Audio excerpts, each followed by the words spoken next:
Yes. Good afternoon, everyone. It is a privilege to welcome you all to the South Asian Artificial Intelligence Conclave 2026. This conclave brings together an exceptional mix of minds from across the world, researchers, academicians, and students, creating a space where ideas do not just stay within disciplines, but interact, challenge, and evolve. What makes this platform significant is not just its scale, but its intent. Its intent to examine artificial intelligence not in isolation but in connection with the law, governance, ethics, and society. This session is continuation of that particular vision. It is not about repeating what we already know, but about questioning what we assume, refining what we understand, and exploring what lies ahead. Before we begin, I would like to acknowledge the institution behind this initiative, the Center for Development of Intellectual Property and Research, operating under the Naovina Development of Intellectual Property and Research Foundation. Their work in advancing intellectual property discourse and fostering research driven dialogue plays a crucial role in shaping conversations like the one we are about to have today. This conclave is being organized in collaboration with Google for Education and the Data and Society Research Institute and part by the Community for Academic Research and Development Foundation. Their collective contribution reflects the interdisciplinary and global character of this platform. It is also my honor to introduce our panel judge for this session, Mr. D.S. Mandal, Executive Member at CDIPR. With his strong engagement in law, technology, and digital governance, and his work in areas such as AI regulation, public policy, and constitutional values, he brings a thoughtful and balanced perspective to this session. His presence ensures that the presentations today are not only insightful but also critically evaluated. As we move forward, I encourage everyone to listen carefully and think independently. Each presentation here is not just an academic exercise, but a contribution to a much larger conversation on how AI will shape our future. Moving on to the presentation guidelines, all the presenters are requested to note that each presentation will be for total 6 minutes, with 5 minutes allotted for presentation and 1 minute reserved for question and answers.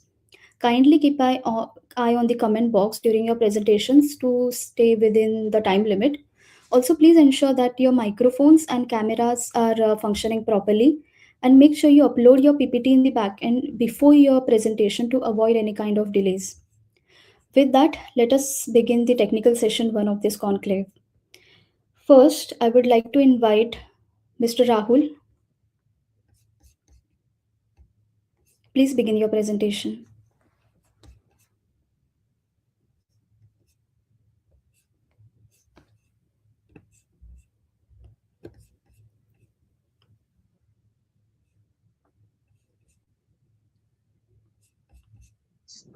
Participant, you are not visible. Please try Ma'am, to. can I do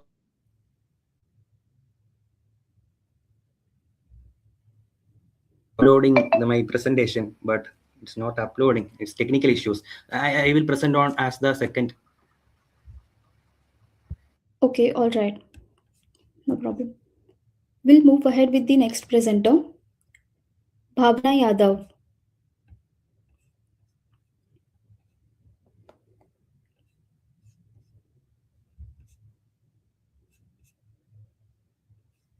Bhavna Yadav. Yes.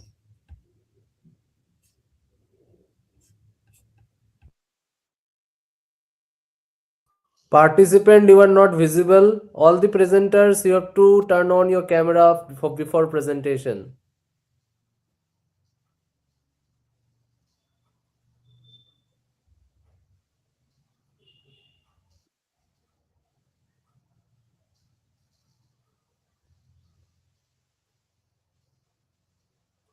Participant, you are not audible and visible. Please unmute your mic.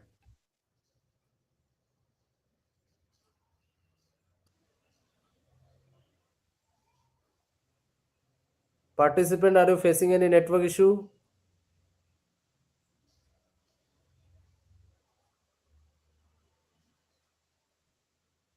Okay, the participant is facing a network issue. Sure, we can move ahead with the another participant. Yes, do that.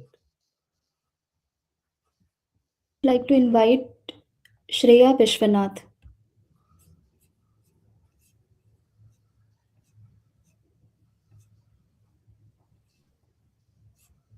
Shreya Vishwanath, please share your PPT. Yes. Ma'am, am I audible? Yes, you are. Please share your PPT. Yes, right. Give me a minute. I will do it.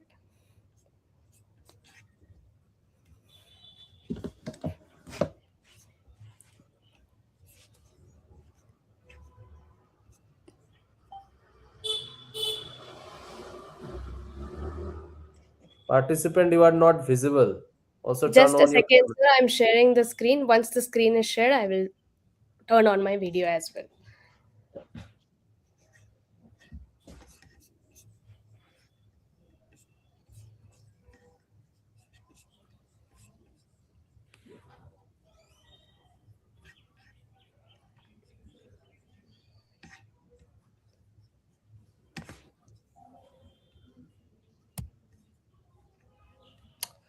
One second.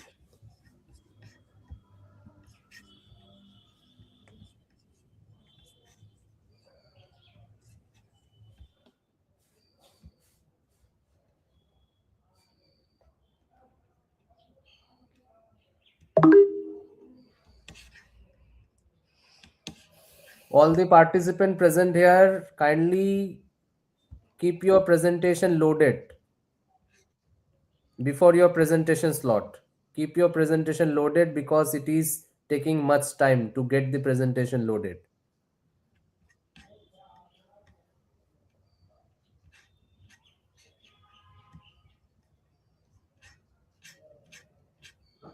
Are you able to upload your PPT?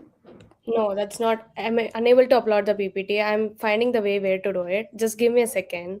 I didn't know I am the second presenter. All of a sudden it changed, right? So I'm searching where is it.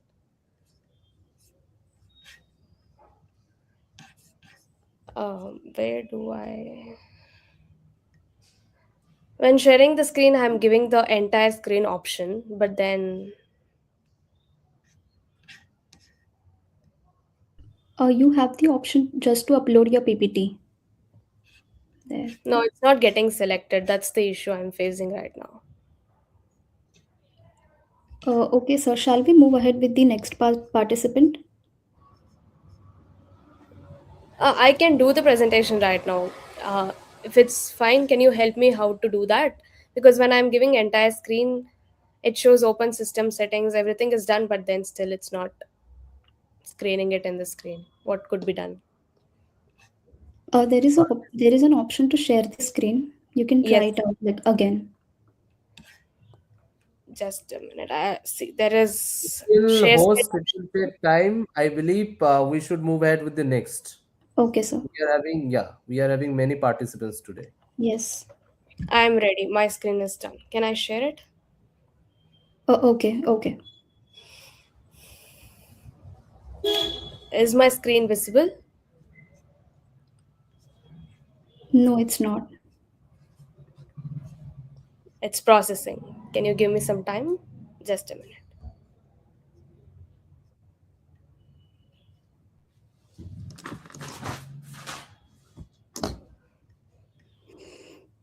Yeah, everyone can see and hear you. Right now? Yeah, it is visible. Please start your presentation. Done. Just a minute. Am I audible and visible clearly? Yes. Done. Imagine you're a 22-year-old and you're been criminally arrested just because nothing has been worried upon. So yeah, hi, hello to everyone. This is Shreya Vishwanath here with the topic encoded injustice when the algorithm becomes the oppressor. My research overview is all about the problem how AI system was used in court, hospital, and welfare systems, even in the most needed places such as hospitals. How does these AI help or support them? Is it dangerous or is it even trying to protect the people by any welfare system in and around the world? So now, in my research paper, I have covered the countries like UAE, which is happening currently right now in the states in and around India as well as UAE. The algorithm bias or harm has been intent based law. So the court here says clearly that it is mostly not we cannot even question AI because AI does not have any intent as such. AI is purely doing whatever it has to do with just the data that it has been kept since so long, the data that it has been powered up or backed up with. AI or any algorithms can also do mistakes. So global south lack it regulates safeguard. This is the main problem that I'm facing in my that I have covered in my paper. Moving forward, when covering with this paper, I have used three methodologies. One is the doctrinal, second is empirical data, where I have taken the judicial decisions that has been given in and around the world. I have taken three most global case studies that is important for my topic, that is Compass, Optum, and Sarai. To move forward, I'll explain each one in detail. But before that, I have even one second. Yeah, I've even gone through three mechanisms of the algorithm bias. First is historical bias, where the historical bias says that whatever the data that has been stored in the algorithm or any robot AI as such, it reproduces whatever you has stored the data as. What it comes in past, it comes in the present as well. It trains the data past the injustice. So this says clearly that bias is not a bug or it is not a technical glitch. Rather, it is a feature of how data or objectivities or how deployment the intersect it is. So this is the historical bias of algorithm mechanics. Whereas the second one is proxy discrimination. Protected characteristics such as race, caste, all these are excluded, but then we still give something called zip code, or we provide all our history in the data, like spend history, school history. This produces the discriminatory outcome. There are many such discrimination which I'll be discussing further, but still now when I talk about this, I wanted to even say that there are white and black discrimination in hospitals. When the black patients needed the actual treatment, they have been discriminated just because they are black, the racist. The AI is taking the racism along. So this is in proxy discrimination that has been faced just because of this AI algorithm mechanics. Third one is feedback loop bias. That is where future training inputs are compounded. This provides errors from generation to generation. I would like to discuss about all the three case studies that I've used here. That is Compass and Sirai, and the other one is Optum. So when talking about Compass, Compass is used in U.S. courts majorly. What the Compass does, the role of the Compass is that to decide the man's fate by deciding how many years a man has to get the bail for, or how many years a man can experience in the jail, or what is the punishment that to be given to a man, or the parole period. Everything is decided by this AI. We think AI helps, but does it actually helps us? No. We'll see what is the actual impact. There are key findings in my research. I found that using ProPublica 2016, I found 45% of black defendants were wrongly flagged as high risk, as I stated previously in the example that I took from hospital treatment also given to the black people. And 23% of the white defendants were wrongly flagged, which is 2x more than the white people misflagged. So there is a proprietary trade secret where defendants cannot even challenge because AI had no such intent. AI was just a machine or a robot. AI do not have any such intention to either give bias or misstatement towards the people, which causes unbiased statements to the welfare of the people. There is a legal challenge so many as such just because of the usage of AI. My second study is Optum. Optum is for the healthcare racialization in United States, which is happening right now also. Algorithm is used to identify high risk patients and treat them according to the risk they are facing right now. So in this, which I also stated earlier, healthcare was used as a proxy to find if the patient is really in need for the treatment or not. Using this AI, the treatment would usually start upon. In India I'm also, sorry. Please bring your presentation to the close. close. Please wrap up Okay, your presentation. Yeah. okay, thank you. Okay, fine. Optum and Sarai both are surviving for the poverty. One is happening in United States, whereas the other one is happening in Netherlands. And why not in India? It still keeps happening. So then in India also we face the issue not by healthcare or anything as such, but I have used in the domain of Aadhaar and regulatory vacuum, where even rural people and tribal people are denied of their food ration, which is the most essential need of a human being. It's shelter, food, all of these are the essential things, right? When human is not even given the food ration, when it is denied, what is the usage of the AI then? That's my question. To conclude my presentation, I move forward. Yes, the dignity principle, when any usage is being taken, like AI, persons are not n. No data can be optimized. There should be four essential pillars to be followed: transparency, correctable error, participatory voice, and democratic governance. If either one of them is not satisfied, nothing can be fulfilled as an AI, is my opinion on this. So those most exposed to algorithm harm must have a voice in the system and oversight. Any person who is facing any issue using this algorithm AI should go against it and fight in the courts. That is the only solution that is found right now. Also, to end with my presentation, I would like to say the algorithm does not have to become the oppressor, but it will, until we build the legal, institutional, and democratic infrastructure to hold it accountable. So it is mandatory plus outcome based liability. Thank you. Thank you, participant. Do you think banning a certain number of users of AI is necessary to protect civil rights? So this is not a dystopian model, as I've initially said, but still, what I mean is that there are several arenas that I have focused on, mainly Compass, Optum, CDIPR. All these are focusing on poverty, all such criminal justice and healthcare. So this itself is a proof that it is not into the right alignment of the AI, sir. That is my answer to this. Okay, thank you for presentation. Thank you, sir. May I leave the meeting? Yes, you can.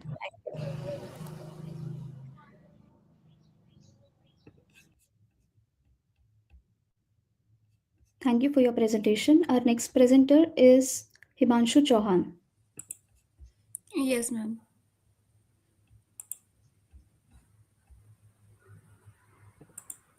Yes. You can start. It's not moving. Second.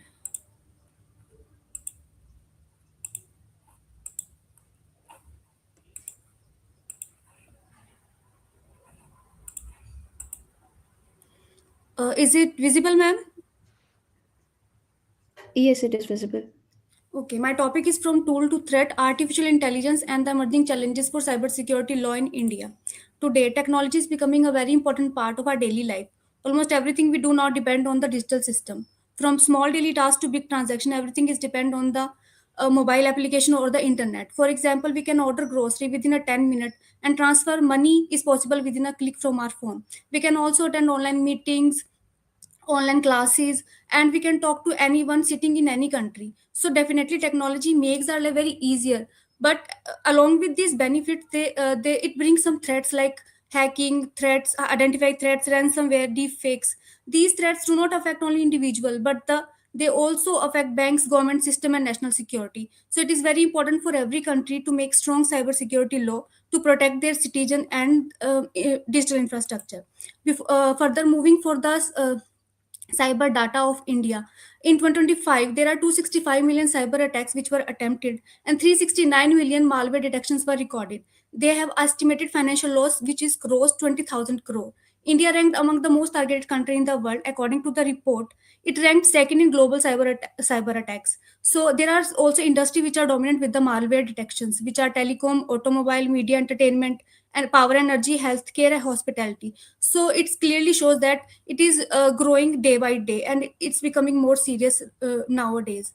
Moving further for the emerging cyber threats, uh, first is phishing attack. In phishing attack, criminal tries to trick people into sharing sensitive information such as bank detail, password, credit card. They send fake email, SMS, phone calls, or create fake website which look exactly like a real bank or a company website. When people trust these messages, enter their information, the criminal use that information to steal that money or use unauthorized financial transactions.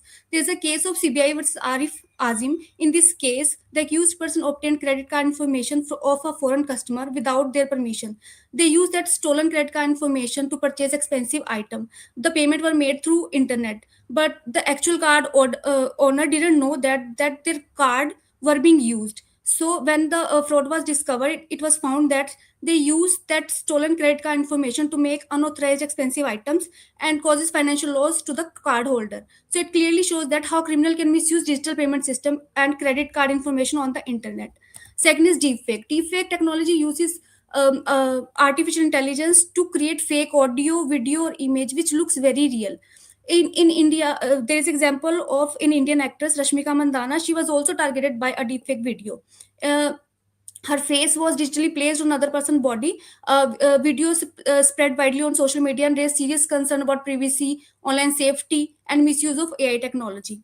Third is ransomware attack. In ransomware attack, hackers enter into a computer system and lock the file or a data. Because of this, the organization cannot use its computer or access important information. After locking the system, the hacker asked for the money to unlock the data. There's example of AIMS in Delhi, which was attacked by hacker. The hospital's digital systems stopped working for several days. The other is digital arrest scam, which is most prominent nowadays. In this scam, cybercriminals pretend to be official from law enforcement agency, such as police officers, Central Bureau, CBI, or the CBI. They call the victim and say that the person is involved in illegal activity like money laundering or a financial fraud. When after creating that fear, the fraudster asks for the money to a bank account for verification or a security purpose. These are the some of the emerging cyber threats which are prominent nowadays. If we talk about the cyber law framework in India, there is a IT Act, which is a main regulator of a cyber offenses. Other than that, there are DPT, Digital Personal Data Protection Act 2023, which protect the personal data. There are Information Technology Intermediary Guidelines and Digital Media Ethics Code Rule 2021 for the social media platform. There are Bharatiya Nyaya Sanhita, Bharatiya Nagarik Suraksha Sanhita, and Bharatiya Sakshi Adhinam 2023, which also deal with the cyber offenses. So India has taken several steps for the cyber offenses and updated their law according to the new emerging cyber threats. Move on the legal challenges. The first challenge is that there is very difficult to identify cyber criminals. Many criminals hide their identity by using anonymous network, encrypted communication, or dark web platform. Because of this technology, it becomes very difficult for the law enforcement agency to trace offenders. The second is jurisdictional issue. Cybercrime is cross border in nature. For example, the victim may be in one country, the server may be in another country, and the attacker may operate from the third country. So it creates jurisdictional challenges for investigation and prosecution. Though we have international cooperation mechanism, but differences in national law and procedure may slow down the investigation and prosecution procedure. There is a rapid technology development. Technology is growing much faster than the law. So because there are new cyber emerging threats which are coming day by day, so technology is developing much faster than the law. There is the other legal challenges. There is a lack of cyber security awareness. There are so many people who are not aware with the new digital scams. So these are the legal challenges. Now I will conclude my session that artificial intelligence is a power tool for progress, but nowadays it has become a serious cyber threat. The same technology that build efficiency can also break trust and security. So we need a strong cyber security law for to protect their citizen and the digital infrastructure. Thank you. Yes, participant, do you think developers of dual use AI tools should be held as responsible for malicious misuse? Yes, sir. They are using. They are using. There are so many cyber emerging cyber threats which they use for the illegal activities. So we need a strong cybersecurity law to protect our citizen and digital infrastructure from that cyber emerging threats. Okay, thank you for presentation. Thank you. Thank you for your presentation. Moving ahead, I invite Nitish Agrawal to present.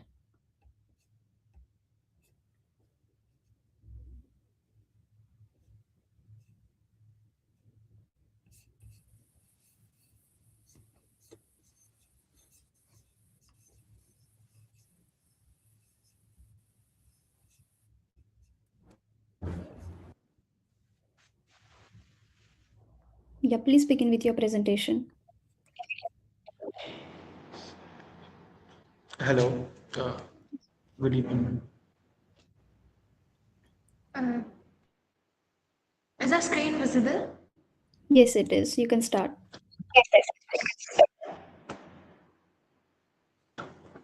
Good afternoon.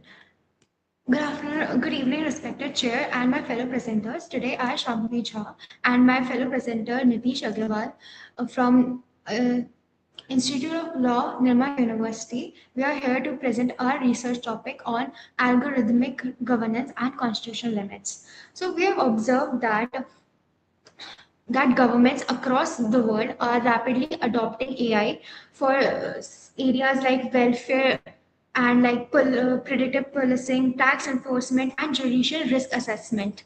While efficient, these technologies pose threat to our constitutional fabric. So this raises our core question, which is what constitutional limits should we ensure so that AI does not undermine our democratic values and our fundamental rights. So moving forward, we have next slide, please.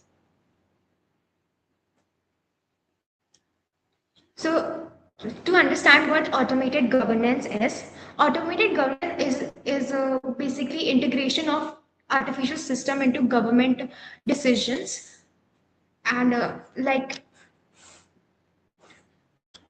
it is the use of AI to like support or even replace human judgment in policy systems. These systems rely on massive data sets to predict risk like who gets welfare or like where crime might happen.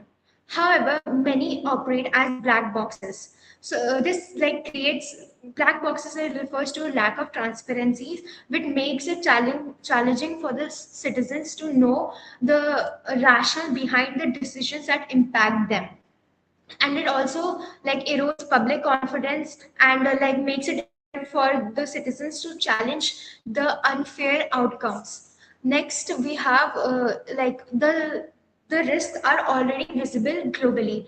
The compass system in the US, for example, like ProPublica's research shows that they are very racially biased in this sentencing. They assess an individual's past data, like criminal sentencing, personal and social data, to generate a risk score, but which leads to them alerting like high risk for like black defendants. Then we have China's facial recognition and constant state surveillance, which creates like privacy issues and civil liberties like concerns related to it. Then closer to home, we have India, and like in India, we have the Aadhaar system, which has improved like service deliveries, but authentication failures have led to exclusion from welfare benefits. So across all these examples, we see a common pattern, which is like greater efficiency, but like increased risk to fairness, accountability, and rights. So next, Nitish will be taking over. Thank you, Shambhavi. Good evening, Chair. So to begin further with, here are there are some constitutional concerns. The development of automated governance also raised serious concerns related to constitutional principles and democratic norms. First, the rule of law that is affected because AI systems often lack clear reasoning. Second, due process, which is compromised when individuals cannot understand or challenge decision affecting them. Third, equality, which is threatened as biased data can lead to discriminatory outcomes. And finally, privacy is at risk due to a large-scale data collection. I would like to mention that right to privacy is a fundamental right in India as recognized by the Supreme Court of India in the very landmark case of Justice K.S. Puttaswamy versus Union of India. Together, these challenges question whether automated governance can function in compliance with democratic norms and constitutional principles. To move further, there are to address these concerns, we rely on digital constitutionalism. This framework applies constitutional principles to digital technologies. It emphasizes safeguards such as right to explanation, human oversight, and judicial review, etc. The idea is not to reject artificial intelligence, but to ensure that it operates in just and fair manner within the constitutional boundaries. Moving further, so here are some regulatory approaches and recommendations different jurisdictions which different jurisdictions are already responding to. First, the EU AI Act adopts a risk-based approach with strict rules for high-risk systems. The United States promotes responsible AI through policy frameworks. In India, Niti Aayog emphasizes ethical and inclusive AI governance. We also suggest some recommendations with regards to cater the negative impact of artificial intelligence and automated governance on our constitutional legislation, which are algorithmic impact assessment systems, independent oversight bodies, the concept of check and balance in AI systems. Keeping the foundation of time into consideration, I would like to conclude by saying that artificial intelligence is a useful and evolving technology and should be used to enhance quality of governance, not weaken the democracy.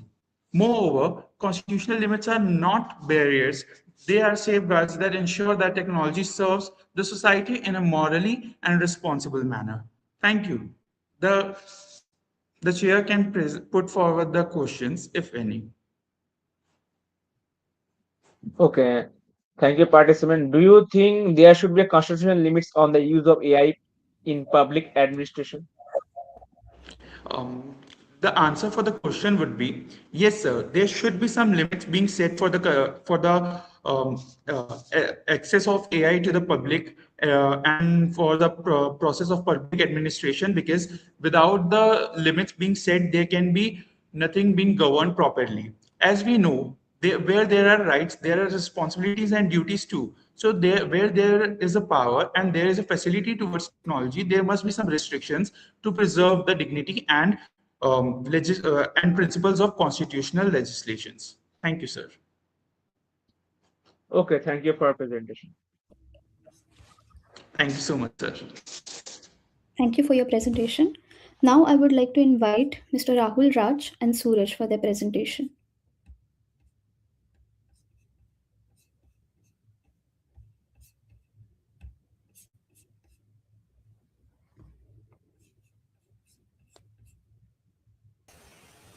Am I audible now? Yes, you are. Am I visible, right? Yes, you can start with your presentation. Thank you. So good evening to the respected panel and my fellow participants. I am Suresh Kia from Government Law College Research, along with my co-author Rahul Raj RS, and we will be presenting our paper titled Regulating the Algorithmic State, Accountability and Due Process in Automated Decision Making in India. We are putting forward the main problem in our paper is that over the past decade, governance in India has increasingly become digital. Decisions regarding welfare distribution, regulatory compliance and concerns and public administration are now made through AI and automated data-driven systems. While these systems improve efficiency and scale, they also raise an important question. Who is accountable when algorithms make decisions affecting rights of citizens? This shift from human decision-making to an algorithmic decision-making system, the process creates a new challenges for constitutional governance. Like the question is why this problem matters. Algorithmic systems often operate as black box systems mechanisms. This means that individuals may not know how or why the decisions affecting their rights were put forward. This leads to three key concerns. First, lack of transparency. Second, the absence of clear reasoning. And the third, difficulty in making challenging decisions.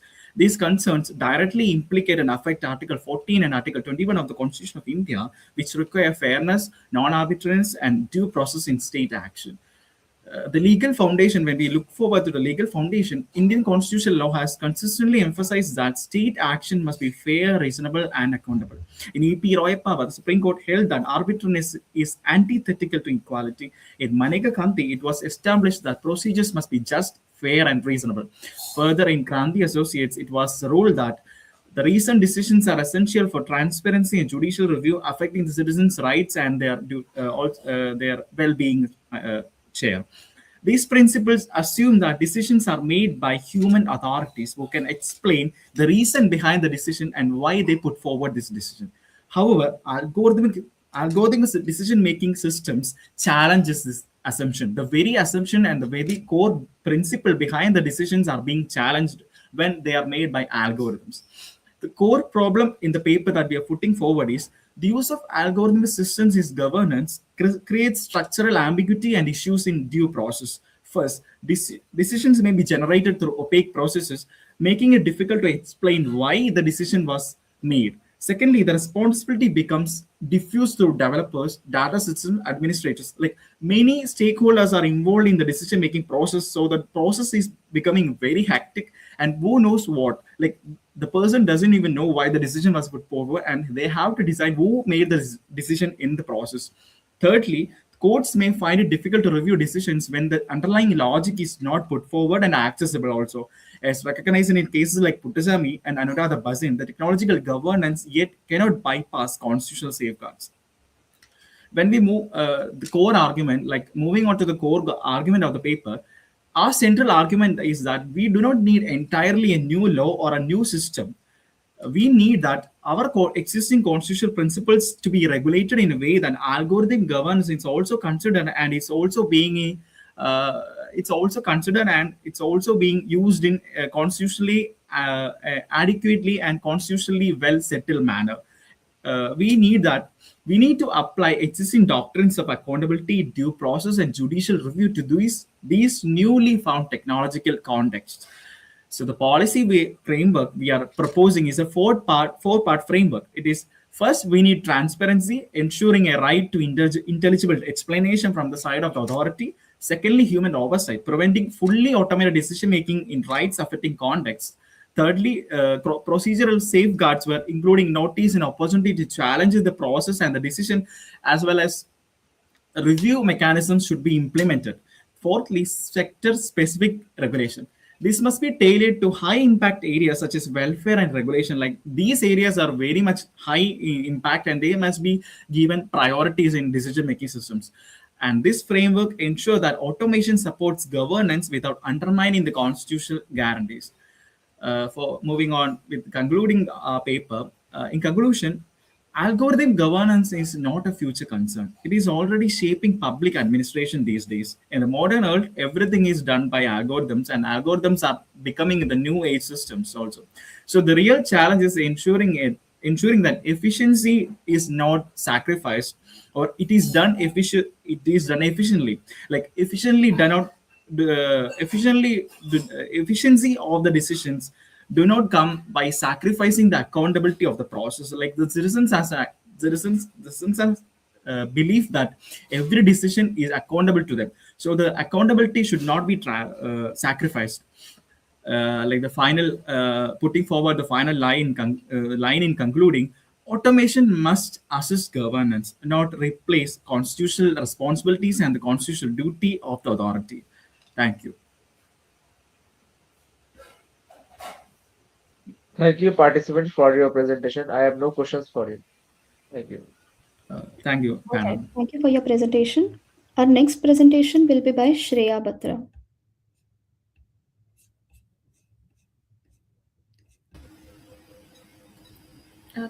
Hi, can you see my screen? Yes, you can start.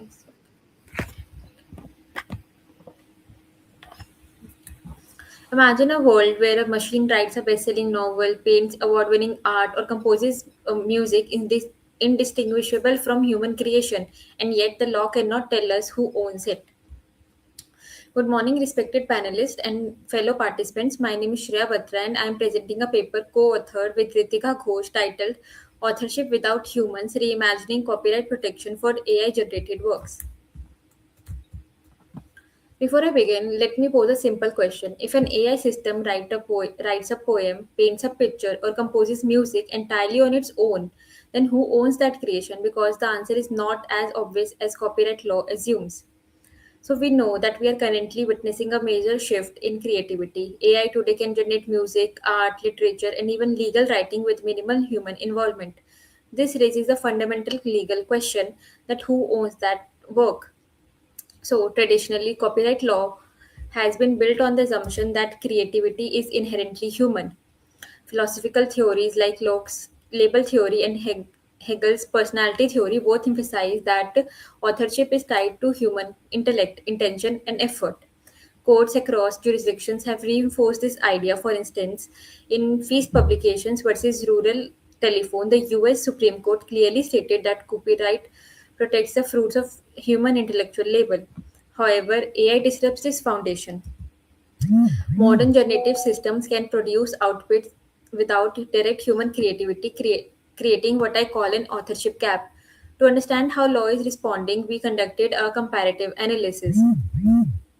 So, in the US, courts have consistently denied copyright protection to fully AI generated works. In Thaler versus Perlmutter, the court held that human authorship is a fundamental requirement. The European Union follows a similar approach, requiring authors' own intellectual creation, which presupposes human input. The UK takes a slightly different route. It assigns authorship of computer generated works to the person who made the arrangements necessary for creation. However, this provision was designed for older technologies and struggles to address modern India.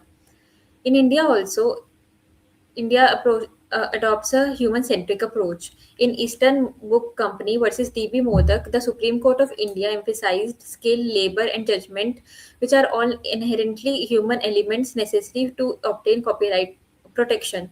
This brings us to the key issue: should AI itself be recognized as an author? The paper strongly argues against this, as recognizing AI as an author creates multiple problems. AI lacks legal personality, it cannot own rights, it is not a human, and cannot be held accountable for anything. It cannot sue anyone or can be sued in case of copyright infringement. It also fails the originality requirement since outputs are algorithmic recombinations rather than conscious creative choices. Further, granting moral rights to a machine is conceptually meaningless. Instead of extending authorship to AI, we propose a human centered attribution framework. The core of this framework is a meaningful human creative control test. Under this test, copyright protection should exist only when a human has exercised real creative control, such as designing prompts or selecting outputs and editing and defining the work. In such cases, AI merely functions as a tool and the human remains the author. Where the author is However, where a work is generated entirely by an AI with minimal or no human input, it should fall into the public domain. This should approach preserves the philosophical foundations of copyright while adapting to technology change. Finally, I recommend policy reforms such as clarifying human authorship requirements in statutes, introducing transparency in AI generated works. In conclusion, encouraging international coordination through bodies like World Intellectual Property Organization and exploring limited alternative protections without undermining human creativity. Copyright law must involve, but not at the cost of its core principle. Creativity, even in the age of AI, must remain fundamentally human. Thank you. Participant, do you think AI generated content should be replaced in the public domain by default? Can you please repeat your voice cracked? I'm saying, should AI generated content should be replaced in the public domain by default? No, I don't think that copyright should be replaced. My argument essentially is that copyright must preserve the link between human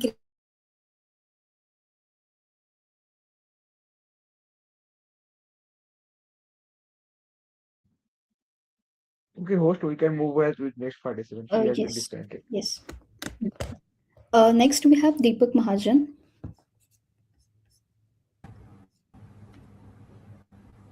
Yeah, you may start your presentation. Namaskar ji. So, I think my presentation is visible. Yes, it is. Okay.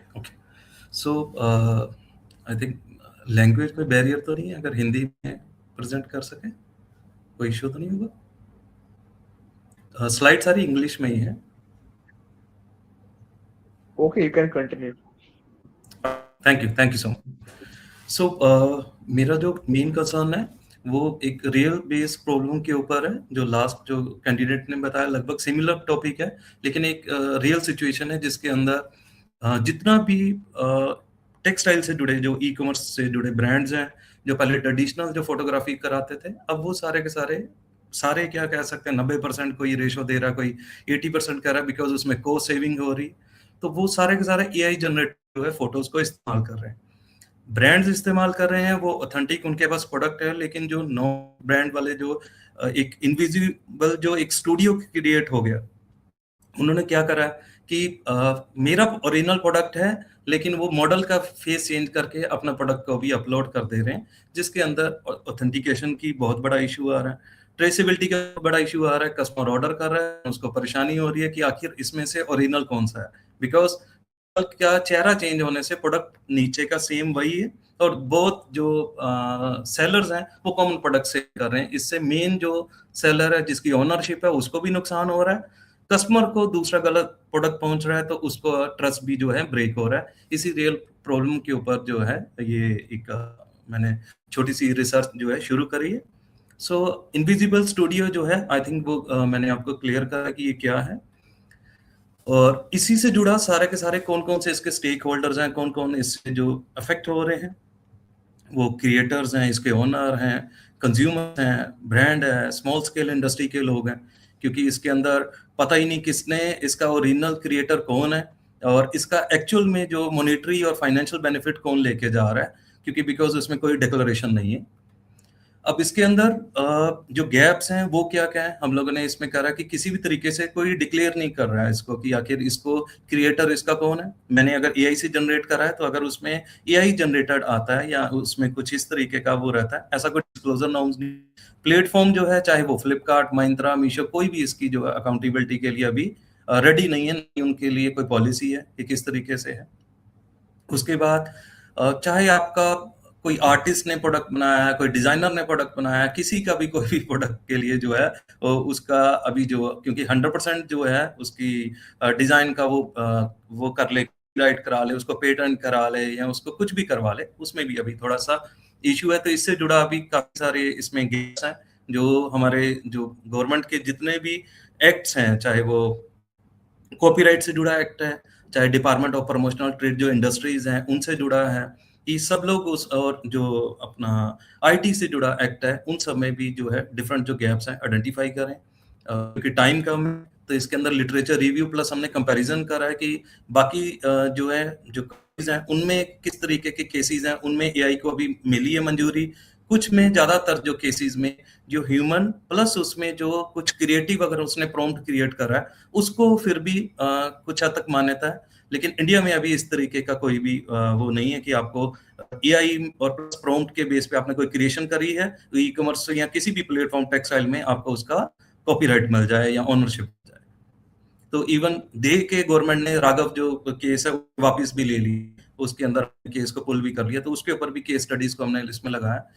Plus इसके अंदर हमने different जो theories को combine करके कि किस तरीके से जिसकी ओनरशिप है उसको उसका रिवार्ड भी मिले, और जो है जो प्लेटफॉर्म है उनकी लायबिलिटी भी बने, उनकी रिस्पॉन्सिबिलिटी भी बने, और अगर कोई गलत कर रहा है तो उस चीज के लिए टोका भी जा सके। उसके लिए एक फ्रेमवर्क बनाया है, जिसको यहाँ पर जो एक मेथोडोलॉजी है फ्रेमवर्क से पहले कि किस तरीके से, मैंने सिर्फ कंसेप्चुअल है अभी, क्योंकि बहुत ज्यादा इसके ऊपर नहीं मिल पाया, जो रिसर्च जो है ट्रेडिशनल उसके ऊपर ज्यादा था, तो अभी कंसेप्चुअल है, आगे चल के इसके जो है जो एम्पिरिकल जो फाइंडिंग्स है वो भी शायद मिल पाए। तो जो सेकेंडरी डाटा है और केसेस हैं, देन जो अपनी गवर्नमेंट के एक्ट्स हैं उनको इसमें स्टडी करा गया है।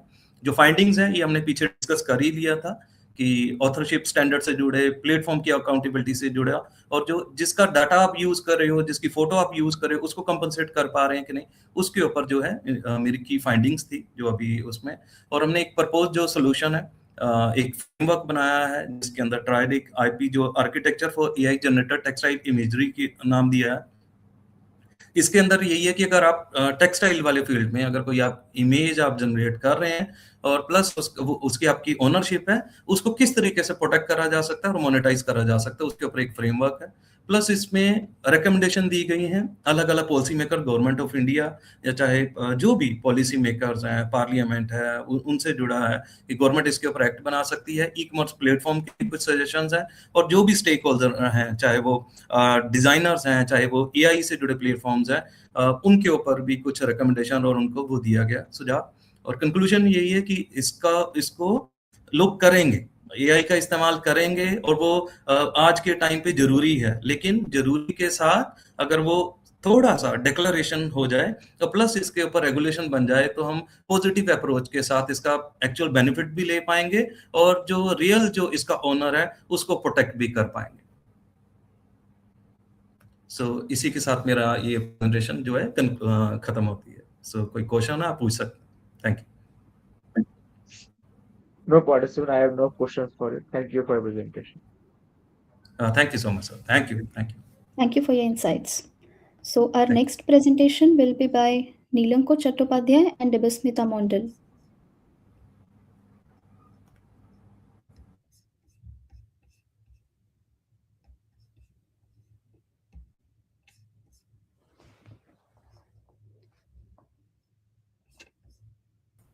Okay, so am I audible to everyone? Yes, you are. Okay. So, good evening, everyone, one and all present here. I am Nilanko Chattopadhyay, and with my co-author Devashmita Mondal is going to present on this topic: the inalienable image, graduated sovereignty, and the commercialization of human likeness in the age of generative AI.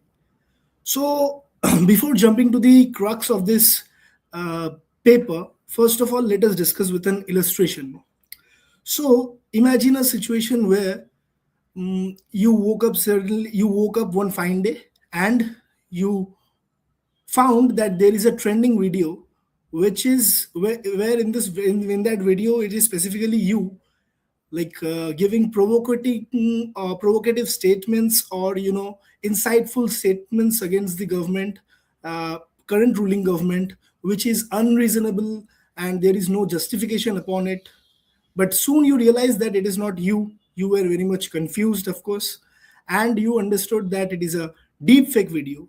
So eventually you started, being a lawyer, you started to find solutions, or you started to look after statutory provisions, which eventually you didn't get.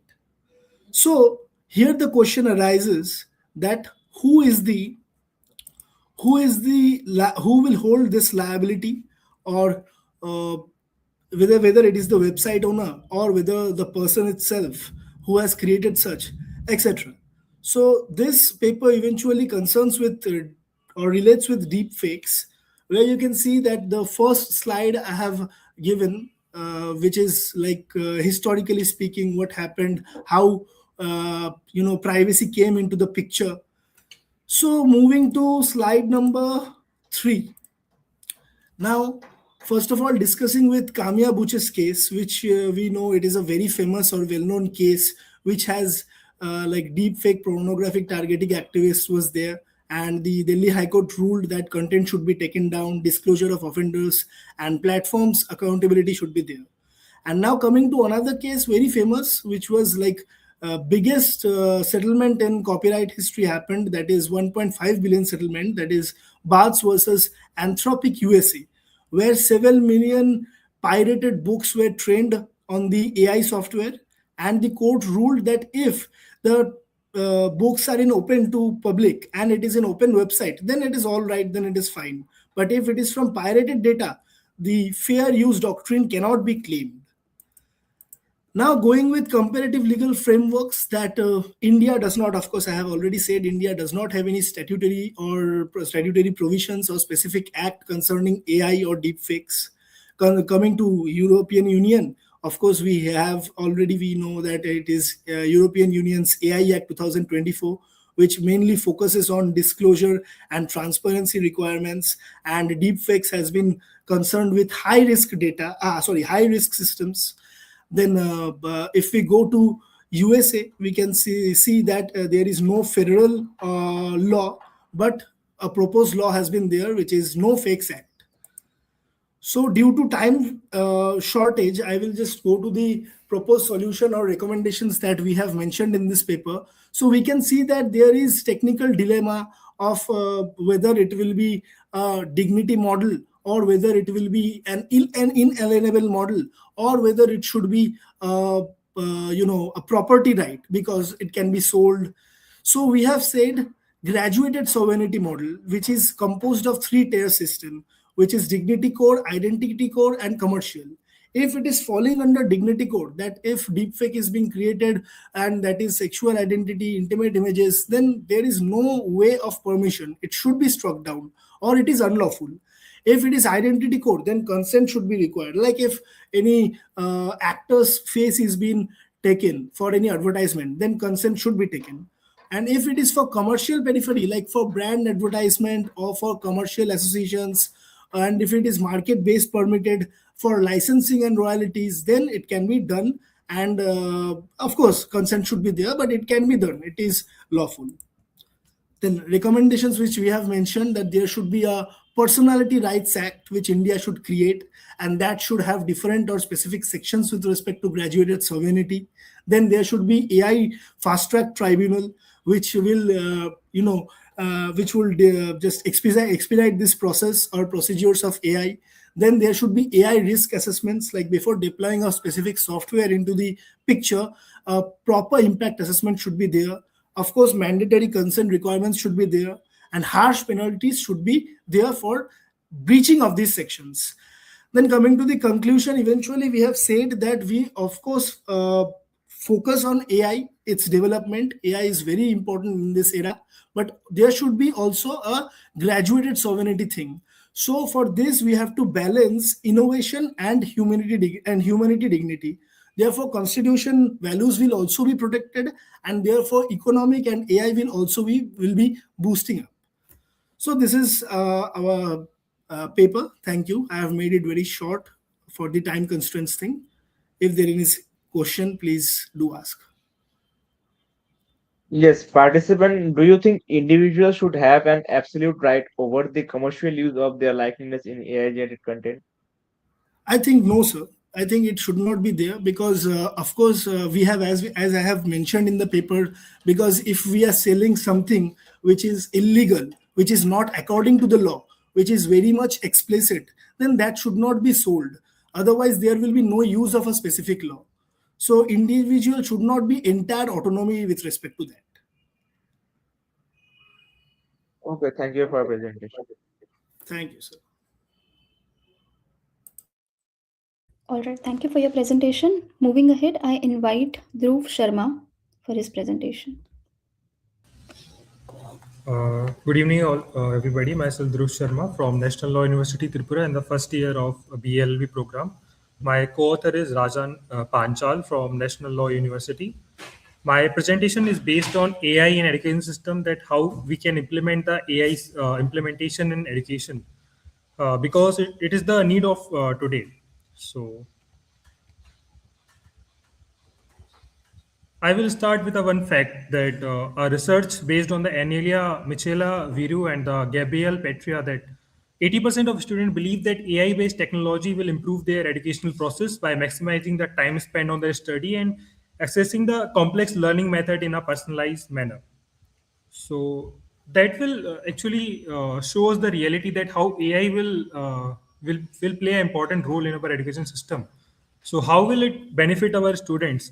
First, it will generate generative AI and develop better scientific temperament using images, animated videos, and audio clips for the student and teachers to help them without when teachers are alienated from the student. So AI will help to build a complex concept and target individual doubts. Increase confidence with AI. They can speak silliest doubt, because sometimes students face a lack of confidence because they have a silly doubt and peer pressure. So they actually go around the question and don't ask the doubt. And AI will create a personalized feedback from AI system that can enhance student engagement and reduce feeling of loneliness in them. It will also mitigate the anxiety, creative, supportive environment for a conductive, effective learning. It will also increase the pedagogy skills of the teacher, which is usually a traditional skills came from a long journey. So this research is based on IJRA SET. So my next slide is application of AI in education. How can we apply AI in our education system? Because currently it is now very informal thing to actually saying that AI is actually implemented in AI in education or not. So how can it will help the teachers? First of all, that it will be objective and bias free. There will be no subjective answer or assessment of the copies of the students. Transparent grading system will be there. Also free from political and socio-economical biasness that actually came in the image when teachers actually check the answers of people.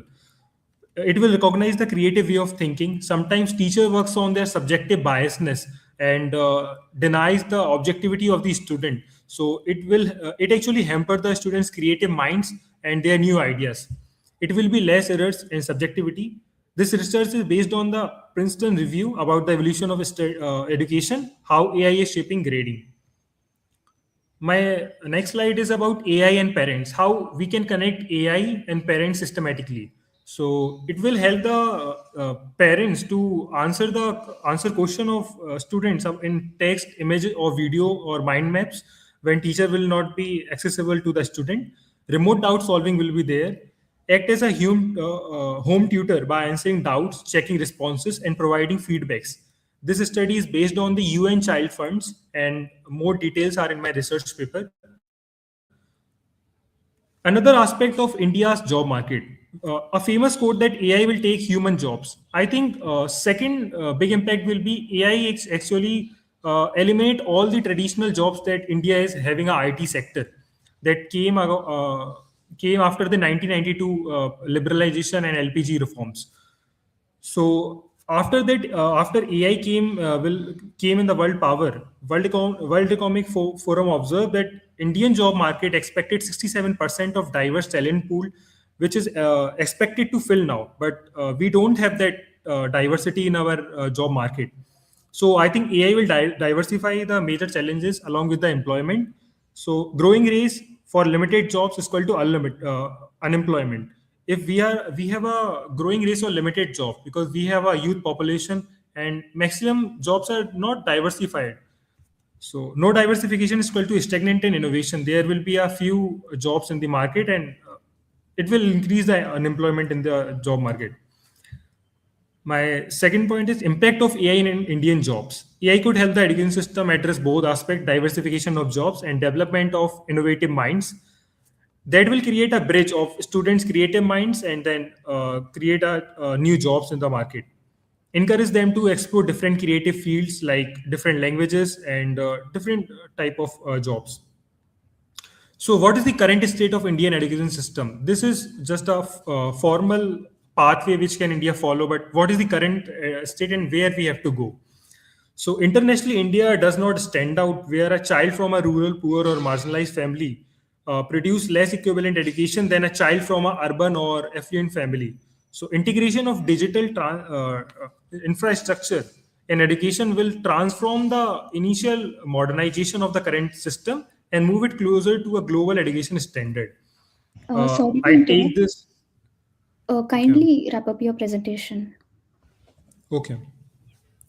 So, what are the current challenges of implementation of AI in education system? So, the current challenges is impact of dependency leads to a reduction of face-to-face social communication between the student and teacher, student bonding, healthy balance between the social and academic life will be hampered. And second will be the data biasness. AI recognize could be lethal if it will train to a skewed database. According to a Reuters article that DeepSeek AI of China is actually giving us skewed data based on their own ideology, and it actually don't allow to criticize the government of China.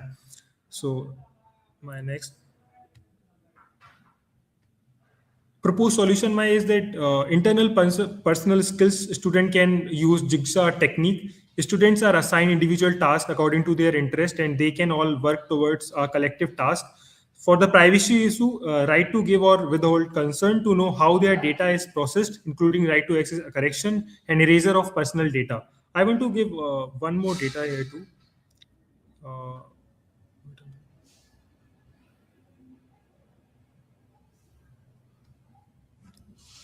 Not working.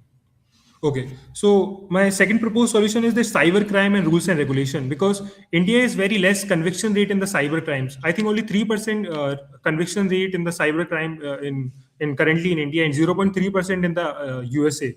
So, not in the private players and their discretion. Government should take implementation and regulation in their hand too. So that's my conclusion that AI bring the personalized learning, inclusive education, and future-ready skills. But we have to fix the data privacy issues, algorithm biasness, and digital divide. So thank you, sir. Any questions, sir? Thank you, participant, for your presentation. I have no questions for you. Thank you, sir. Thank you so much. Now let us continue with the Diksha Chaudhary. Hello, am I audible? Yes, you are. Okay, so good evening, everyone. So myself Diksha from Ramlal Anand College, University of Delhi. So in this paper, my co-author name is Dr. Shikha Makkar. So my topic is from digital exhaustion to learning readiness, which studies the impact of digital fatigue in learning in remote work environments. So let's start with the introduction. Start your camera. Okay, sir.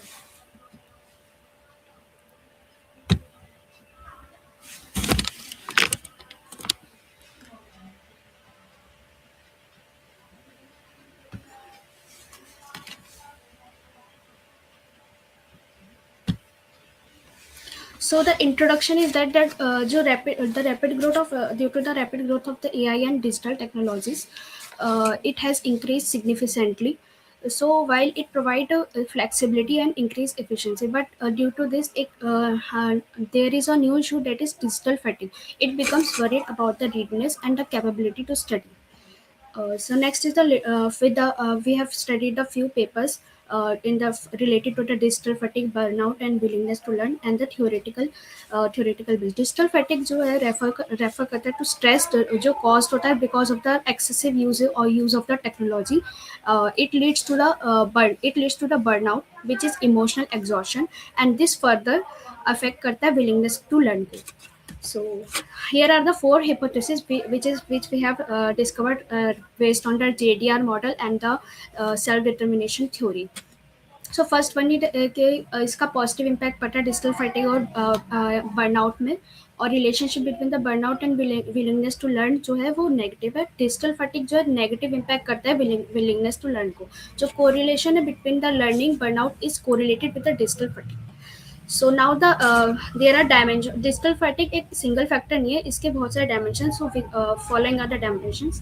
Techno overload जो overload मतलब ज़्यादा technology की वजह से overload हो जाता है. Invasion जो work life को imbalance कर देता है. Techno complexity problem of technology use हो जाता है. Insecurity होता है कि fear of job का loss हो जाता है. And the techno uncertainty. So the research methodology that we use in this paper is the quantitative and cross section of the sample size, और इसका है जो 234 respondents है, और इसका जो target group है वो है Gen Z और millennials. So डेटा एनालिसिस इसमें हमने यूज़ करा है स्मार्ट PLS, जो ये यूज़फुल होता है फॉर कॉम्प्लेक्स मॉडल के लिए, जो भी कॉम्प्लेक्स रिलेशनशिप्स है उसको बताने के लिए. वर्क्स बहुत अच्छा काम करता है विद स्मॉल सैम्पल्स के साथ. ये हेल्प करता है टेस्ट करने के लिए relationships and the mediation analysis. इसके जो दो मॉडल के बेस पे करा है हमने, मेजरमेंट मॉडल और स्ट्रक्चर मॉडल. मेजरमेंट मॉडल में करा है हमने reliability and the validity. Validity is the convergent and discriminant, and the structure model is based on the 3 mediation analysis, R square values and path coefficients.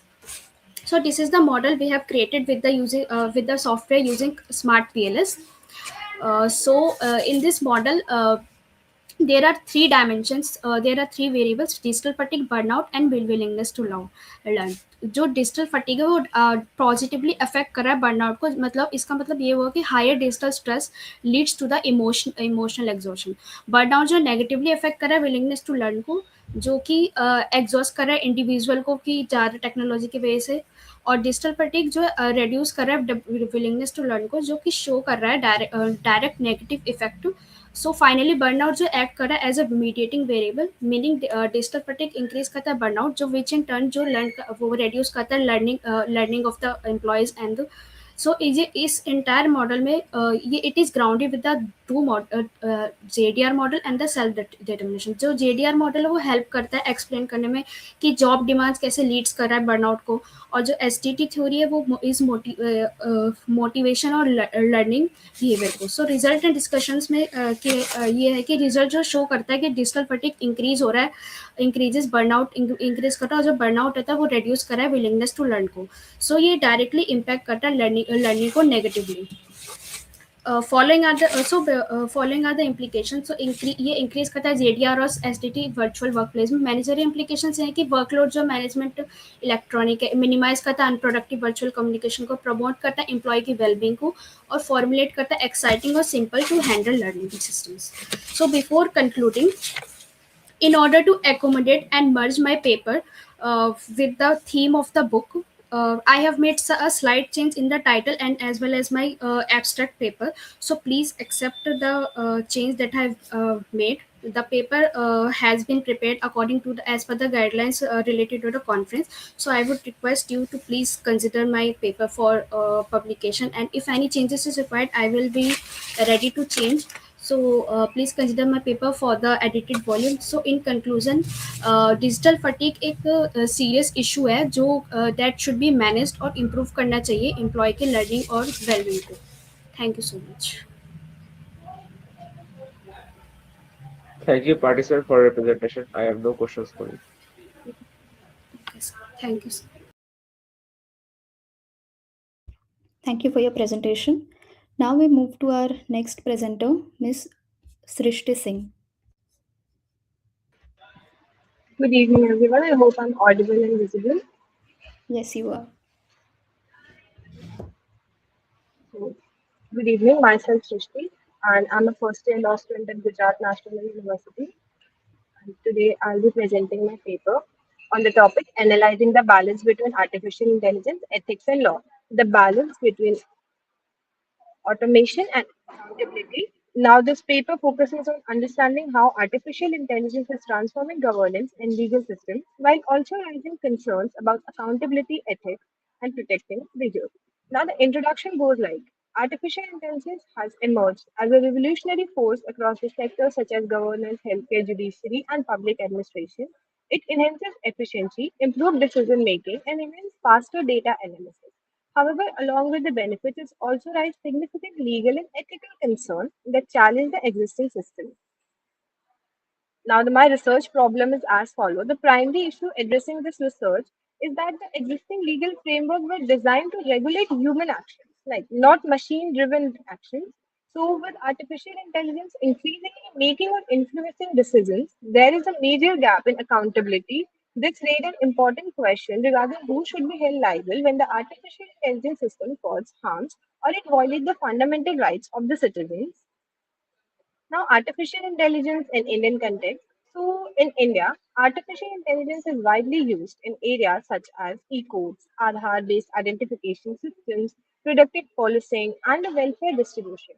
While these applications improve efficiency, the transparency, they also pose risks such as surveillance, misuse data, and violation of the citizens' privacy and rights that is guaranteed under the Article 21 of our Indian Constitution.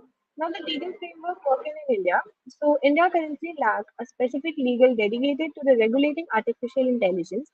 Existing laws such as the Information Technology Act 2000 and the Digital Data Protection Act 2023 provide some level of the regulation, particularly in data protection. However, they fail to address issues like algorithm transparency, bias, accountability, and automated decisions making. Now, the next segment would go like the judiciary and the global perspective. So, the Indian judiciary has played an important role in addressing related to concerns. Like the judiciary has taken a proactive effect in the cases like the Shreya Singhal versus the Union of India. The Supreme Court emphasizes the freedom of speech and the right to privacy. Global framework we have like European Union AI's Act and GDPR provide a structured approach to regulate AI and offering an important lessons in India.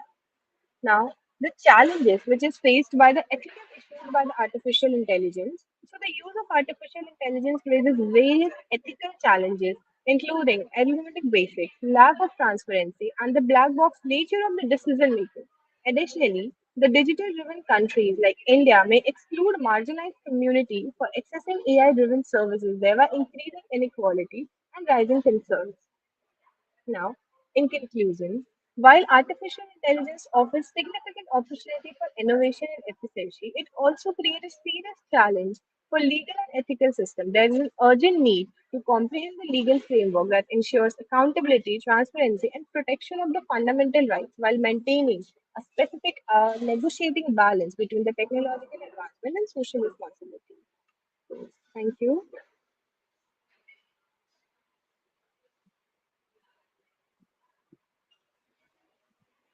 Thank you, participant, for your presentation. I have no questions for you. Thank you so much, sir. All right, thank you for your presentation. Now I invite Dropta Huda for the presentation.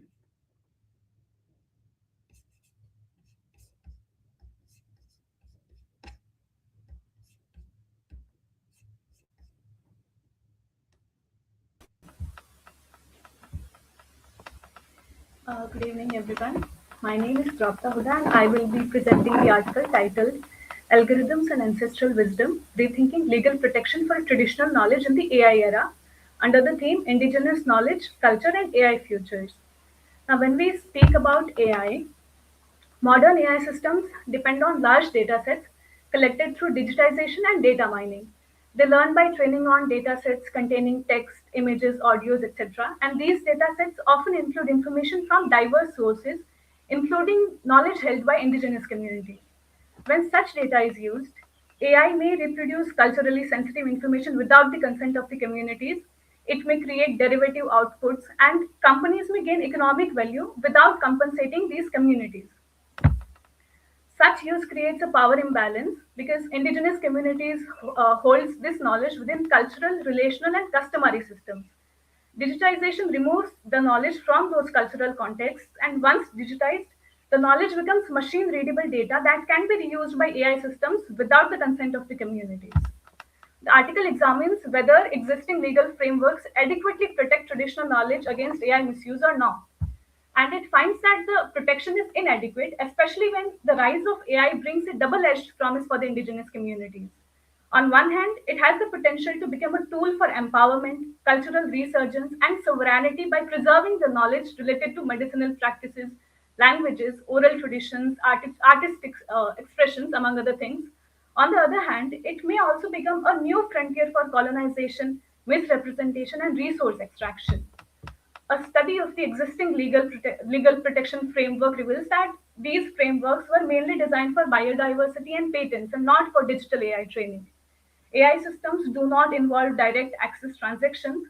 Instead, they scrape the existing digital data, making the Nagoya framework difficult to apply. Similarly, for 2024 WIPO Treaty on Genetic Resources and Traditional Knowledge, because it introduces mandatory disclosure requirements regarding the source of genetic resources and the associated traditional knowledge. However, it is focused mainly on patent law and not on AI systems. This problem of legal vacuum is further perpetuated by the fact that the existing international property laws do not fit traditional knowledge within it. Because traditional knowledge is communally owned, it is intergenerational, it passes through generations. It is embedded in culture and place, and it is governed by customary laws, rules, regulations. The intellectual property framework, on the other hand, it is individually owned, created by identifiable authors, it is treated as commodified information, and it is governed by formal legal rights. The next issue is of lawful access and community consent, where if the information is publicly accessible, the companies may still legally mine it. Thus, the legal access replaces cultural consent. The focus here shifts from the use of traditional knowledge with the prior informed consent of the communities to the legality of access to data by AI. And there is also the traceability issue where the training data, once it becomes model parameters for AI, it becomes difficult to trace the origin of that knowledge. One of the examples of such mismatch between the traditional knowledge and the governing IP frameworks is the turmeric patent case, where US patent was granted on turmeric for its wound healing properties, and India challenged it by proving that turmeric had long-standing traditional medicinal use, and as a result, the patent was later revoked. This shows that even in formal patent systems, traditional knowledge can be overlooked, and AI systems challenge a the challenge of AI systems is much greater. This problem can be cured to a certain extent, and a few of the measures can be taken, which involves community consent, prior informed consent on the part of the communities, strengthening the benefit sharing mechanisms where the communities are given some benefit from the knowledge that is being used by AI companies. Third can be indigenous data sovereignty, where even when the data is in digital space, the indigenous community holds sovereignty over their data. Then technical tools to tag traditional knowledge in databases can be one of the methods, and accountability in the AI systems throughout the phases of AI development, processing of information and everything. Now, these are some of the solutions, but I would like to conclude this presentation by saying that cultural heritage plays an important role in preserving collective identity and history, acting as a link between the past, present, and future. In the same context, the contribution of technological innovations plays a fundamental role as it provides tools and solutions needed to address the issues of cultural heritage preservation and enhancement. Thus, AI tools can be designed to strengthen and sustain indigenous knowledge rather than to extract or replace it. So, the question here to be asked is not how indigenous knowledge can adapt to AI, but how AI can adapt to traditional knowledge. Thank you. Thank you, participant, for the presentation. I have no questions for it.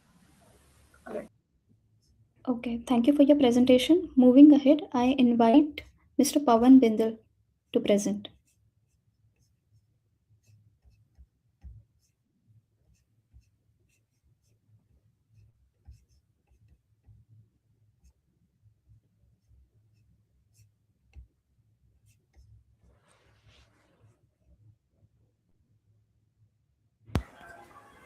Am I audible?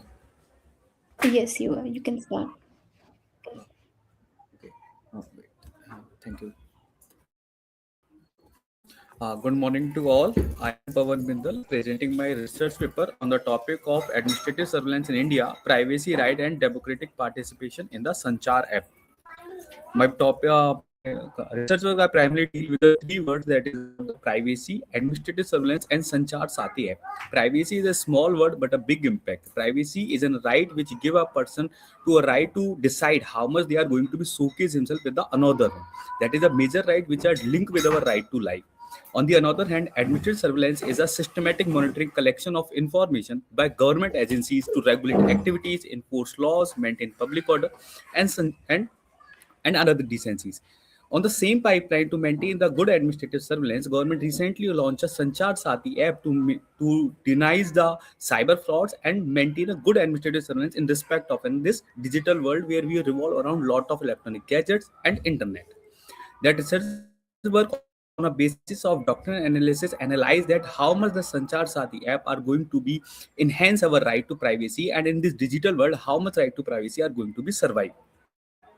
With the Sanchar Sati app, we found that it's primarily good to be remove all kind of cyber fraud with us by virtue of the software that is Chaksu, which help to be report suspected fraud communication, check mobile communication in our networking form. Even it also help to block and track the stolen phones. By virtue of IMEI verification, we can know about any phone by that it is a stolen phone and that phone are used any kind of criminal activities or not. It also helped to be make protection in international fake calls, verified the customer directory accounts, and telecom complaint grievance supports. Apart from that, it also time to time aware the people for the cyber frauds and another digital integrities. It also helped the government to make communicate with their people in a unwanted circumstances and in an emergency time period. But the same time, when we install that app, it also be major concern with the right to privacy.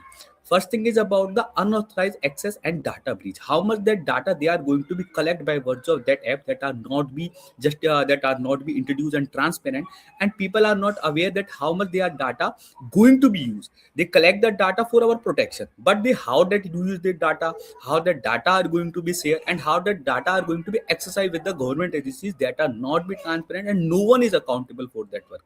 Apart from that, state overreach and mass surveillance sometimes, not only sometimes, so many times used by the government own benefits, and that data is that leaked from the government sites, and who will be accountable for it. that technologies sometimes used in a social biasness, gender biasness, and another forms, which we found that by virtue of collections of data, government recognized for their political agenda, social motives, and implementation of policies. And all these, that there's a one thing is major concern: who are going to be accountable if the data is going to be leaked, data is going to be misused, and data is going to be wrongfully analyzed. On that basis, the policy after going to be read with the national and international policies, some of the suggestions are recommended with that paper. First, we have to be India have to be make a comprehensive surveillance law. Till today, we have the DPDA Act, but it's not that much good to be make a surveillance law. Another side, we have to be empowered our judiciary to make a specific review mechanism in case of data privacy and data protection, specifically of the youngsters who are use social media and another platforms. Third thing is about data minimization and purpose limitation. Whenever the data are going to be collect for the particular purpose, data need to be collect only for that purpose, not for more than that purpose. And that purpose are justified with the specific data. We have to collect only that data, not for more than that data. For example, if I going to be make a form for a government job, and that government job form are asking to me my marital status, which are totally unrequired data. There's no sense to be asked to me that I am married or not. Just a name, my father name, my residential details, and my qualification quite be sufficient. But they ask my religion, they ask my marital status. Even sometime of form they ask my spouse work, that is also not be required. Victim centric data protection protocol, we have to be approached, we have to be majorly think about the people of India who are not very much aware about the digital protections and the cyber things. We have to maintain the transparency and public accountability and maintain that technology accuracy and anti safeguards. And we also in last have to be strengthen our DPDA Act. In conclusion of my paper, we give the three things to be whenever we make that kind of policies. First, we have to be look out the legality. Whenever we are going to be intervene with the right to privacy, which are implemented in the right to life, we have to be legal reason for that work. And when we have that legal reason, we have to be look for the necessity purpose, why we required to be that on a name of national security, public safety, prevention of crime, protection of public order, we can be used, but only to maintain the public political agenda, social theories, and to implement a specific kind of concern of a government, we cannot be used that way. And in last, the proportionality, as much we require to intervention with the right to life, only that right to be implemented. It should not be more than that. Thank you. Yes, participant, do you think existing data protection safeguards sufficient for government-operated digital platforms? If I talk about India, sir, that we didn't have the sufficient data protection acts and mechanism. If you go with the European Union Act, GDPR Act, they are quite good sufficient. But still, we are facing that problem that neither we have a specific commission for it who are going to be localized with us, and neither we have the act with them.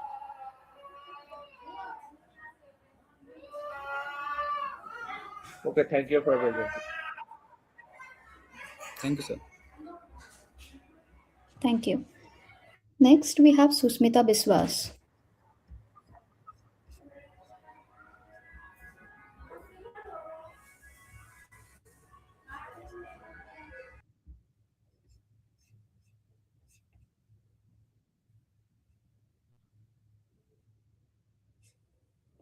I think you are on mute. Good evening, ma'am. Yes, you can start now.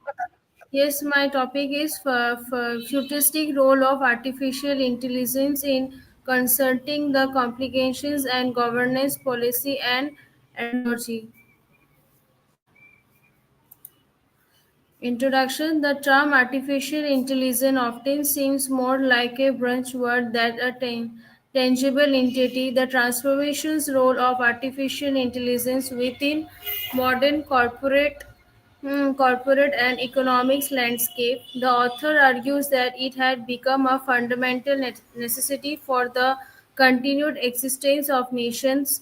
The document highlights a massive shift to business infrastructures of governance triggered by this advancement. Today, corporate action focus on using artificial intelligence to address public issues governing social, economics, and international security aspects Since 2018, nearly 50% of research papers have been contributed by corporate researchers to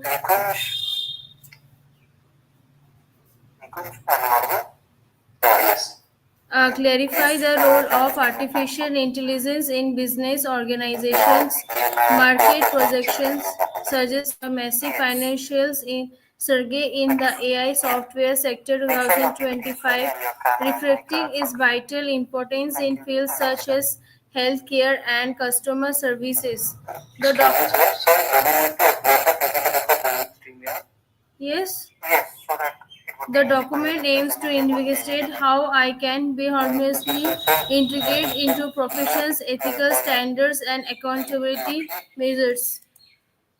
Second is corporate governance and artificial intelligence and academic nexus. The involving relationships between artificial intelligence and corporate governance within the modern digital landscape.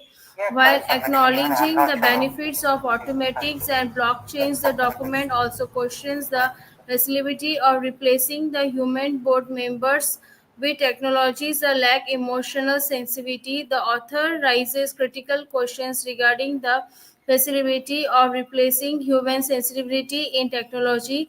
The sources suggested that while autonomously robots are not yet at physical reality in offices, blockchains are already driving the transition towards a new industrial area. The source advocates for robust legal framework to secure confidential data and manage the complexity of a digital business landscape. The use of database management and systems and cloud computing technologies have elevated the quality of governance reporting while maintaining the high levels of security and consistency. Cloud computing means of alien corporate governance and stimulating regulatory complications. The author argued that these technologies are not limited to tech sector but offer essential risk management tools for any organization navigating complex legal landscape. Furthermore, the passage notes that many companies already utilizes these systems through everyday applications without realizing their borders impact on operational efficiency. The workloaded on its department while enhancing the security, the storage of sensitive information. Overall, the sources document advocates for a shift in perceptions, farming cloud technology as universal benefit for all industrial sectors rather than just a specified interface between corporate governance and artificial intelligence. The growing necessity of integrating artificial intelligence and regulated technology into modern corporate governance framework. The modern tools allows organizations to process and vast amount of data quickly, ensuring that remain in lines with dynamic global regulations set by the bodies like the seconds. By adopting this digital system, companies can achieve greater transparency and objective reportings while minimizing the error associated with human oversight. Ultimately, the passage argue that integrating advanced computing is essential for preventing legal penalties and protecting the interest of stakeholders in complex market. Simpling the mechanisms of complications for business enterprises, it's highlighted that traditional regulatory oversight is often expensive and time consuming because of the massive amount of paperwork involved. Traditional methods of following laws are often expensive and labor intensive, requiring staff to manually verifying massive amount of documentaries. The technology tools help reduce the human errors and allow for a more streamlined approach to corporate governance. These combinations of technology streamlines complaints efforts and helps organizations take complaint in more efficient and effective manners. Sorry to Outstanding. interrupt. We request you to Yes. conclude shortly. Yes, ma'am. We request you to conclude shortly. Ma'am, there is only 2 slides, then I will complete it. All right. Okay. Outstanding companies with AI technologies, reg technology competencies. Ma'am, can I tell the conclusions? Yes, you can. Okay, then I will tell.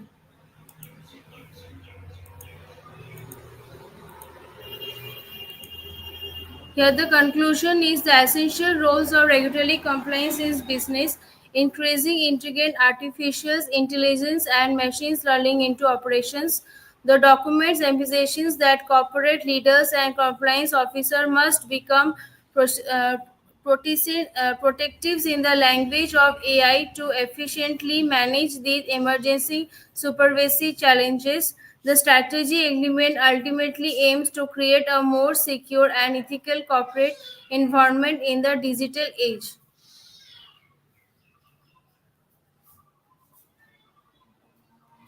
Thank you, participant, for your presentations. I have no questions for you.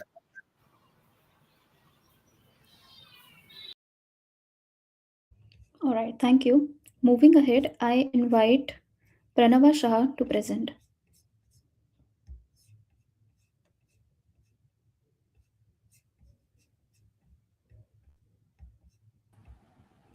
Yes. Good evening. My name is Pranava Shah, and I'll be presenting this paper on behalf of myself and my co author, Dr. Abhijit Rohi. Our topic for today is conceptualizing transformative digital constitutionalism for algorithmic societies. This paper proceeds from a simple but an urgent observation. Algorithms today are no longer merely objects of sectoral regulation or questions of technical innovation. They shape access to information, they influence institutional decision making, they mediate the exercise of both public and private power, and the challenges they pose are constitutional in nature and they're no longer solely regulatory. The question this paper addresses is whether existing constitutional frameworks are adequate for societies where governance in itself is becoming increasingly algorithmic, and if they're not, then what form of constitutionalism can respond to that transformation.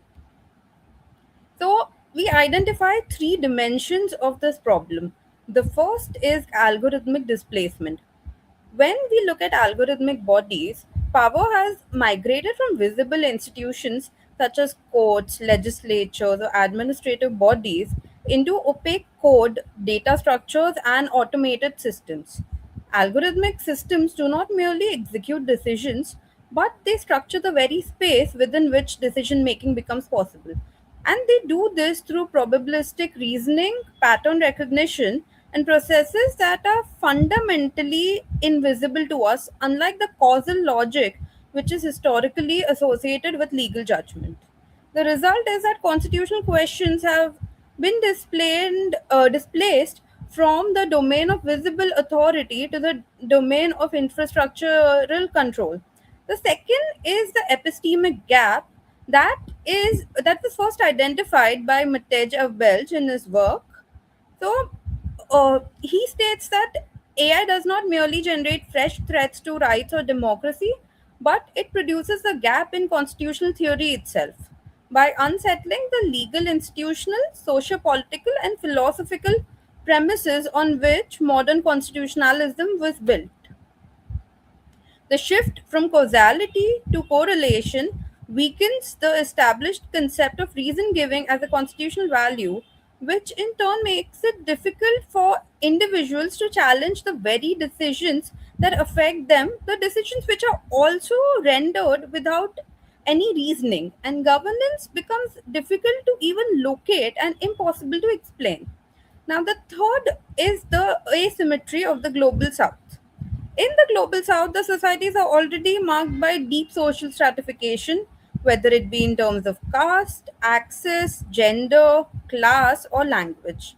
And there's also uneven distribution of technological access. Algorithmic systems do not produce any newer forms of injury, but they intensify the pre-existing patterns of inequality and marginalization. They interact with structures of exclusion rather than operating within neutral social conditions. And this is the context that any adequate constitutional response must address.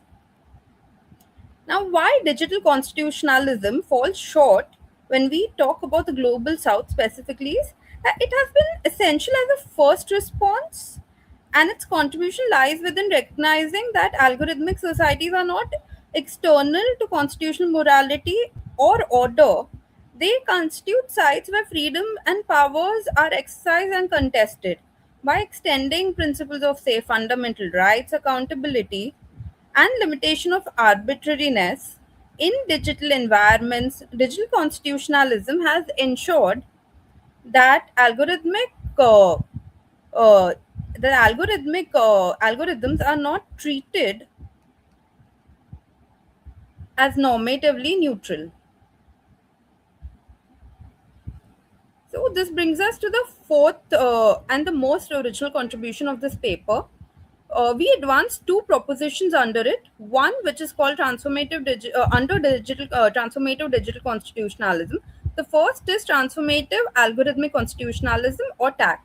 TAC does not merely constrain algorithmic power; it seeks to restructure the normative and institutional conditions under which algorithmic power operates. It draws from the tradition of transformative constitutionalism in its commitment to social justice, its refusal to treat constitutional order as static or self executing. Within algorithmic systems, this becomes significant because code, data, and platform architectures are no longer separate from public life. They increasingly are structuring participation, visibility, and even the distribution of social power. The second proposition is the positive algorithmic mandate. Now, PAM follows as an operational consequence of the shift that TAC introduces. It proposes that well established constitutional bias should be shifted towards affirmative action, which is one of the most distinctive features of the Indian Constitution as well, expressed through numerous articles providing for positive discrimination. Now we have all identified that algorithmic systems are going to be biased, and even society as a whole is biased. So if the bias is turned positive, as it already has been established through the constitution, then the goal of the bias would become positive and the exclusion would become inclusive. It holds the potential to turn AI into assistive affirmative action tools, one that broadens reach and access rather than solely ensuring the absence of negative implications. I want to emphasize that both TAC and PAM are original to this paper. They are advanced as frameworks for doctrinal development and not as finished prescriptions. When we talk about the application in the global south, we first look at the case which was in USA, in Washington, which was the State versus Loomis case. Now, when Compass was used, it used a system of redlining which was racially biased. The system operated as a black box where the criminal justice system was, instead of highlighting or emphasizing procedural weakness, it was redlining individuals on the basis of races for its criminal justice system. Now, in India, we have also seen certain examples in which biometric and facial recognition systems have been included in welfare delivery, such as Aadhaar schemes, ration schemes, in which authentication failures, data mismatches have have led to people being denied access to food and nutritional schemes. In Sorry these to interrupt. You have Yes. reached the time limit. We request you to conclude shortly. Sure. To conclude, digital constitutionalism is necessary, but it's insufficient. It responds to violations without shaping the architecture that produces them. It places restraint upon access, but does not interrogate design.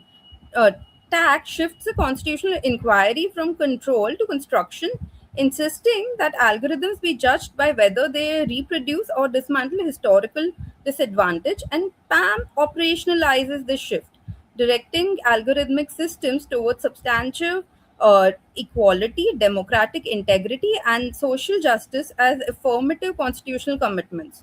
The stakes are structural, and if algorithms are to continue to reorganize public life, then constitutionalism must be asserted at the very level of design and not simply at the level of adjudication. In a system where a constitutional order arrives after execution, it will always remain one step behind the structures it seeks to govern.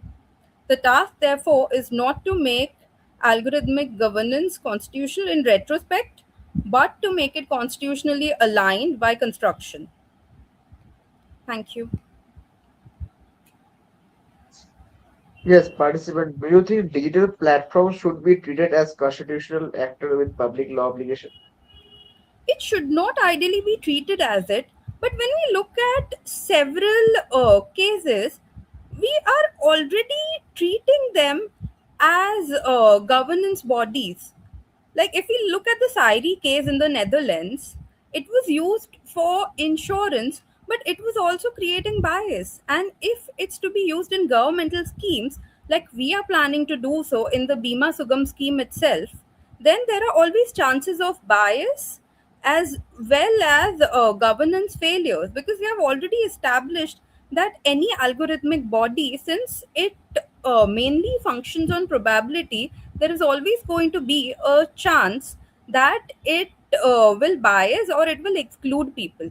So instead of treating it as a failure, if we look at it as an opportunity to use it as an affirmative action tool for positive bias, then perhaps it could mitigate damages and it could even work out for socially stratified societies where it has been historically difficult to reach each aspect of society, and also to reach areas where governance is hard to reach. Okay, thank you for presentation. Thank you. Thank you for that presentation. Moving ahead, I invite Mr. Gautam to present.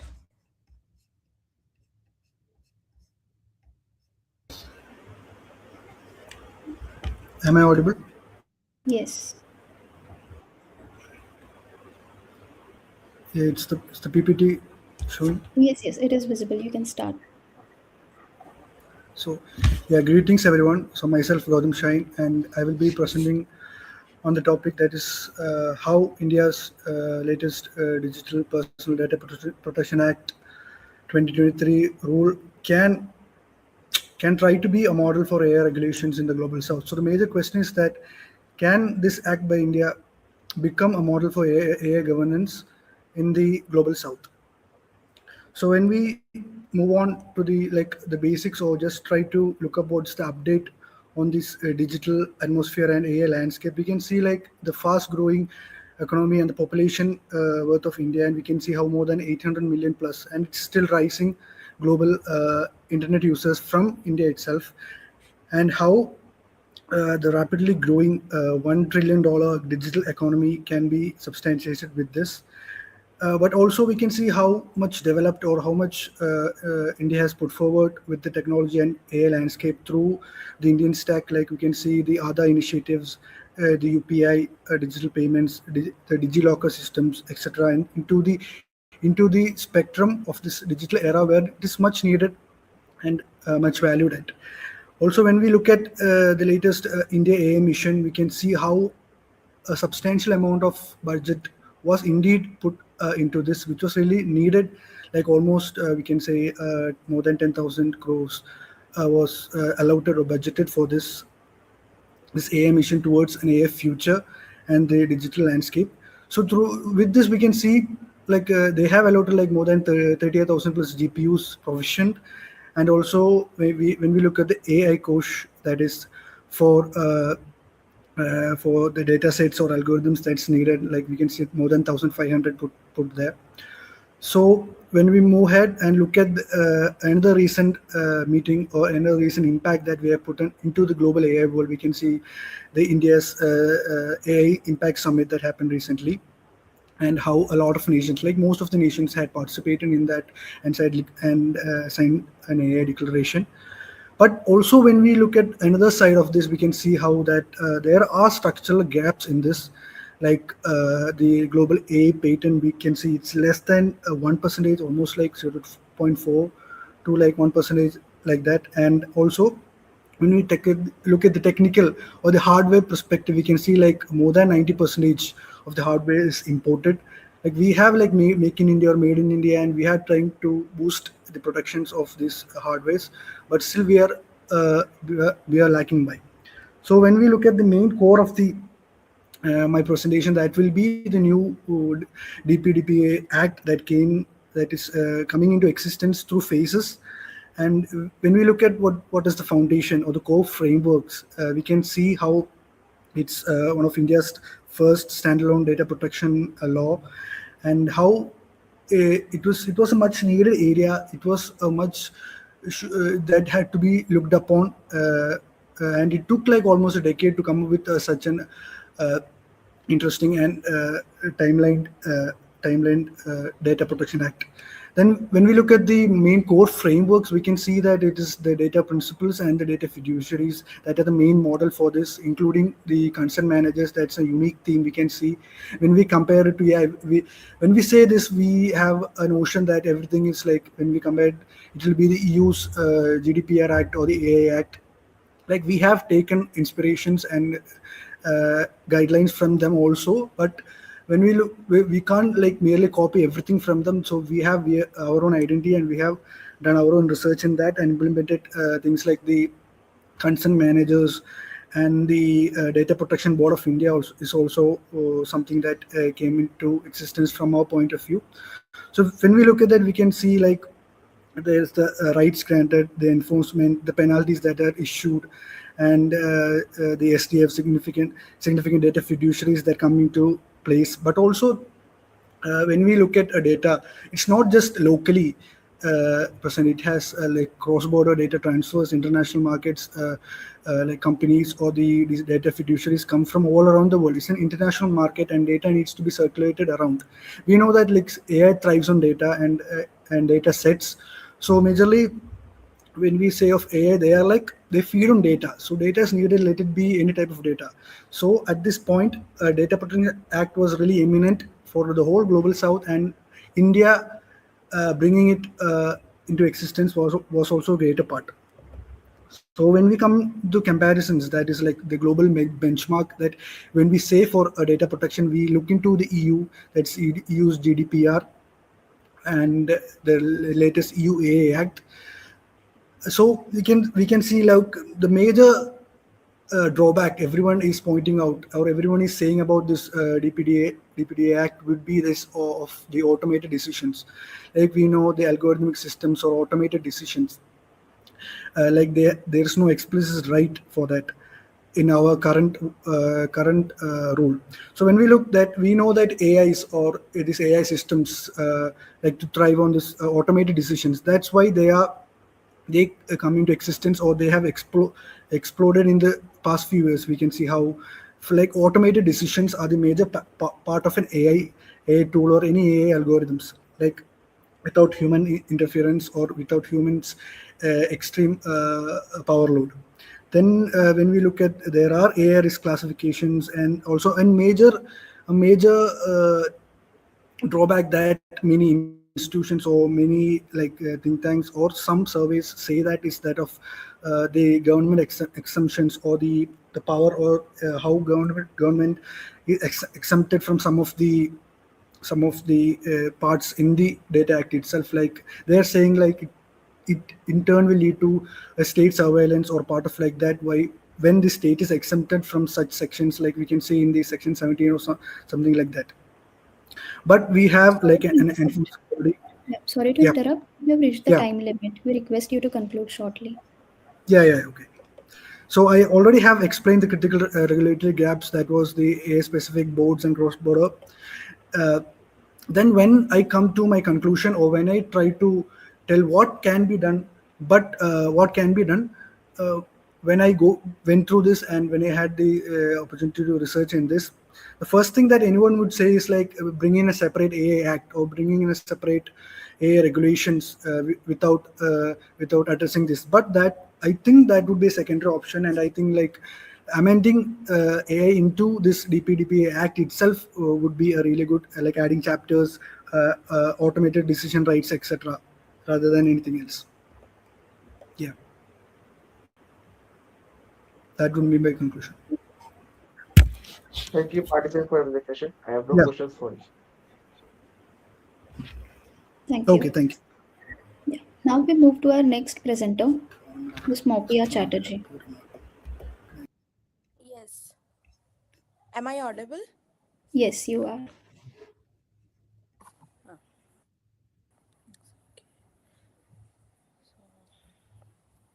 So, good evening. I am Mopia Chatterjee presenting on behalf of myself and my co author Oishi Yadav on the topic Artificial Intelligence and Cybersecurity and Analysis of AI enabled threats and their impact on digital security and emerging defensive strategies. Today, we are exploring a critical turning point in our digital evolution as rapid digital transformation becoming the deadlocks of national security and economic stability. Our global connectivity, spanning cloud computing and digital finance, has created an environment of consent data exchange. However, while these advancements enhance our efficiency, they simultaneously increase our vulnerability.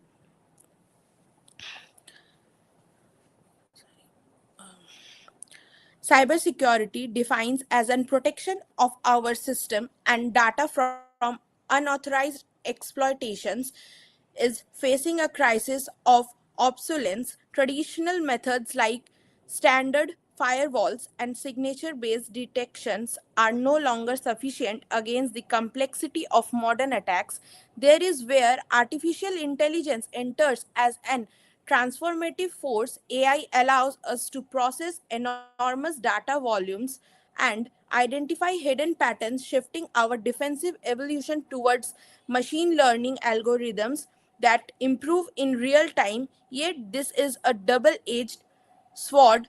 Malicious actors are also using AI to automate attacks, enhance social engineering, and develop adaptive malware. This engineering threats, emerging threats, including highly convincing deepfakes, are more scalable and difficult to detect than ever before.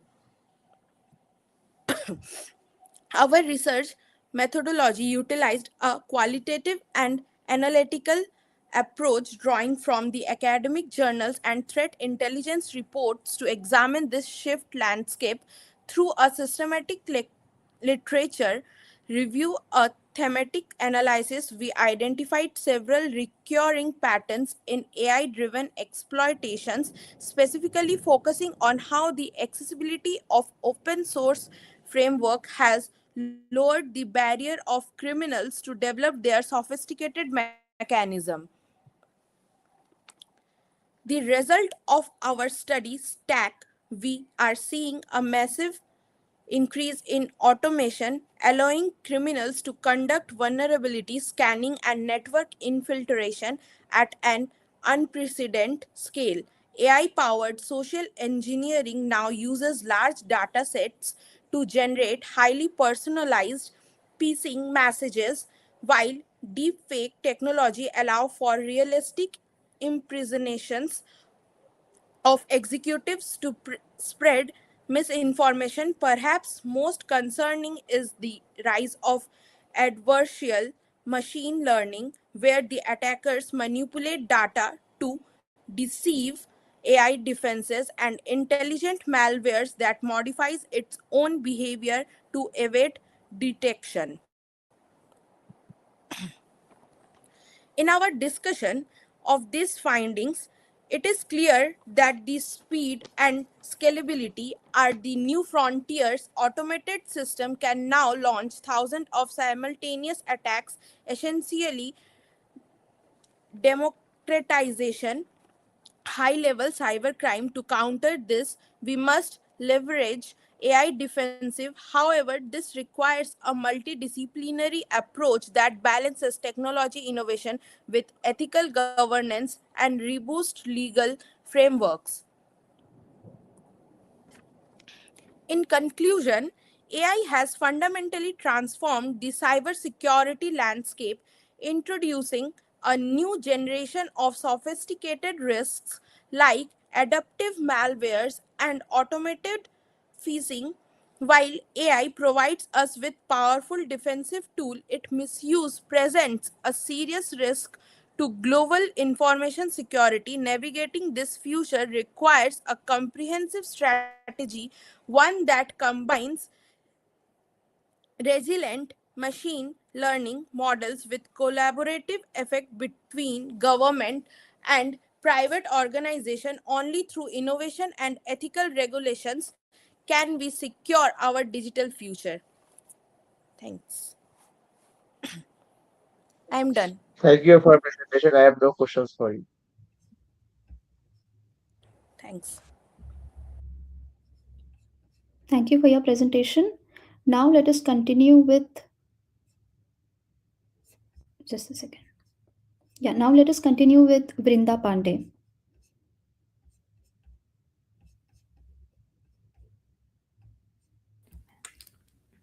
Am I audible? Hello. Yes. Okay. Uh, Good evening, everyone. So, I'll be presenting a paper which is titled Governing the Stack: Constitutional Limits on India's Digital Public Infrastructure. Beginning with some three big numbers, which was Aadhaar, covering the 99% of India's adult population, UPI, which processed nearly 13 trillion transactions in a single year, and CoWIN, which helped immunize 90% of the Indian population during COVID 19. Now, these are some remarkable achievements, makers of a state that has genuinely used technology as a social welfare instrument at a scale most countries haven't attempted. Currently, speaking about the global south, India is the world's most cited example of digital public infrastructure, and rightly so. But talking about what exactly is the question this paper asks, that being a global blueprint automatically makes it a constitutionally sound one, because alongside the efficiency and inclusion that the DPI provides, there is a parallel story that is going on, which is biometric exclusion because of Aadhaar, opaque data sharing, citizens compelled into systems that they truly never consented to, and accountability so distributed across agencies that it effectively disappears.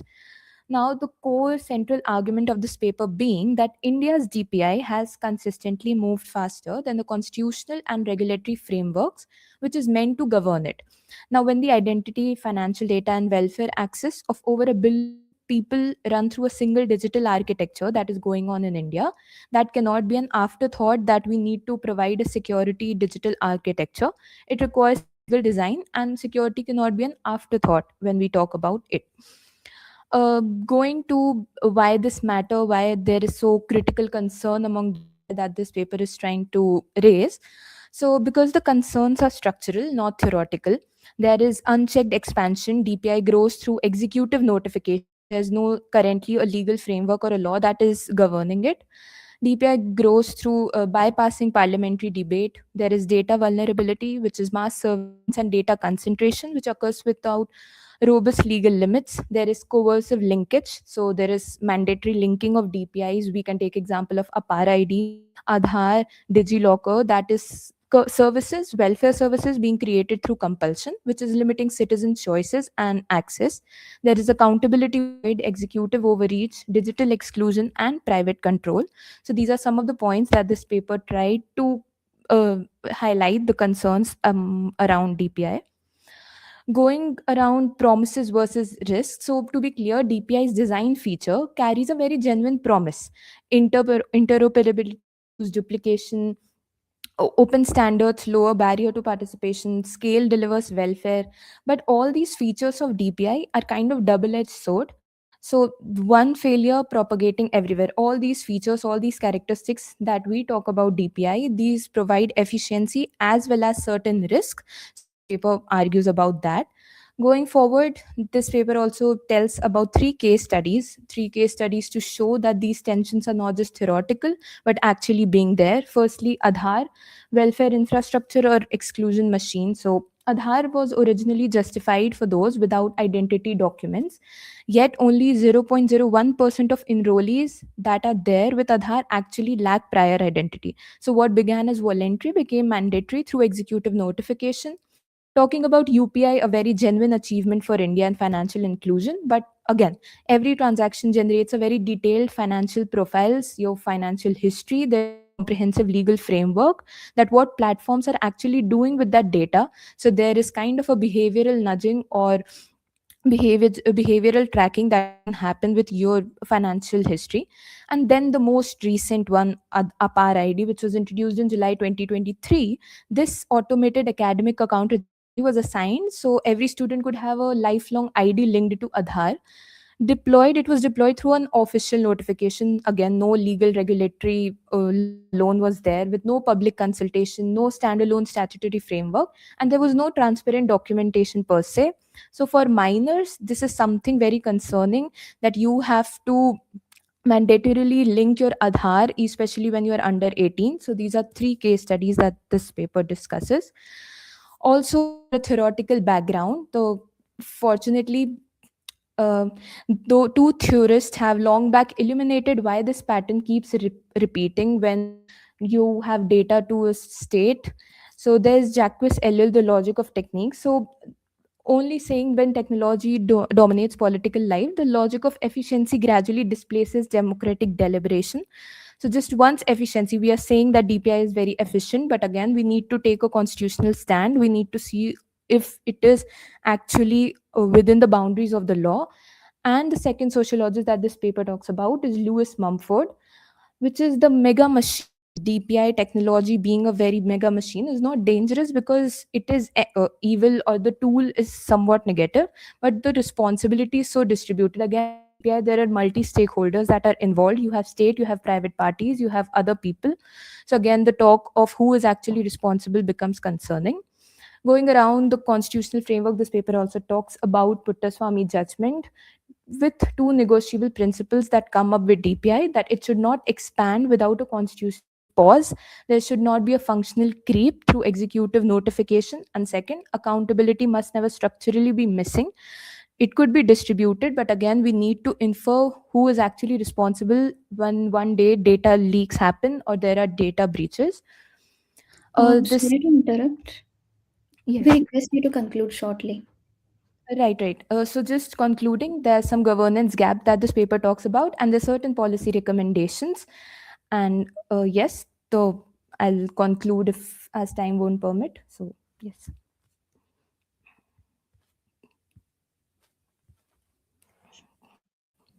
Thank you, participant. Do you think DPI platform should be subject to stricter judicial and parliamentary oversight? Yes, so exactly this paper's one of the central argument is that not a very strict regulatory framework, but a framework that could, make citizens sure that yes, my data, my identity is safe. It's not being used for another purpose, which is functional creep. So yes, there needs to be some stricter regulations around it. Okay, thank you for your presentation. Thank you. Thank you for your insights. Now we move to our next presenter, Ms. Shri Lakshmi.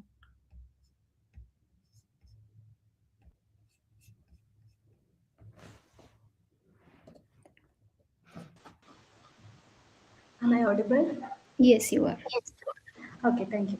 Good evening, all. Myself, Srilashmi KK, and I'm a research scholar. And the topic chosen for today's presentation is digital sovereignty in the age of.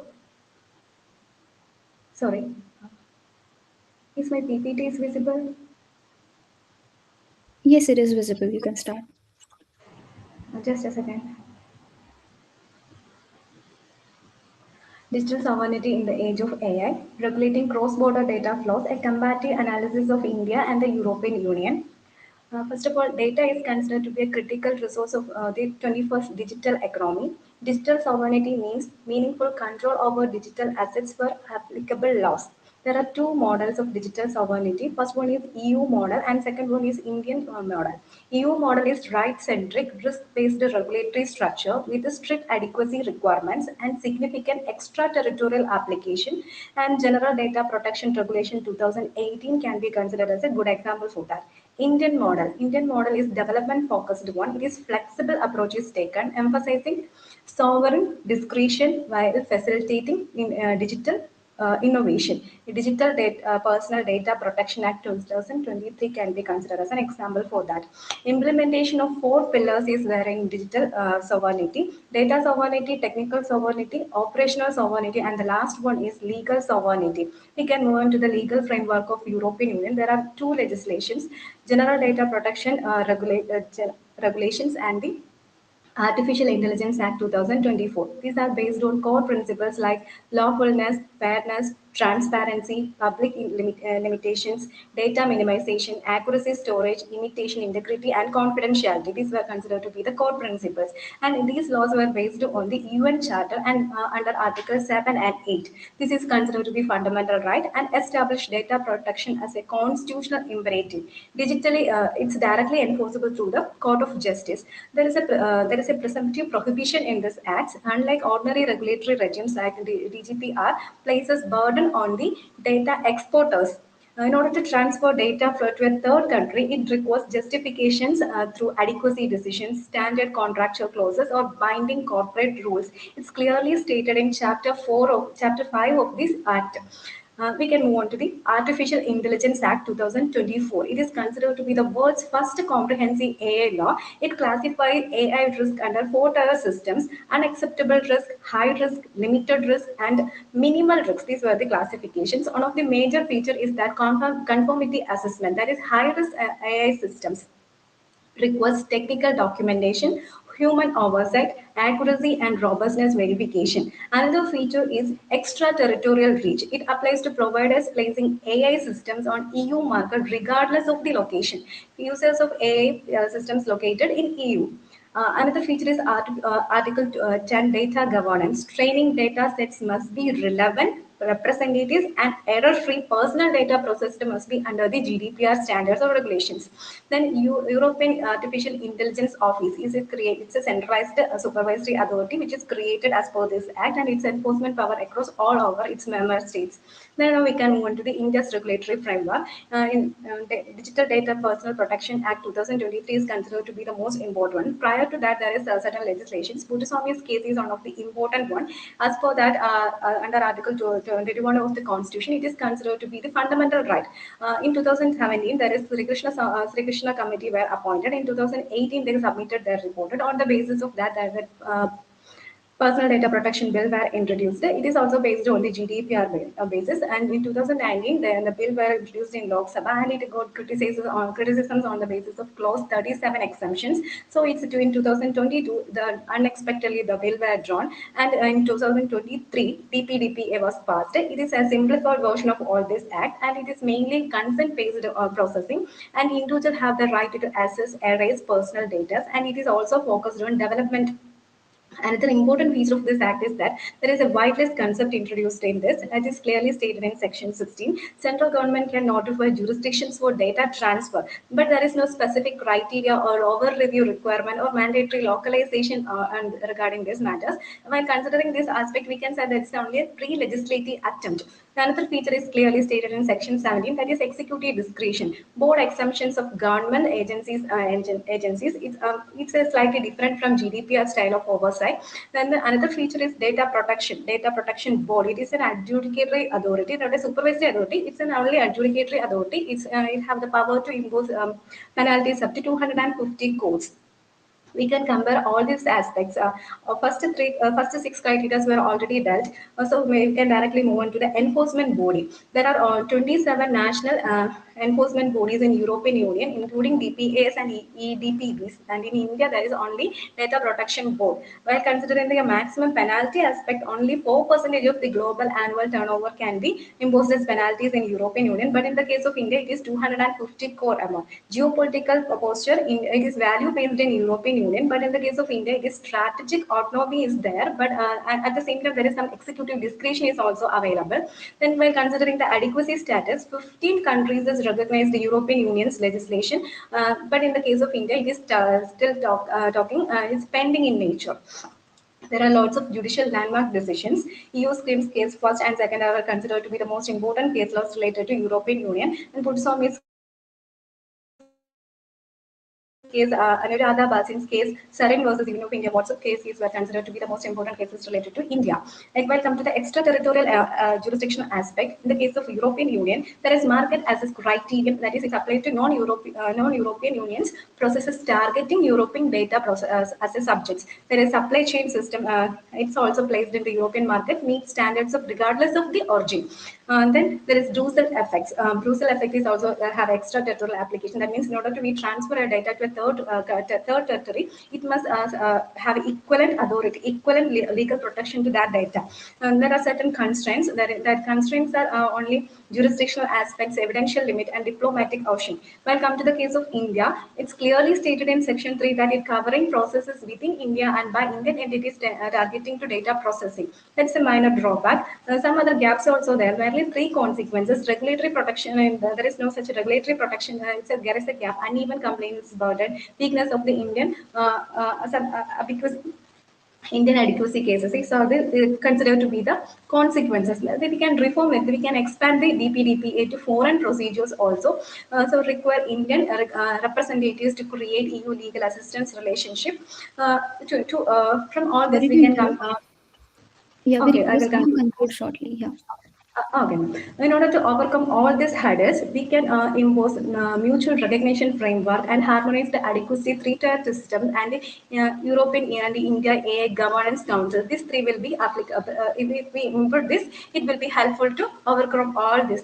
So, while I would like to conclude by saying that European Union is focusing on individuals' rights, and India is focusing at the same time individuals' rights and along with the development. So, the goal of both regions to come to a consensus regulating internet globally through convergence. So we have to foster cooperation among these countries and create an environment which fosters the innovation. Then only we can overcome these hurdles. Thank you.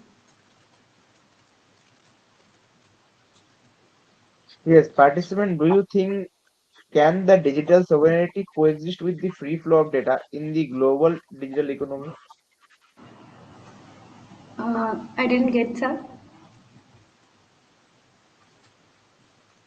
Can the digital sovereignty coexist with the free flow of data in the global digital economy? It's not restrict the free flow of data. It's at the same time it restrict the personal. It's personal freedom. There are three aspects: data collection, data usage, and data transfer. Now, the existing legislations only address the data transfer. They failed the after effect, that is data usage. How they going to use this personal data? So they will have to exercise certain restriction. Otherwise, it will affect our global economy. Okay, thank you for your presentation. Thank you, sir. Thank you for your presentation. Now we move to our next presenter, Nikunj Agarwal.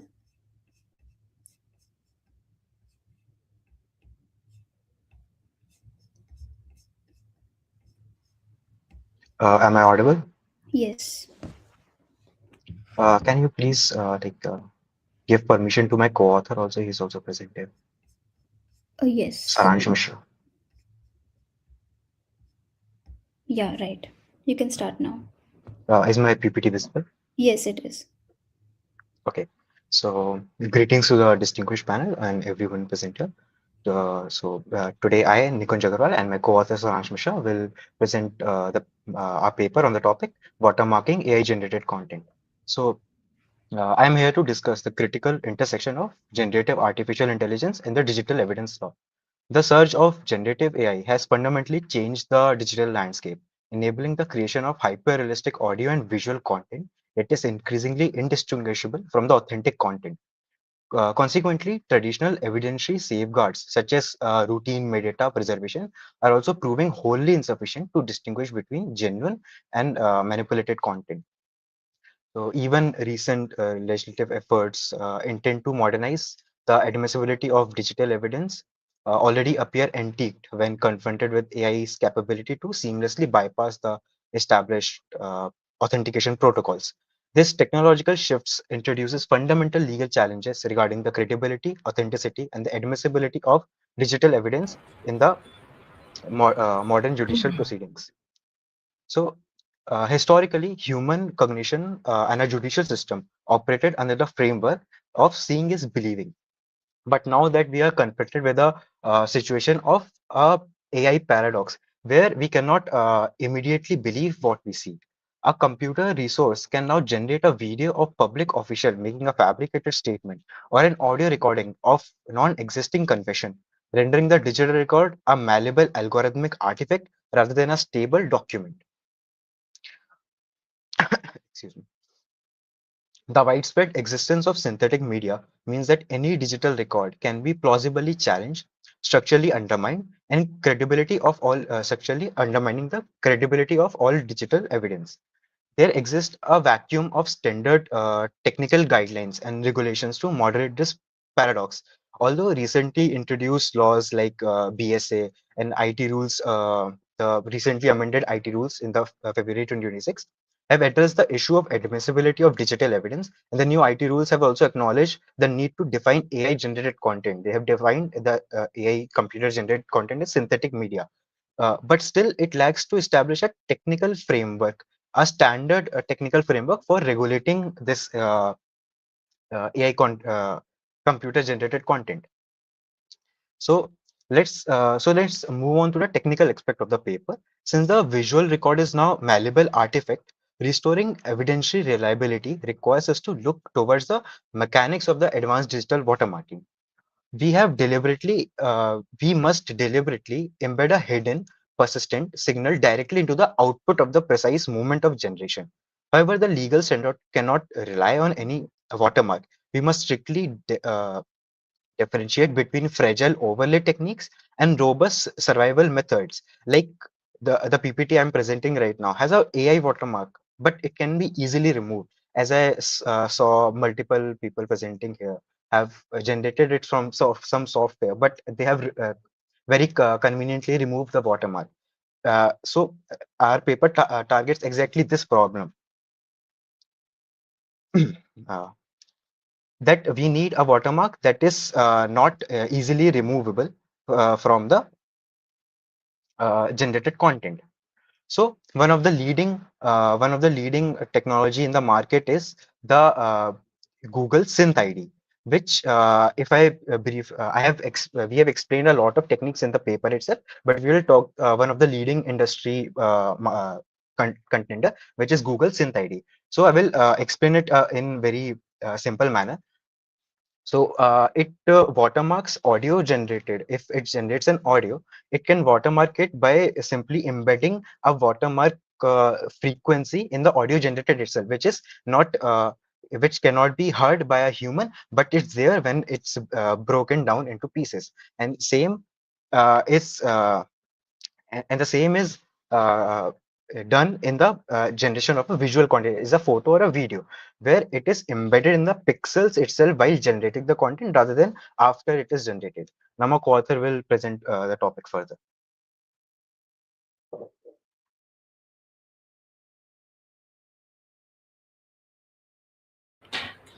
Am I audible? Yes. Hello, am I audible? Yeah. So as we already saw that the India have undergone through a very major transition, which is it converted itself from Indian Evidence Act to Bharatiya Saksh Adhiniyam. And although the BSA has the BSA has modernized the admissibility of the digital records, but foundational logic relies on antiquated assumption that leaves the evidence exposed to AI induced fabrication. So here what section 63 of the BSA, which is the successor of section 65B of the Indian Evidence Act. It expanded the admissibility to include the semiconductor memory and communication devices and requires a certificate from the person in charge of the computer of the computer system, person in charge of the computer system. And it has in the several case laws and in the several cases also Supreme Court have put it as a sense on, like it in the state of NCT versus the Navjot Sandhu Supreme Court, that the certificate, that the requirement of the certificate is not mandatory. But subsequently, in reviewing its judgment in Anwar PV versus PK Bashir, the Supreme Court held the that the requirement of certificate is mandatory, because it's been already stated in Bharati Saksh Adhiniyam section 63 of Bharati Saksh Adhiniyam. So it has gone through several transitions, but still it has been it has not addressed the main point, which is the watermarking and to counter the AI generation, the generative AI. So in IT amendment rules also, the Supreme Court in IT amendment rules also, they have include several things which has addressed the traceability AI generation problem by introducing mandatory labeling and traceability, and intended these rules impose obligations without establishing a current technological specific standard, rendering the policy the largely ineffective in forensic settings. And to Sorry regulate to the generative interrupt. information. We request Hello. you to conclude shortly. Okay, sure. So what as I have told it, as I've already told you, that there is existing framework in the in the Indian regime, but still it is not addressing the main key points, which is to stop the generative AI. So for that, we strongly recommend some policy which can help the Indian government to counter such AI generative deepfakes and all. So what we suggest is, we strongly recommend establishment of a uniform national watermarking standard administered by the Bureau of Indian Standards and the Ministry of Electronics, Information and Technology. This standard must explicitly mandate multi-layering watermarking, combining the visible labels with cryptographically secured visible watermarks embedded within the latent space of the generative model. Crucially, the UNWS must mandate that all the platforms expose a standardized public accessible detection API. This will ensure that the Central Forensic Science Laboratory, which is also a key point, and the courts can authenticate AI generated evidence independently without relying on private platform cooperation. Because the AI generation have already totally malfunctioned the admissibility of the evidence in court, which needs the verification. And what we suggest as a um, and the legal admissibility of the evidences of digital evidences. So what we suggest, that the law must proactively shift the burden of proof away from the party defending against fabricated evidences, placing it squarely on the party submitting the digital record. Because and for that we propose a statutory amendment to section 63 of the BSA to introduce a rebuttable presumption of modification. Under this framework, any electronic record tendered shall be legally presumed to have been generated or modified through AI-based means. The burden of proof then shifts to the party seeking to rely on the record, who must produce sufficient technical evidence, such as a provenance verification report demonstrating a compliance with the UNWS that we suggested previously as a technical recommendation to displace this presumption. And by closing my today's presentation, I would like to say that the generative AI paradox is not a transitional challenge that will simply resolve itself. It is a permanent structural feature of the contemporary information environment. However, India stands at a critical juncture in the development of its digital evidence jurisprudence. By evolving our legal frameworks and technical institutions in tandem, we demanding standard-driven watermarking and updating evidentiary burdens, India has the unprecedented opportunity to build a trustworthy, resilient, and world-class digital ecosystem. Thank you. Thank you, If there are participants, any for your questions, presentation. I have no questions for it. Thank you. thank you. Thank you for your presentation. I would like to call upon Ms. Nayana Rajiv and Dr. Priya Prasad.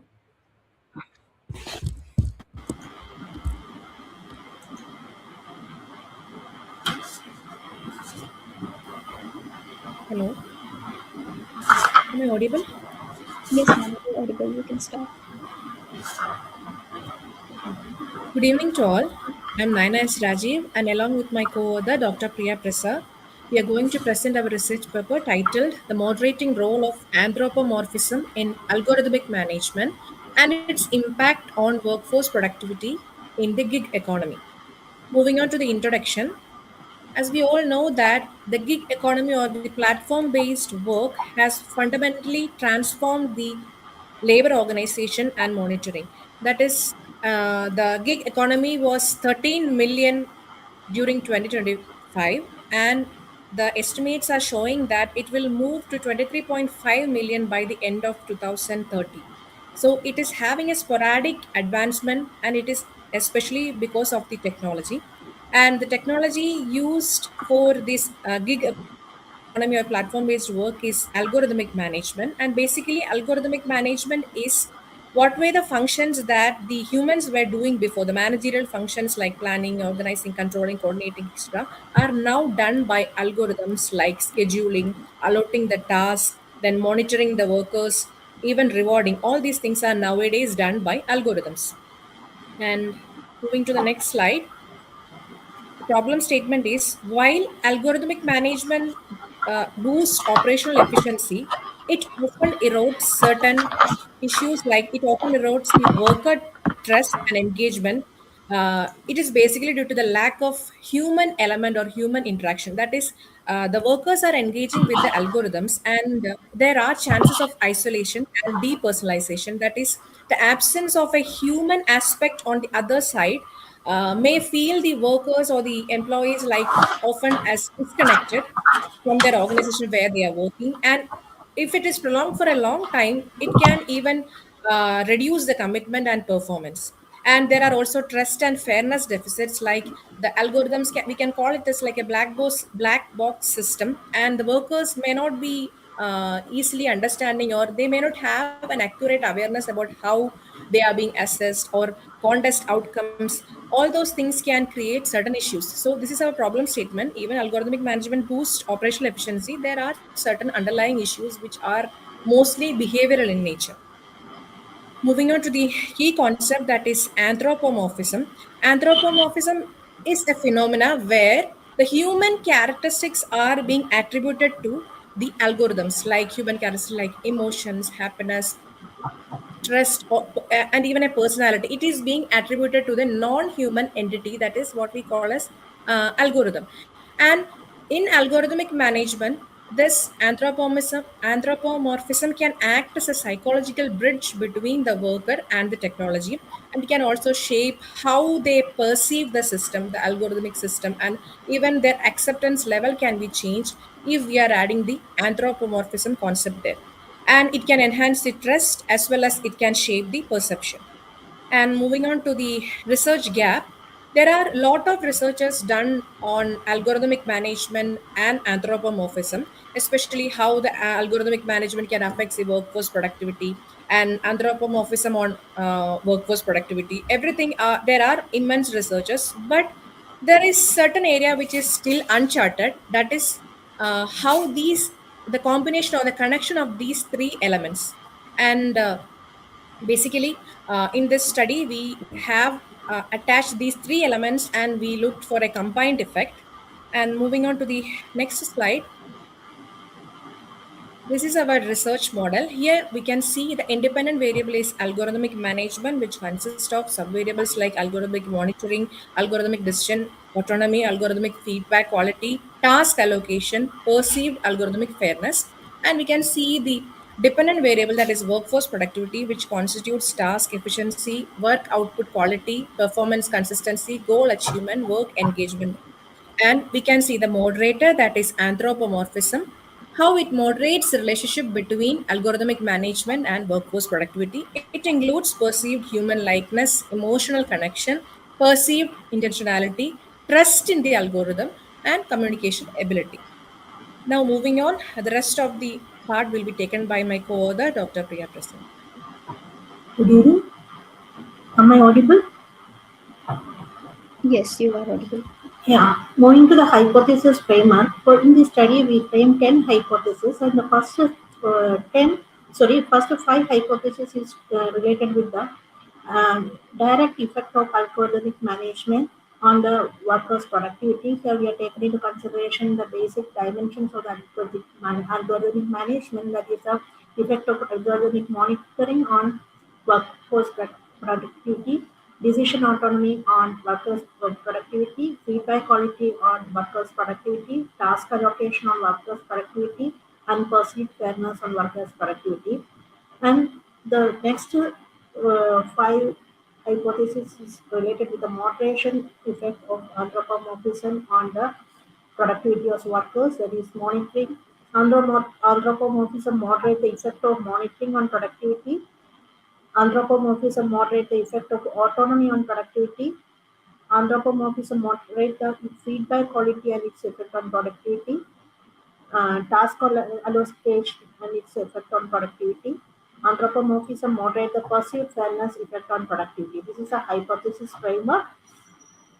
And moving to the research methodology, we employed a rigorous quantitative cross-sectional design to test the model using a structured questionnaire administered to the gig workers in Kerala state. And the sampling, regarding the sampling and the sampling design, the participants were selected via purposive sampling across diverse gig platforms, and 400 gig workers were surveyed.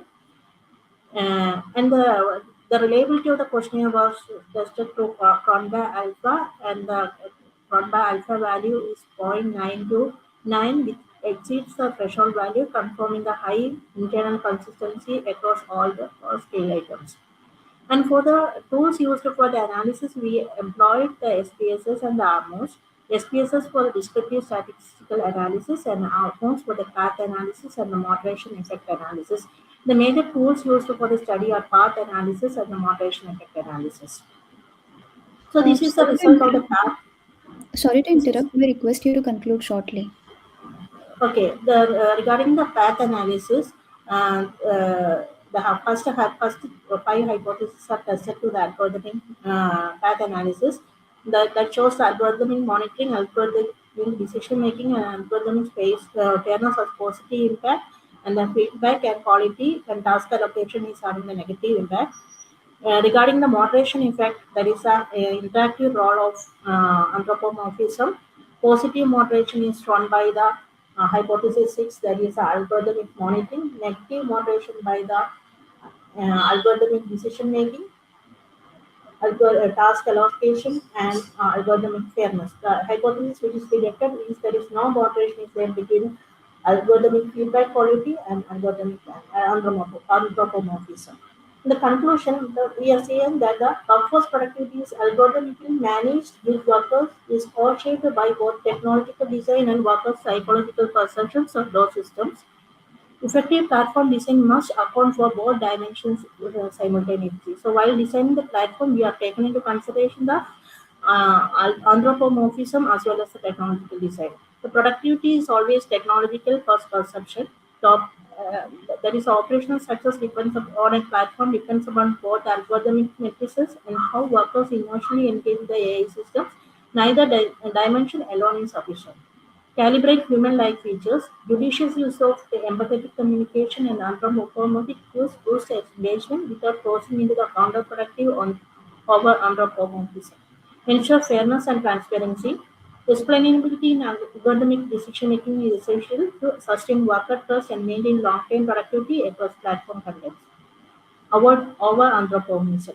Excessive humanization creates unrealistic expectations that erode the perceived fairness and undermine the worker independence and long-term engagement. That's all. Thank you.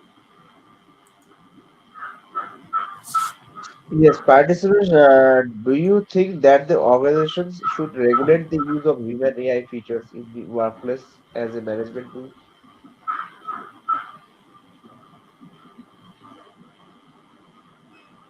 Parents, sir?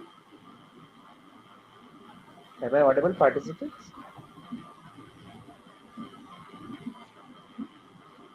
Yes, sir. Participants, am I audible to you?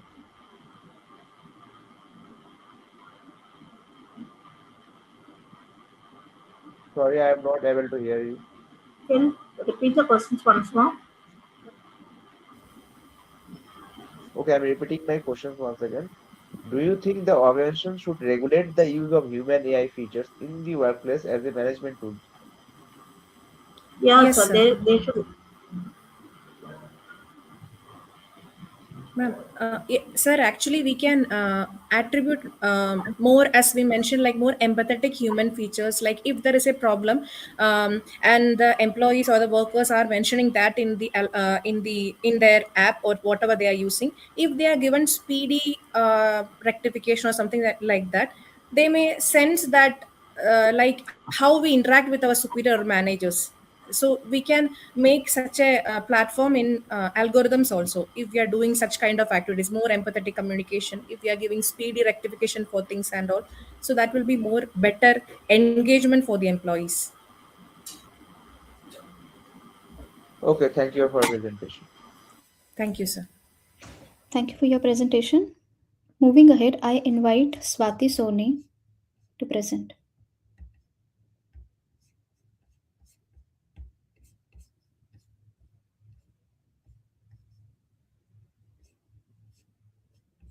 Good evening, everyone. Am I audible? Yes, you are.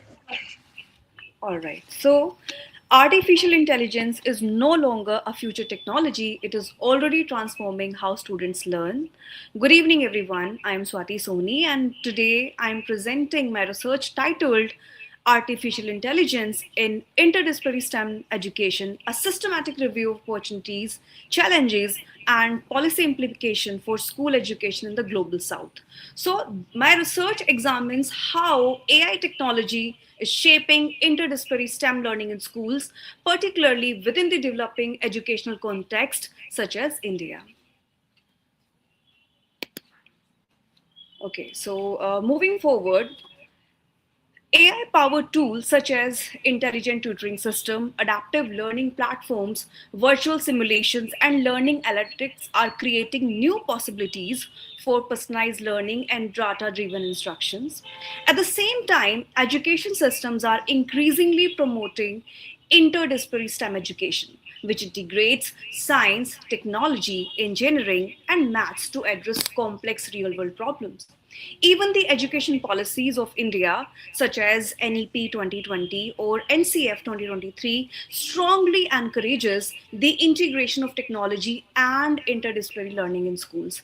But here I want to add, despite growing AI discourse, we still lack a clear synthesis of how AI support interdisciplinary STEM education school concept of global south. So after going through various review of literature, I was able to conclude few research gaps.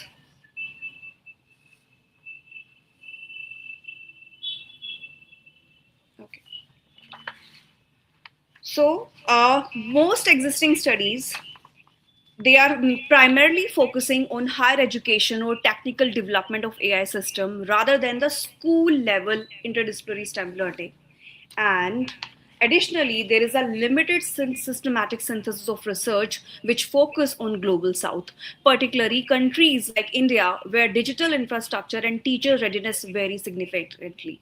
Therefore, this study aims to systematically review the literature to understand how AI supports interdisciplinary STEM education in school context and what challenges and policy implication emerges.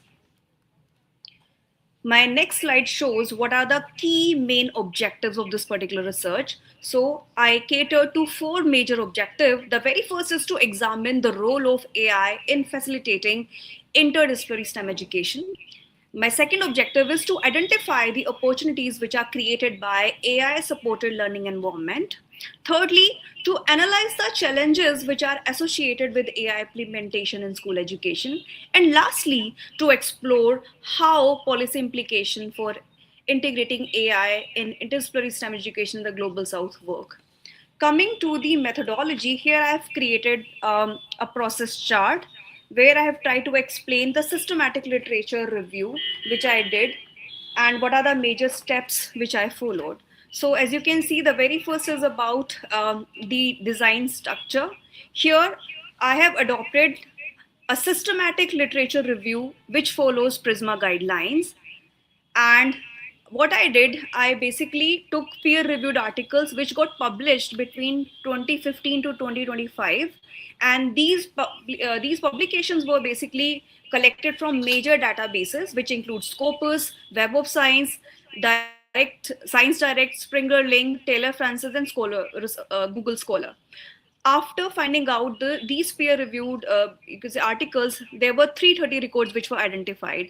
Later on, what I did, I basically removed using Boolean operations, and the process of this was carried out between 2015 to 2026. Sorry, between January 26 to 25. And what I did, I basically used inclusion exclusion criteria to which followed to ensure relevance and quality of the selected paper. And lastly, 35 studies were selected for thematic analysis. So here, after reviewed these 35 studies, what I got to know, the major findings which are associated, or the opportunities which are associated with AI in integrated STEM education. Firstly, AI supported personalized learning enables adaptive learning system to analyze students performance and adjust the instructional materials accordingly to the needs of the student. Secondly, AI technologies, they support inquiry based and problem based learning through simulation, virtual labs, and interactive learning environment. And thirdly, AI driven assessments and learning analytics, they allow teachers to monitor the student progress, to identify the learning gaps, and also to provide timely feedback. Sorry to interrupt. We request you to conclude shortly. Okay, I'll try to finish in another 2 minutes. Okay, coming to despite having the major opportunities, there are few challenges which are associated with AI in education factor. The very first challenge is the teacher readiness, as many teachers, they lack the technical and pedagogical skills which are required to integrate AI tools in their learning or the teaching process. The second key challenge is the digital infrastructure, especially in the developing countries like India, where schools, they have very limited internet connectivity or access to the devices. And lastly, there's a huge concern related with the data privacy and the ethical use of AI and the digital divide, which we frequently identified in the reviewed studies. Coming to the policies implication, education policies such as NEP or NCF 2023, they emphasize the integration of technology and interdisciplinary learning in the schools, and the successful implementation require teacher professional development program, improved digital infrastructure, ethical framework for AI usage, and policy which ensure equitable access to digital learning tools. So these are the implications and recommendations. So after reviewed all these research papers, what we can say here, that the recommendation for AI integration in STEM education highlights the continuous training of teachers to build the AI competencies, strengthening digital infrastructures, promoting interdisciplinary and project-based curriculum, ensuring the ethical use with data privacy and transparency, and providing inclusive access to technology which bridge the digital divide. So I'll conclude here that artificial intelligence will not replace the teachers, but teachers which are empowered with AI will redefine the future of STEM education. Thank you so much. This is the slide which shows the references which I have taken to create the background research and the methodology. And I would happy to take any question. Thank you so much. Thank you, participants, for your presentation. I don't have any questions for you.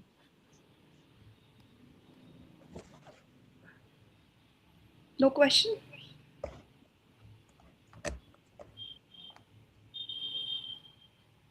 Yeah, Sorry, thank I you don't for have your any questions.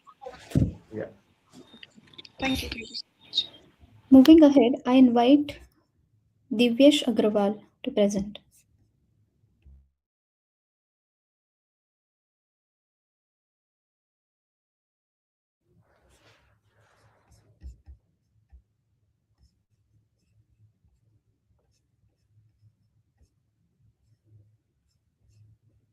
Hello, am I audible? Yes, you are. You can start.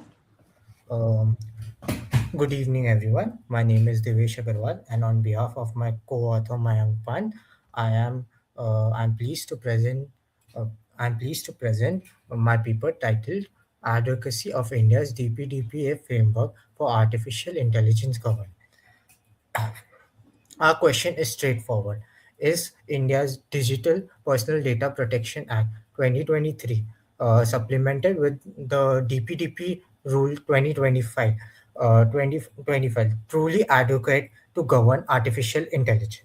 Uh, the DPDP Act is a genuine achievement born from the Supreme Court's landmark Puttaswamy ruling, which declared right to privacy as a fundamental right. Though it took 6 years and a collapse of a 90 plus clause bill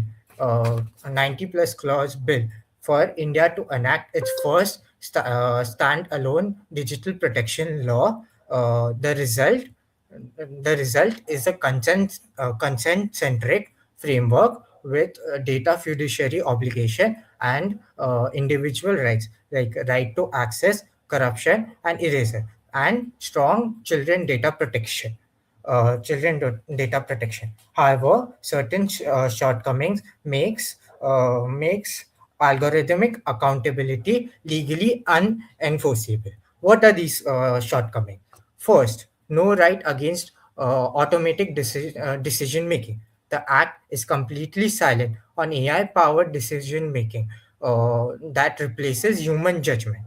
Uh, this means an individual has no right to explanation, challenge, or a right to human review. Second, the National Security Surveillance Cover or Section 17. The central government, India's largest AI developer, can exempt its own agency from all DPDPA obligation on vague national security grounds with zero requirement for judicial oversight. Third, right to erasure cannot be applied to trained AI models. Once an AI model is trained using personal data, it doesn't store it in traditional files. It does so through statistical weights, which cannot be located or deleted. The Act grants eraser rights but provides no technical or legal pathway to enforce them against such AI models. Um, now, uh, now, how does India's data framework compare globally? When placed side by side against EU's GDPR and California CCPA, the contrast becomes clear. Uh, while GDPR consists of six legal bases for processing of data, the DPDPA framework only has two. On breach notification, Indian framework is stricter than GDPR. However, there is a significant gap in AI in automated decision, especially when placed side by side against California's CCPA. The California CCPA defines automated decision making technology, mandates pre-use notification, um, provides opt-out rights and right to access to parameters, which the DPDPA completely ignores. To conclude, the DPDPA Act fulfills the Puttaswamy's mandate. However, the question of algorithmic accountability remains completely open. Thank you.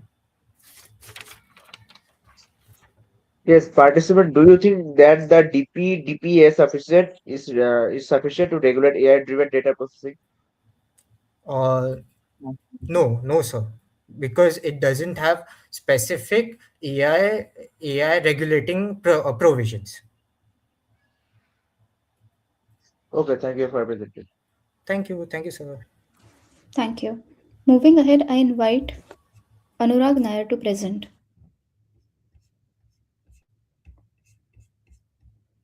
Am I audible? Yes. Good morning, bench. My name is Anurag Nair, and I'll be presenting upon regulation of the public commons. My question is simple.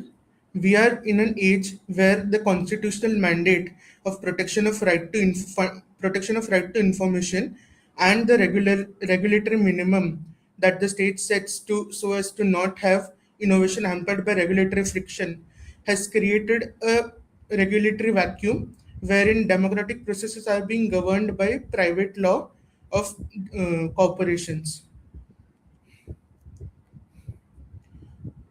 The fact is that computational progress, that is AI, is a Janus phrase description of disruption of democracy, because on one hand it gives the promise of bolstering communicative practices and enhancing administrative efficiency, but on the other hand it also unleashes sophisticated instruments of coercion such as deepfakes to manipulate public consensus.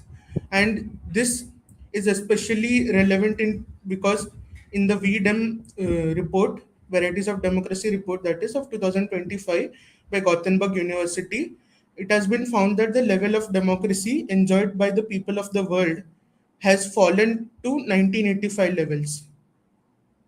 That is, there are more autocracies than democracies today. This this partly has happened because of the obsolescence of legacy frameworks, like the legacy laws like India's IT Act 2000 and or Pakistan's Prevention of Electronic Crimes Act 2016. They are built to address static digital threats like unauthorized access, data storage, and conventional cybercrime. But today, the modern reality is characterized by dynamic, uh, self-evolving threats and micro-targeted manipulation. The existing statutes lack the conventional capacity to govern AI. AI algorithmic interference in digital commons can happen by the way of elections, citizen deliberation, government services, and judicial processes. So while in elections, the AI can help many bad actors to micro target populations and place hyper polarized silos of content that distort the right to vote. For example, in 2024 New Hampshire primary elections, there was a robotic imitation of President Joe Biden that urged voters not to vote in the elections because they will not then not be able to eligible to vote in the presidential elections. Citizen deliberation, algorithmic interference also hijacks citizen deliberation by pushing consensus towards one side. For example, by use of deepfakes, which is make a candidate seem to be doing something that he would not ordinarily do. In government services, because AI is a black box, there is no accountability, and if it is implemented in government services, for example in pensions, and it does not give somebody a pension, it cannot be adjudicated as to why it does not give somebody a pension and gives everybody else a pension. And in judicial processes, it distorts the judicial process by introduction of synthetic evidence, which we'll see ahead in a case. The epistemic threat to due process is precisely the black box, the machine learning black box, because we do not know what weights and what statistics, what data is in the black box, which produces the synthetic evidence, which ultimately results in the hearsay collapse, wherein traditional rules fail to prove or disprove the reliability of the data. In 2026, the case of Kumadi Usharani versus Shore Mallikarjun Rao, wherein there was existence of fabricated case laws that were produced by LLMs, and wherein the Supreme Court had warned that fabricated case laws threaten the very roots of legal precedents, Reliance on unverified AI outputs would pollute the judicial process and hamper the right to fair trial. And it set the precedent that reliance on fabricated AI citations will now be legally classified as professional misconduct. The global and regional benchmarks are, and cause how India fares in with regards to the European Union and Bangladesh. While India has a pragmatic and developmental approach to AI, Europe has a protective and restrictive approach to AI, while Bangladesh has a sovereignty optimization approach to AI. The limits of the soft law is that they do not enforce any obligations on AI or corporations, then they are wholly rooted in corporate goodwill. Therefore, they cannot protect the citizens from any mishap that occurs from use of AI. To protect the citizens uh, and to prevent the ambiguous law of the private sector from overriding public laws, hard law accountability is the norm.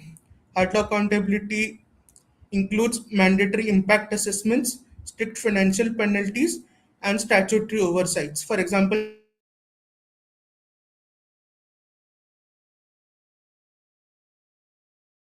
the difference between soft law to hard law is given in the seven sutras of AI, which rely on the four principles of trust and safety, fairness, accountability, and understanding by design, and innovation over restraint. Wherein trust and safety protects the digital commons from cross-border algorithmic threats. The people first principle mitigates dataset biases. Accountability and understandable by design mitigates the black box norm of AI, and innovation over restraint removes unnecessary oversight so that there is no regulatory friction with for innovation. The AI Ethics Bill of 2025 has we see for the first time teeth in the law, wherein there is a penalty of over 5 crores for severe non-compliance. There is for an unacceptable risk AI, there is stringent prohibition so as to preserve constitutional sovereignty. And for high risk AI, it requires continuous institutional oversight from with the new AI governance group and democracy and DIA, that is Democratic Initiative Assessment. Sorry to interrupt. We Synthesis. request you to conclude shortly. Yes, ma'am. Just last two. And ma'am, so the insights that I've got from my research are that digital commons, that is social media or public or something that the public can access. This cannot be protected in isolation. Cross-border algorithmic threats require interlocking traditional mechanisms. The strategy is to align India's structural guidelines with Bangladesh's sovereignty focus to and move away from passive knowledge to coordinated regulatory models. And the last is that the protection of digital commons is not merely a technical challenge. It is a frontier of constitutional preservation, wherein the imperative is to prioritize democratic resilience. Thank you. If the bench has any questions. Thank you, participant, for your presentation. I don't have any questions for you. Thank you. Thank you for your No presentation. questions? Thank you, ma'am. Yeah. Now I invite Sarthak Mishra and Siddhant Mishra to present.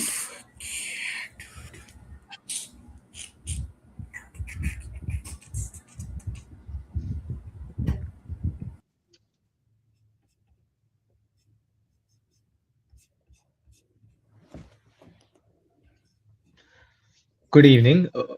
We will be discussing a critical challenge at the intersection of artificial intelligence, copyright law, and traditional knowledge in South Asia. The question we are addressing is simple but urgent. Is AI training algorithmic extraction or fair dealing? And more importantly, what can we do about it? Next slide. Let's start with the scale of the problem. South Asia's knowledge is being extracted at an unprecedented scale without compensation. Consider these numbers. Sorry, previous slide. You're at the wrong. Yeah. Consider these numbers. More than 300 billion web pages from the Common Crawl corpus feed models like GPT, Llama, and Gemini. This includes more than 300,000 Ayurvedic formulations digitized in the digital library. Yet there is zero compensation flowing to the traditional knowledge communities. And what exactly is being extracted? Ayurvedic and Unani manuscripts, the Panchtantra and folk narratives, Hindustani classical music, Nakshikantha embroidery patterns, and entire Siddha and Yoga knowledge systems. Why do communities have no recourse? Because traditional knowledge has no individual author, so there's no copyright ownership. Its oral and communal origin is incompatible with Western IP doctrines. Much of it is in the public domain, and due to and since there's zero legal mechanism for consent or benefit sharing, 5 South Asian nations are still operating under colonial intellectual property laws that simply weren't designed for this. Next slide. Yeah. Now let's understand how this extraction actually works at a technical level. During the data collection, web crawling indexes traditional knowledge without community consent. This may constitute reproduction under Section 14 of India's Copyright Act. Next stage is tokenization. Languages like Hindi, Bengali, and Nepali are fragmented into subword units, resulting in lower fidelity compared to English. The original expressive form is stripped away.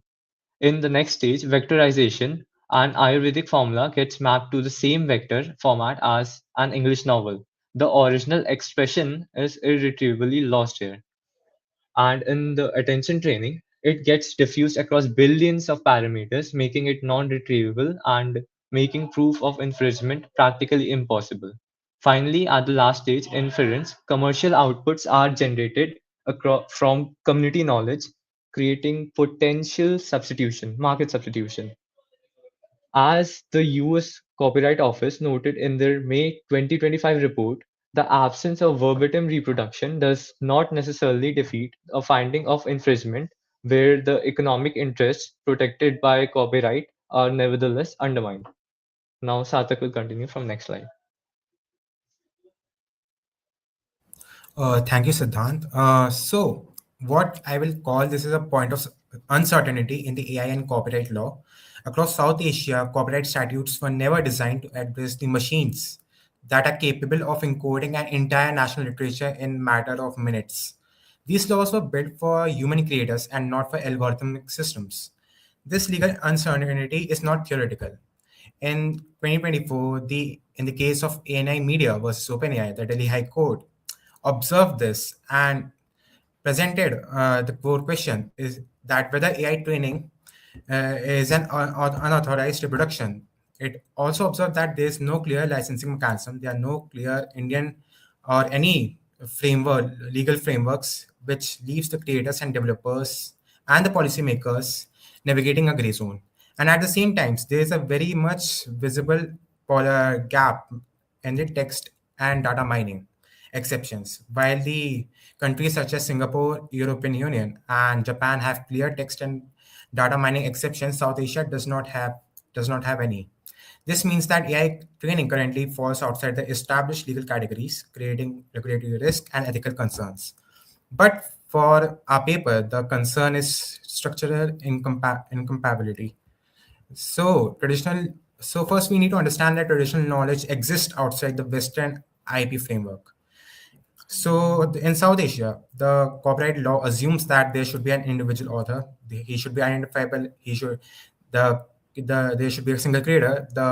The product that the creator has is written, recorded, or in the tangible form, and there is a time limit or a time period for which the copyright protection would be given.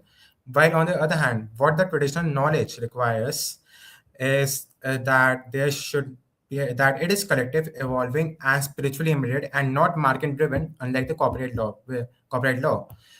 And because of that, it is not compatible with the copyright law in the South Asia and the Western intellectual property right law. And what our paper also sees is an AI authorship irony.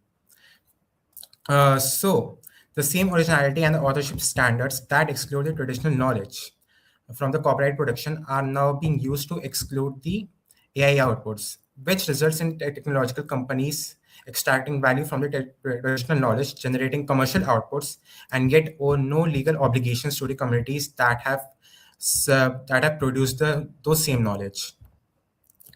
So, what is the solution to this? At the core of our research paper, we proposed three-tier regulatory framework for the AI and the data training with regards to traditional knowledge. The first tier is about non-commercial research by the public universities, governmental bodies, NGOs for the sole purpose of fair dealing, or what the Section 52 of the Indian Copyright Act says. That is, it should be fairly used and not for any profit driven purpose, while the second tier addresses the private entities deploying the generative AI that should operate under statutory licensing regime by the governments of the countries, which is similar to the collective licensing companies uh, systems. This ensures that the creators of the copyrighted work receive compensation while enabling the technological progress. The third tier is largely with the concern of establishing a body in South Asia that looks after the traditional knowledge and the AI data sets that are used in it. Here, the principle must be that a free and prior and informed consent should be given by the communities to the governments, to the AI companies for their data to be used, and that framework should have a should be overseen by proper governmental authorities by the South Asian countries. That must be established under the unified framework of the South Asian countries. So, in conclusion, I would say that the risk of AI exposes a deep gaps in the existing copyright frameworks, particularly in the regions where traditional knowledge operates outside the Western legal assumptions. A differentiated regulatory approach is needed to balance innovation, commercial interest, and cultural justice in the South Asia. So, by combining fair dealing protection, statutory licensing, and consent-based safeguards for traditional knowledge, South Asia can move from a regulatory uncertainty towards a more equitable and globally relevant modern model of AI governance. Thank you. Thank you, participants, for your presentations. I don't have any questions for you.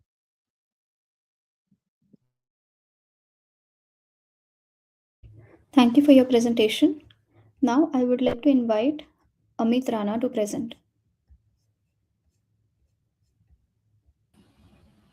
Good evening, judges. So my PPT is visible, Yes, it is. and am I audible Yes. properly? Okay, okay. So I'm going to start my presentation right now. Imagine being denied a job, a loan, or even your freedom, not by a human, but by an algorithm you cannot question. Good evening, respected judges and everyone present over here. Today, we are not just talking about technology, we are examining power, accountability, and justice in the age of artificial intelligence. Our presentation explores AI regulations through the lens of law, ethics, and governance, focusing on one central question, that is, when AI makes decisions that affect human lives, who is responsible for it? Coming to my next slide, in which I have dealt with the problems regarding this one. AI is no longer futuristic. It is already making life altering decisions right now. How? Automated hiring tools reject candidates within seconds without any proper explanation. Credit algorithms deny loans, impacting livelihoods, and predictive policing labels area as high risk that affect our area of entire community. The key issue is not just efficiency, it is about opacity and lack of accountability. So, the fundamental question arises over here is who is accountable, and when an algorithm causes a real harm to real people, who is behind for the causation of such real harm? Now, coming to my third slide, in which I have dealt with the three core legal challenges. There are three foundational challenges in AI governance. The first one is algorithmic accountability. In AI systems, it functions as a black boxes. Decisions are made through complex models, making it difficult to assign legal responsibility. Second one is about algorithmic bias and discrimination. AI is only as good as the data it is trained on. It is very much necessary for us to exaggerate on this particular thing, that data that is being previously available, because AI is only trained on that particular data. If historical data is biased, AI replicates and amplifies inequality, which result in the same outcome. My third challenge that I dealt in this one is data privacy and consent. AI requires massive amount of personal data. This raises serious concerns about surveillance, consent, and individual autonomy. Together, these challenges expose the inadequacy of traditional legal framework. Coming to my next slide, in which I have dealt about existing legal landscape.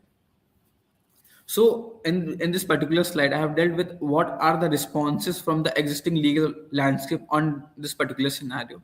So as an individual, we all rely mainly on data protection laws, anti-discrimination laws, and product liability laws. For example, under GDPR, individuals have the right not to be subject to purely automated decisions. There is also a notion of a right to explanation.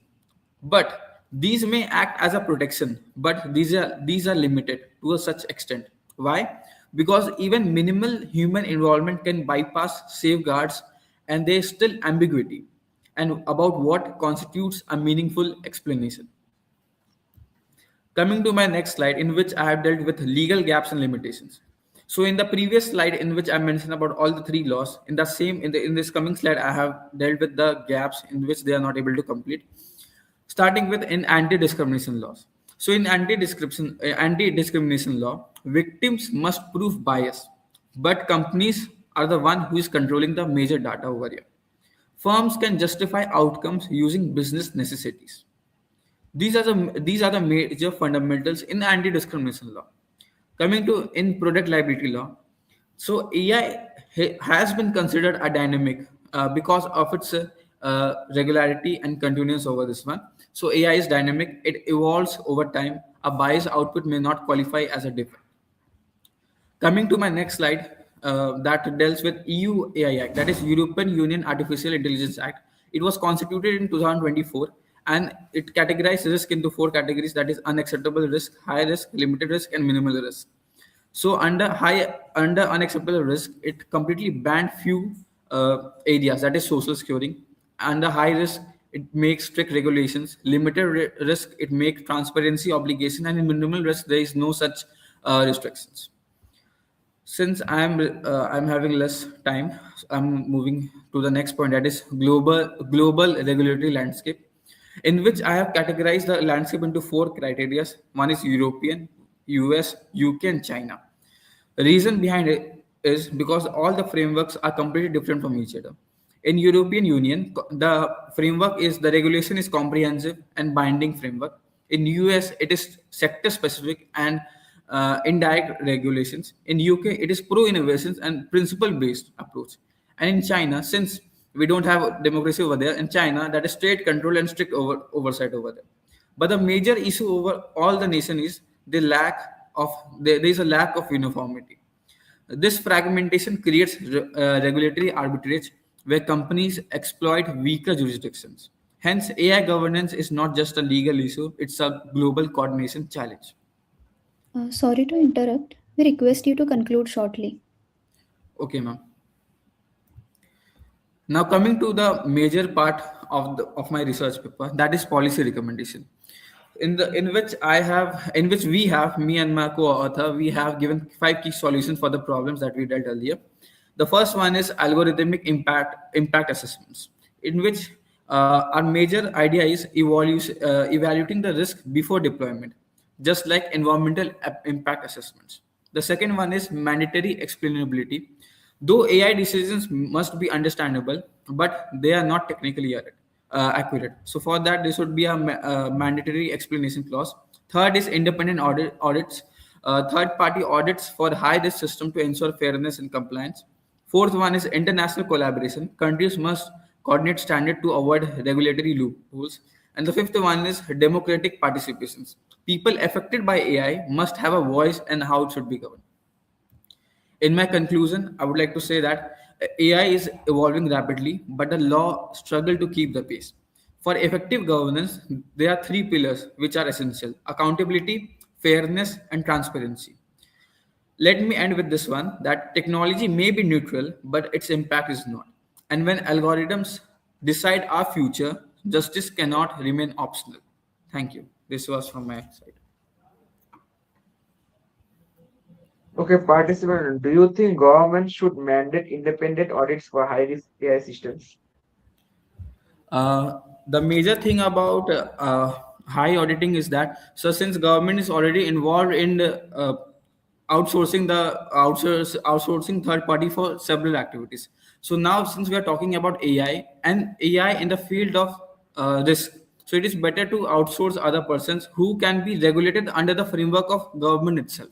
Government will be regulating it in an indirect sense, the way US is working, and but there should be outsourcing so that there should be less burden on the government itself. Government should be more focused on making laws regarding this one, and the other party they should be more focus on regulating and limiting the risk. Okay, thank you for your presentation. Thank you, sir. Thank you for your presentation. Now let us continue with Mr. Anand Jaishetty. Thank you, ma'am. Yes. Is the presentation visible? Yes, it is visible. Yeah. Yes. So, good evening, all the panelists. This paper and presentation has been prepared by myself, Anand Jaishetty, who is an assistant professor of political science at Maharashtra National Law, Chhatrapati Sambhajinagar, and Vedika Suradkar, who is a student at the same university.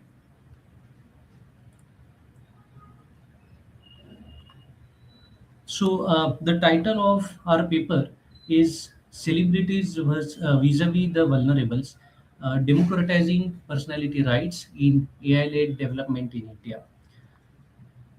So this paper mainly revolves around uh, the recent cases where the different personalities, the famous actors have... Participant is not visible. Hello? You are not visible. Turn on your camera. Yeah. Okay. I hope I am visible now. Yes. Yeah. So this paper mainly revolves around the recent instances where different personalities, celebrities have approached the high courts, where they have requested the honorable high courts for recognizing their personality rights. And this speaks about how to democratize this process and what is the main problem that we will see as we will go ahead. So we know that there is this rapid growth of artificial intelligence in modern society, which is also known as Society 5.0. And this impacts the rights, dignity, autonomy, and identity of individuals. This breach of the personality rights raised the concerns of misuse such as deepfakes and identity manipulation, which is facilitated by the misuse of AI technology. Specifically, India lacks a specific legal framework addressing these issues created by artificial intelligence. So, this paper examines personality rights as a tool for protection of personality rights and questions their unequal accessibility when it is about protecting the personality rights. So, considering the shortage of time, I will not give much time to what are the personality rights and what is the current discourse. But just to give the idea, personality rights mainly deal with name, image, voice, likeness that are based on the right to privacy, right to publicity, and right to dignity of the people. These are mainly recognized under Article 21 of the Constitution of India, and they are intended to protect every individual and not just few people or celebrities. So, what is the current legal position in India? There is no dedicated specific personality rights legislation in India as of now. Uh, the protection for personality rights is derived from mainly Articles 21, Article 19, copyright and trademark laws, and IT Act 2000. But as we can see, because of lack of the dedicated legislation, uh, the whatever legal protection it has right now is fragmented and there is inconsistency. So there is heavy reliance on judicial intervention, and that is why recently many celebrities are approaching the different courts. So, as we know, there is this difference between artificial intelligence and generative artificial intelligence. So, generative AI mainly revolves around creation of the things, and so it enables the creation also, which is actually misused through deep fakes, voice cloning, and synthetic media. So, identity can be replicated without consent. It blurs the distinction between real and artificial and leads to misuse of identity, which threatens the dignity and privacy of individuals. So the core problem is that courts recognize personality rights under Article 21, but protection seems to be not equally accessible to all individuals. So the central issue is, if personality rights are fundamental to the lives of individuals, is their protection accessible to all? And just one note of clarification is that here we are not questioning the intent of any legal framework, but we are just highlighting the structural problems that are there in accessing the legal remedies. So, women, children, and ordinary individuals are highly exposed. For example, there can be image morphing for revenge, there can be AI based sextortion, and also there can be digital impersonation scams as well, as we have been witnessing. So, the consequences would be violation of privacy, life, loss of dignity, and psychological harm. Why we are speaking about inequalities? Because as we can clearly see on the screen, there is difference when it comes to celebrities accessing the legal remedies, and what are the avenues and facilities available for the vulnerables, if there is any such breach of personality rights. So when it comes to celebrities, they have the financial resources which are required. It makes them access the different legal luminaries and practicing advocates to find the remedy, and also there can be faster remedy. But when it comes to vulnerables, uh, it requires high litigation costs which may not be affordable for all individuals. There is lack of awareness about the personality rights itself, and also this is furthered because of digital divide, and there is social stigma as well attached to this. So it makes structurally personality rights privileged based. Sorry to interrupt, sir. We request you to conclude shortly. Sure, sure. So this is the international scenario where different legal remedies are there, which are specific remedies to related to AI. EU has it, as we all know, it is the exemplary when it comes to EU. UK has Online Safety Act. Denmark has specific regulations. South Korea also has the specific regulation. What are the recommendations? First and foremost, there should be a dedicated personality rights legislation.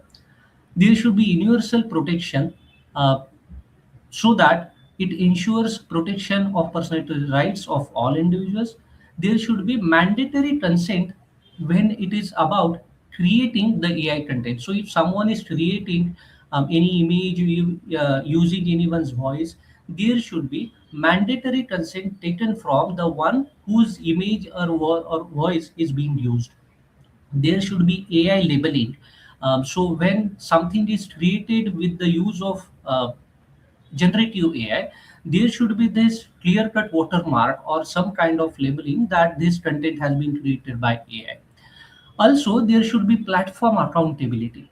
Whichever LLMs are providing this kind of generative AI facility or technology, they should be made accountable. There should be one a kind of system within these LLMs or the platforms as well. And lastly, there should be establishment of personality rights board, if possible, at the district level, so that ordinary or the the common citizens who feel that their personality rights have been encroached upon, they can very easily access to this personality rights board, which is accessible and more affordable compared to approaching the respective honorable high courts or the Supreme Court. That's it. Thank you.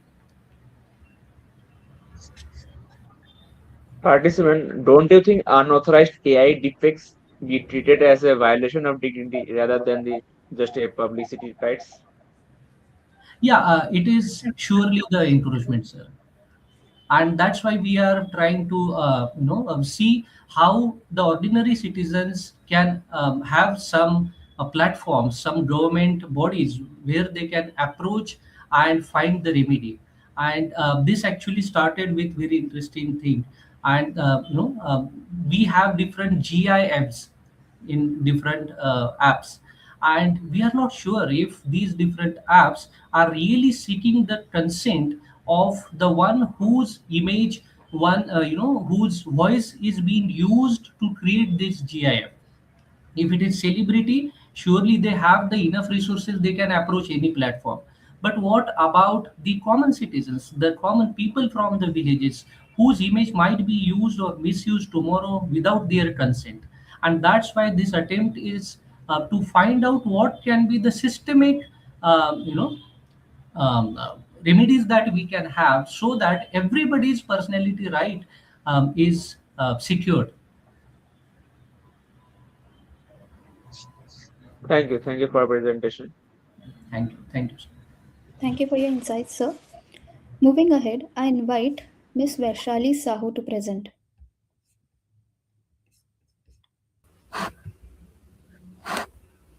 Good evening to all. Am I audible? Yes. Yes, okay, ma'am. I'm just sharing the screen.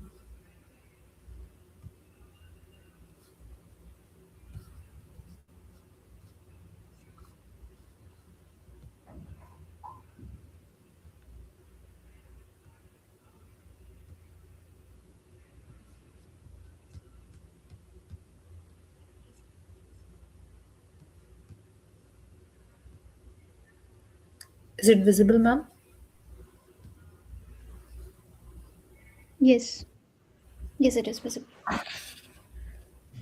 Good evening to all. My name is Vaishali Sahu. I'm an assistant professor in SGT University, Gurgaon, Haryana, and my co-author is a assistant professor in Bhagwan Mahavir Law College, which is situated in Jaipur. So our Participant, idea you are in not our sorry, you are not visible. just a second, sir.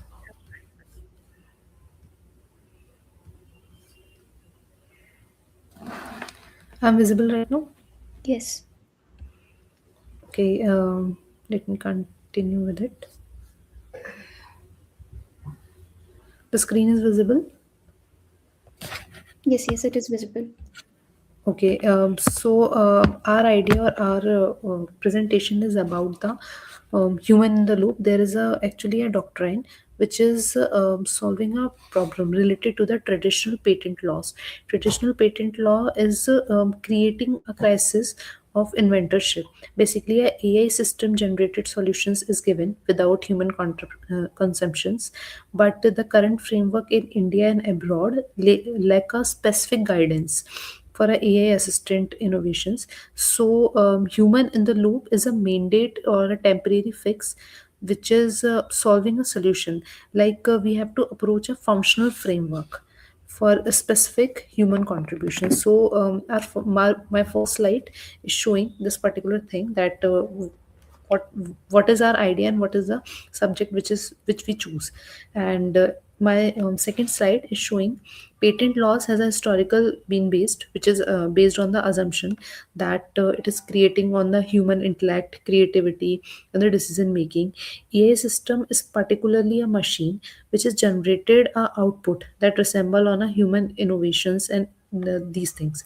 So the crisis which is going on is likely that inventorship and the patent laws, which is in India and in other nations, just identifying that who is the inventor. So if AI system is generating something, that is not possible to identify the person. So we have to create a something which gives a solution that it is a meaningful or significant for giving the patent or just to identify with who is creating this. So my slides showing these things ki we have to approach a aim to clarify related to the sorry.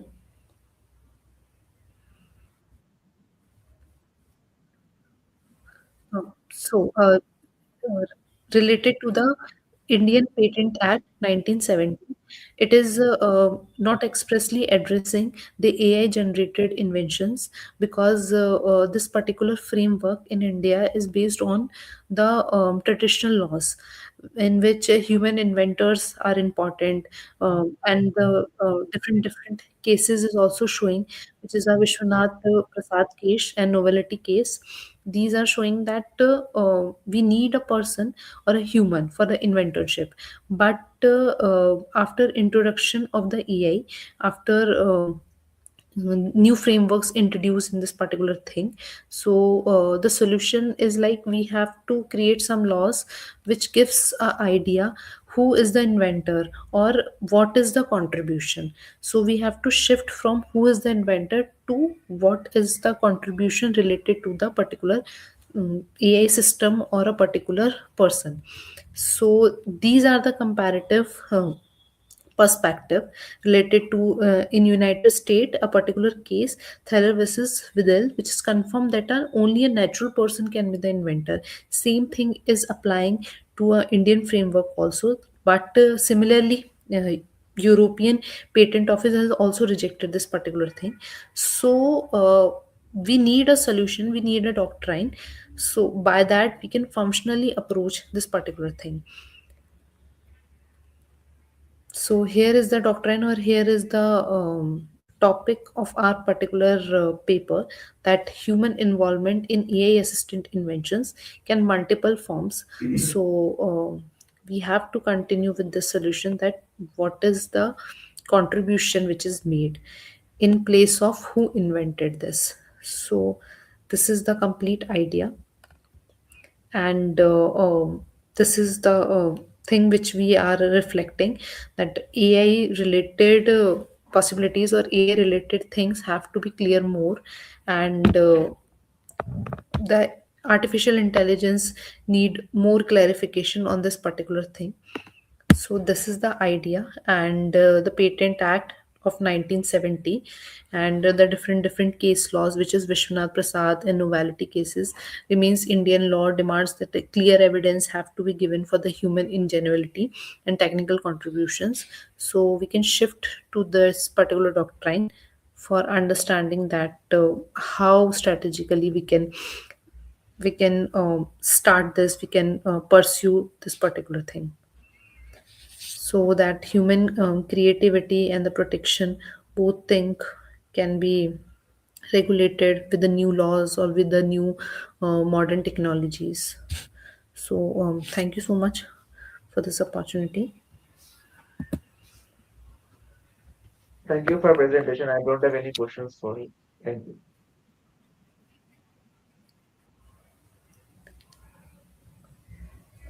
Thank you for your presentation. Now I would like to invite Dr. Lavanya Bakra for their presentation. Thank you so much. Thank you so much.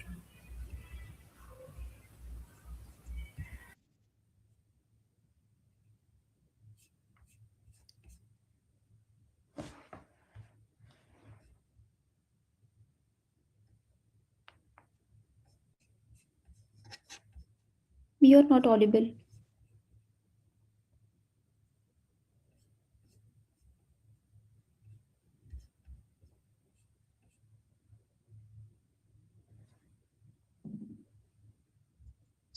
Participant, you are not audible. Yes, now you're audible.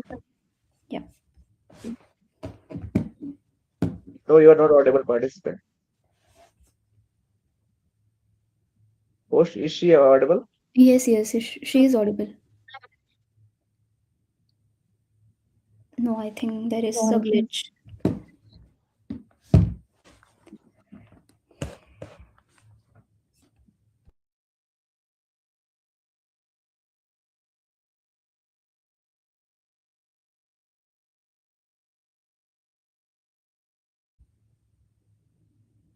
No, you're not audible.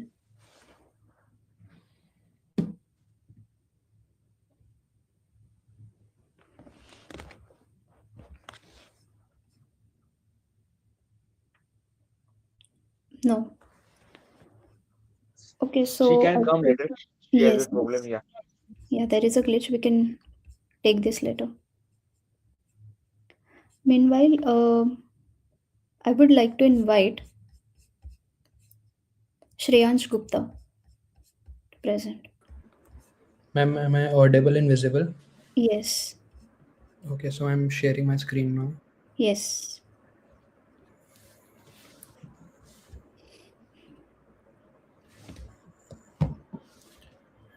Screen. Ma'am, is my screen visible? Yeah, yes. Okay, so ma'am, the topic for my presentation is a benchmark study of hybrid transformers, CNN architecture with meta-heuristic optimization for volumetric brain tumor segmentation. So the main question for this research arises, what was the need for this research? So this research was done to improve the brain tumor segmentation that we concluded from MRI scans, which is a critical step in accurate diagnosis, treatment planning, and patient prognosis. It helps in these three things. Brain tumors are highly heterogeneous and complex if brain tumors are high heterogeneous and complex, if done by manually by doctor, it will be exhaustive and time consuming. So the purpose of this research was to benchmark the native standard methods such as CNN architectures, along with comparing with the new approaches like hybrid transformers, where we also optimize it using meta-heuristic optimizations.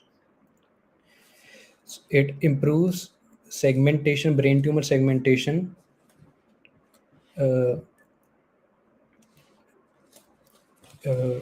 okay, so now I'll be changing my slide. So what was the challenge? The main challenge was accurate identification of brain tumor subregions. So there are mainly three areas in a brain that combinedly called as whole tumor and form the brain tumor. The three regions can be named as necrotic core, NCR, peripheral edema, and gadolinium enhancing tissue, which is essential for treatment.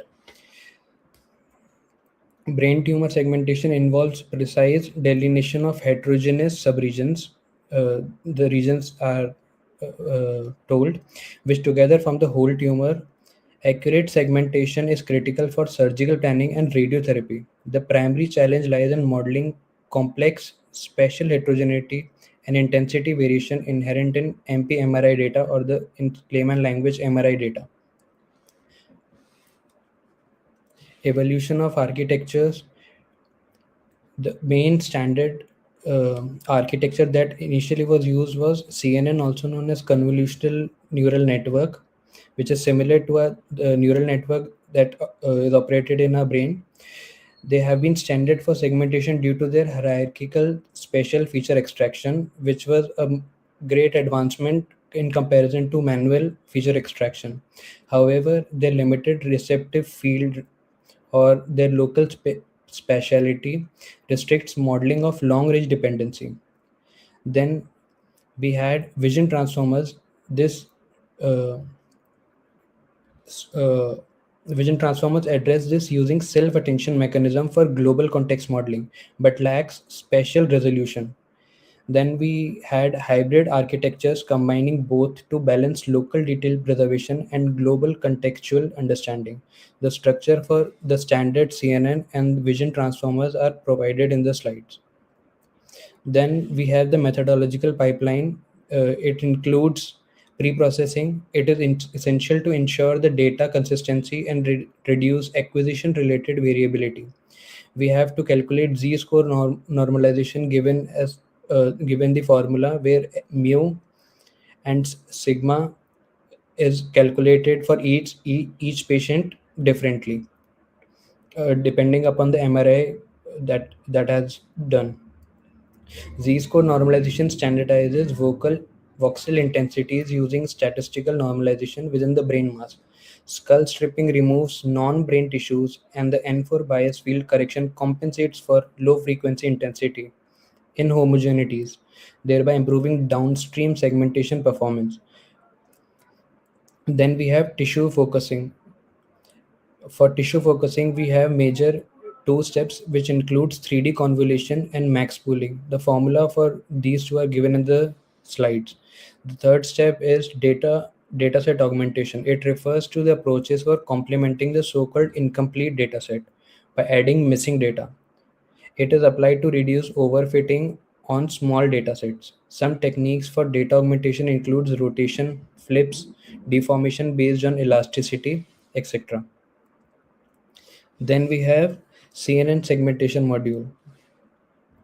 The CNN segmentation performs volumetric feature extraction using the 3D convolution kernels that operates across spatial depths, enabling capture of inter-slide dependency. What 3D convolution is in a layman language is a type of deep learning model used for image segmentation in the three dimensionals for that is used in CT scans and MRI.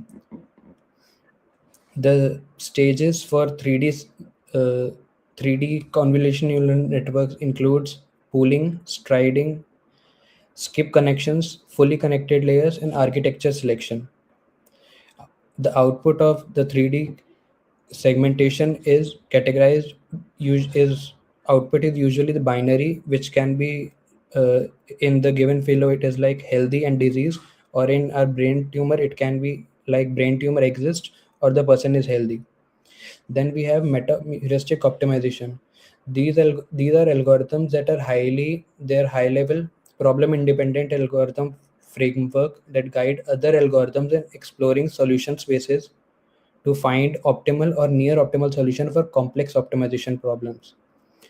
These algorithms are designed to address large-scale NP-hard or poorly understood problems where traditional exact algorithms such as exhaustive search or branch and bound becomes impractical due to immense size and complexities.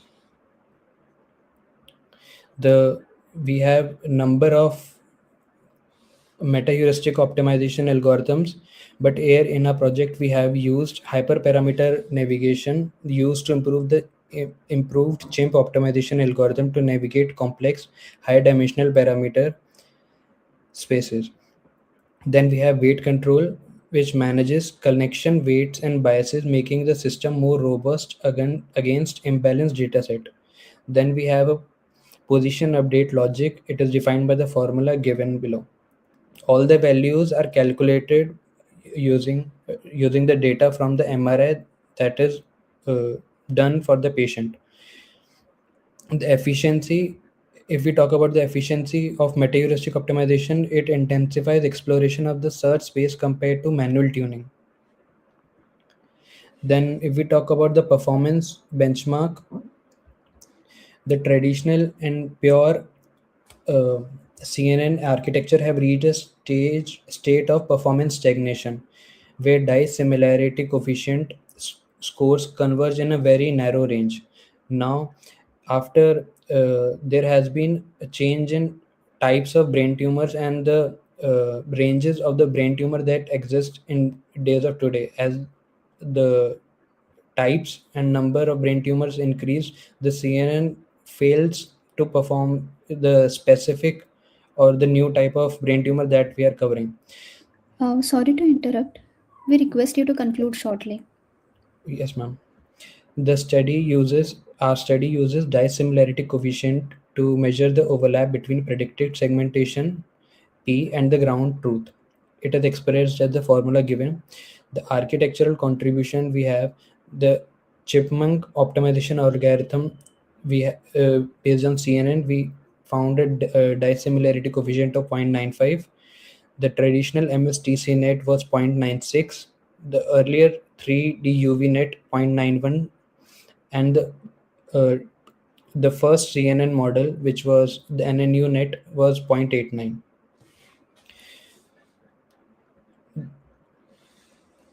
The research gap that we identified in during this research was domain shift and generalization.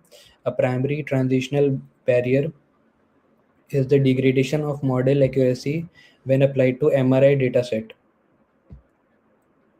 The black box problem: when hybrid models achieve high accuracy, they often lack clinical intimacy. Then we have interpretability. CNN transformers are often used as black box systems, which reduces the trust of clinicians. Then we had topological inconsistency. Standard pixel-wise optimization goals like dice laws do not enforce anatomically plausible constraints, which can lead to biologically invalid tumor subregion hierarchies. And the important pediatric data gap, ethical constraints, and the rarity of cases result in significantly smaller datasets for children, obstructing the cross cohort generalizability for adult trained models. Then we have future enhancement and the radiodynamics future.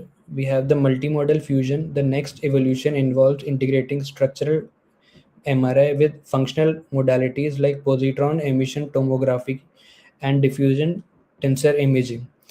Then we have differentiating pathology. Advanced fusion helps distinguish actual tumor recurrence and pseudo progression. Participant, you are exceeding time. Kindly conclude. Yes, sir. So the conclusion is the translational gap that will be bridged by making systems more transparent via explainable AI and ensuring they're biological consistent in their topological prediction. Also, there has been a restraint that the three parts that we discussed earlier weren't connected. So a research has been conducted to use the graph algorithms such as connected components that will help to figure out the NCR, ED, and edema part, which will connect as which will connect all three, and then it will be easy for the doctor to operate the tumor part. Thank you.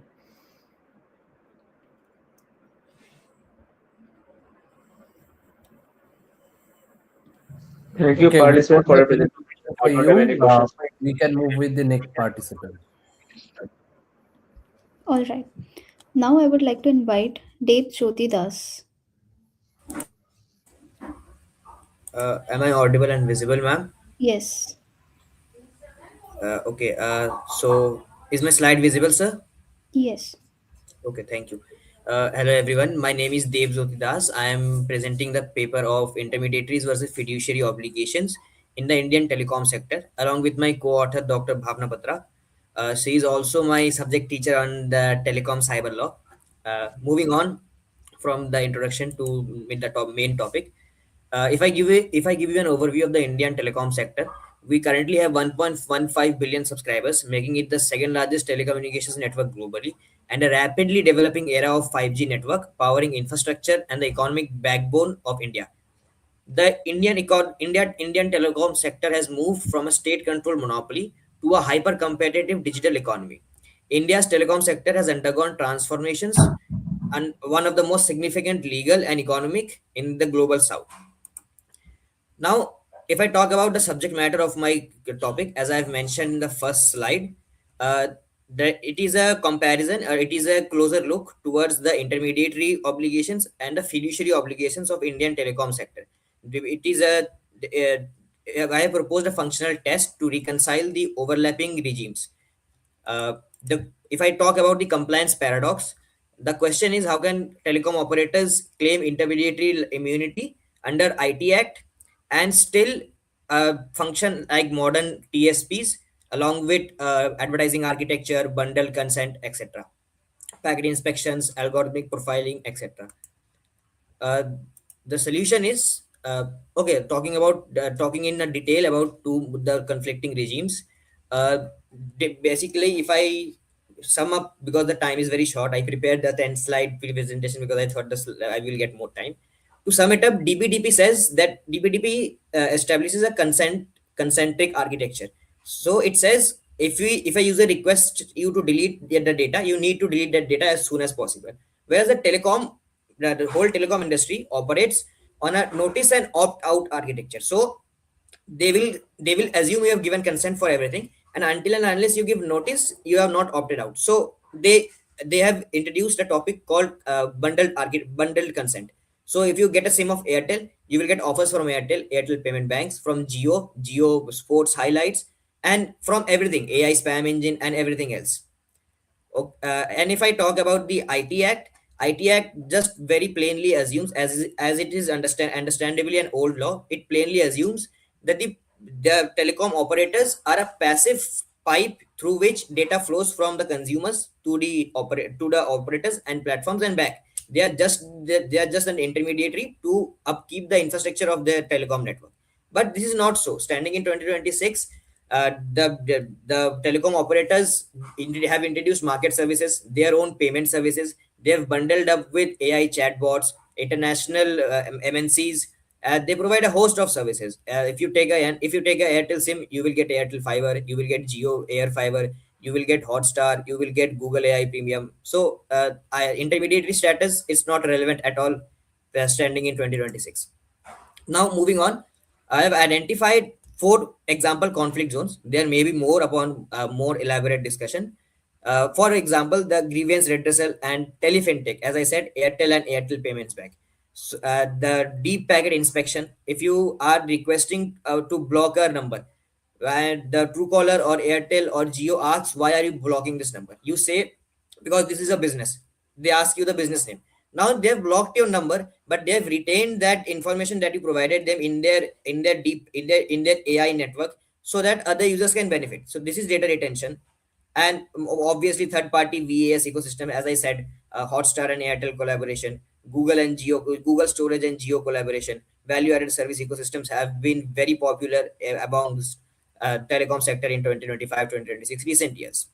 The fourth and most important, data retention versus erasure.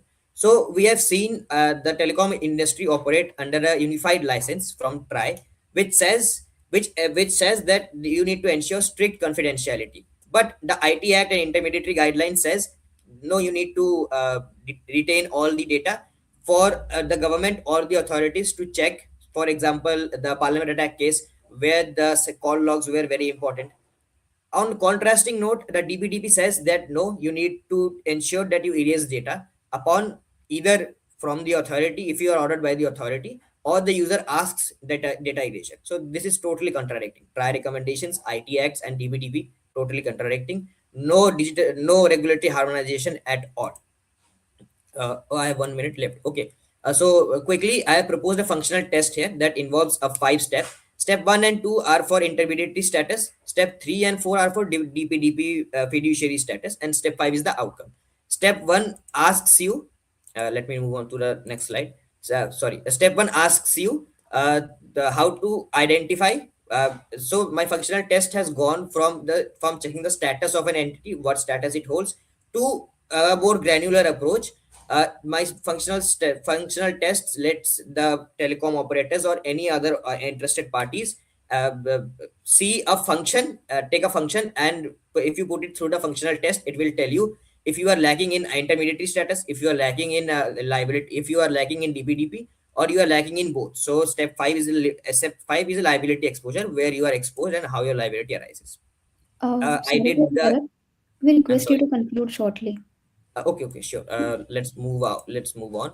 So I have done a case study of Airtel ecosystem, Airtel Extemplify and Airtel AI networks.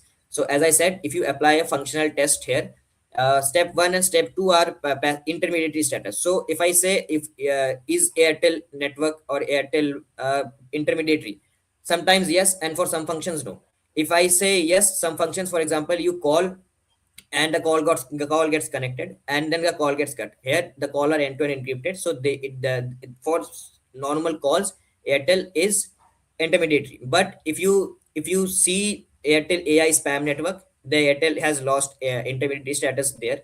And in contrasting, if you go under DPDP and check these functions, it will reveal that there are violations of DPDP Act in these functions as well. Since I don't have time, I would have explained more elaborately, but since I don't have time, I'm moving on. These are my recommendations. Regulatory harmonization approach, as I said earlier, that there are conflicting and very wide gaps between TRI recommendations and mainly IT Act and DPDP. So I'm suggesting two process. The first is changing section 79 of the IT Act into three standards: IT Act and the intermediary rules.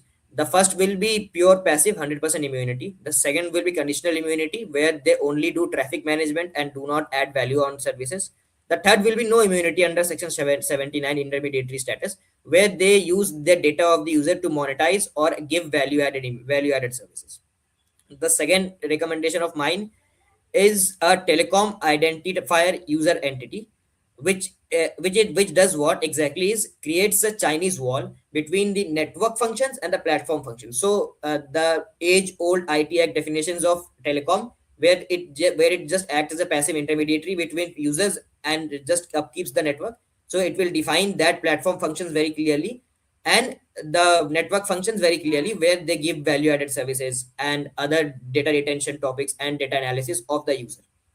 Uh, uh, Sorry to interrupt, you have reached your time limit. yeah, so I'm moving on. Thank you. I believe that this is very necessary, and for the time being, my functional test will help the any stakeholders to decide whether they are violating IT Act, whether they are violating DPDP, and do their compliances likely. But yeah, we have a major gap that I think the government should look into very very soon. Thank you. Okay. Thank you, participant. We don't have any question for you. Sure, sir. Thank you so much. Thank you for your presentation. Moving ahead, I invite Mr. Kabir Sindhi to present.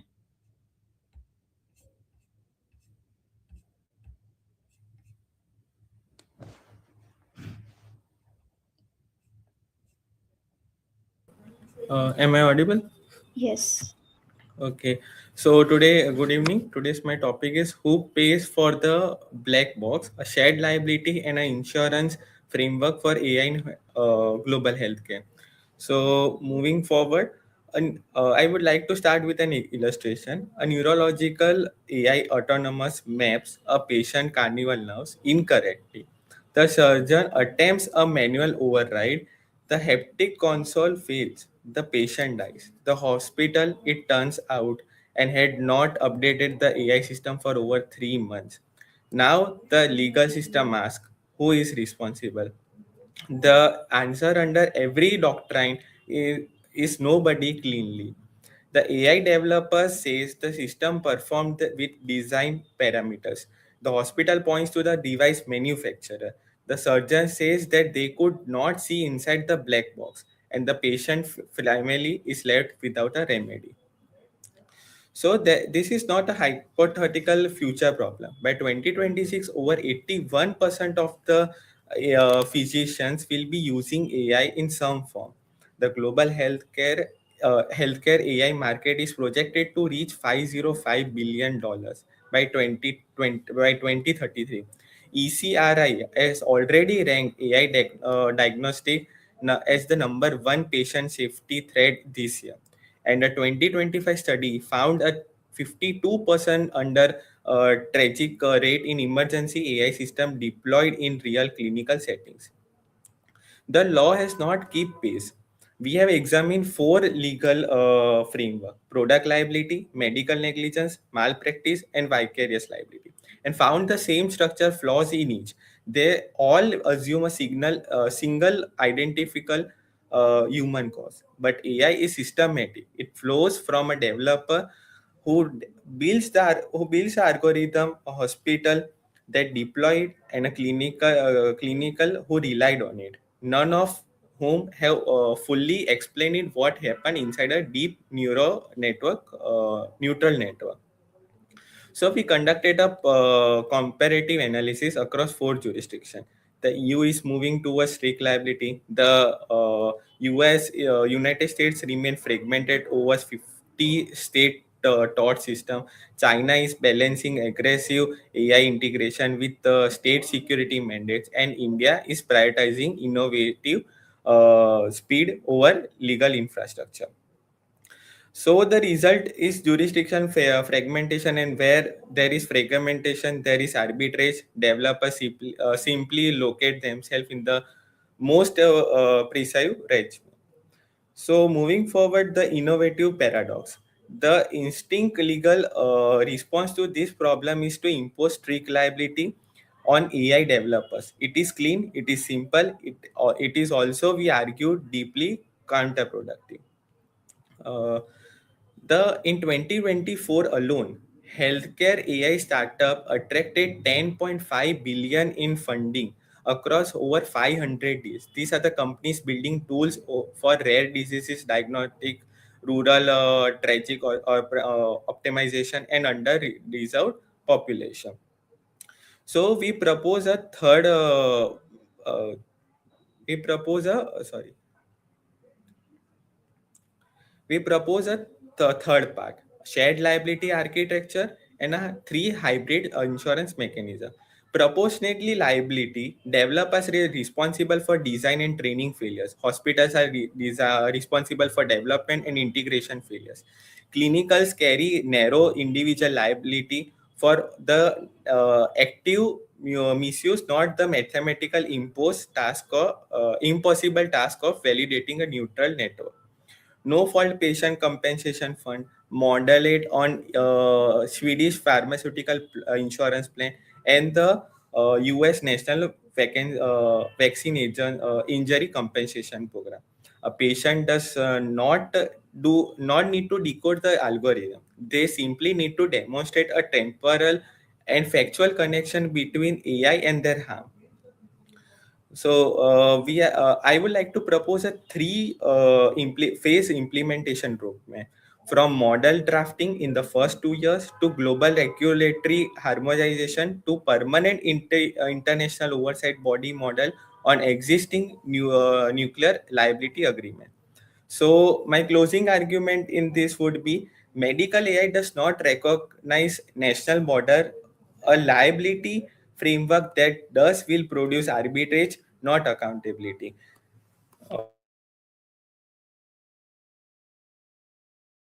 Okay, participant, what are the model countries you have taken into consideration?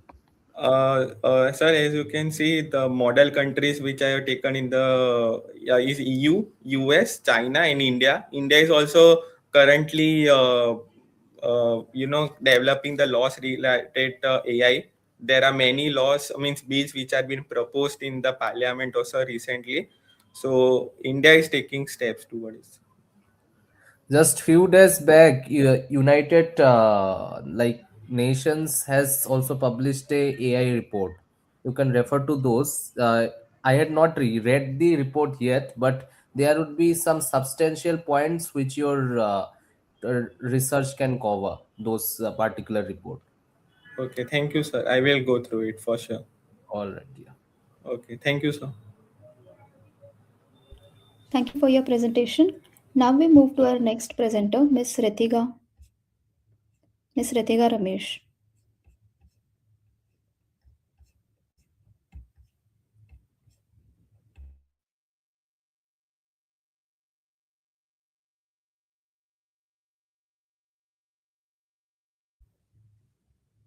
You're not audible. Participants, start with your presentation.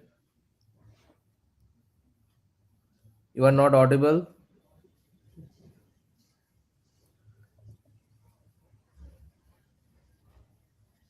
Host, is she audible? No, she is not audible. Participant, if you are having some network issue, we can move with the next participant. Okay, we can move with the next participant. We are already exceeding the time limit. Yes. For the next presentation, I invite Ayush Tripathi.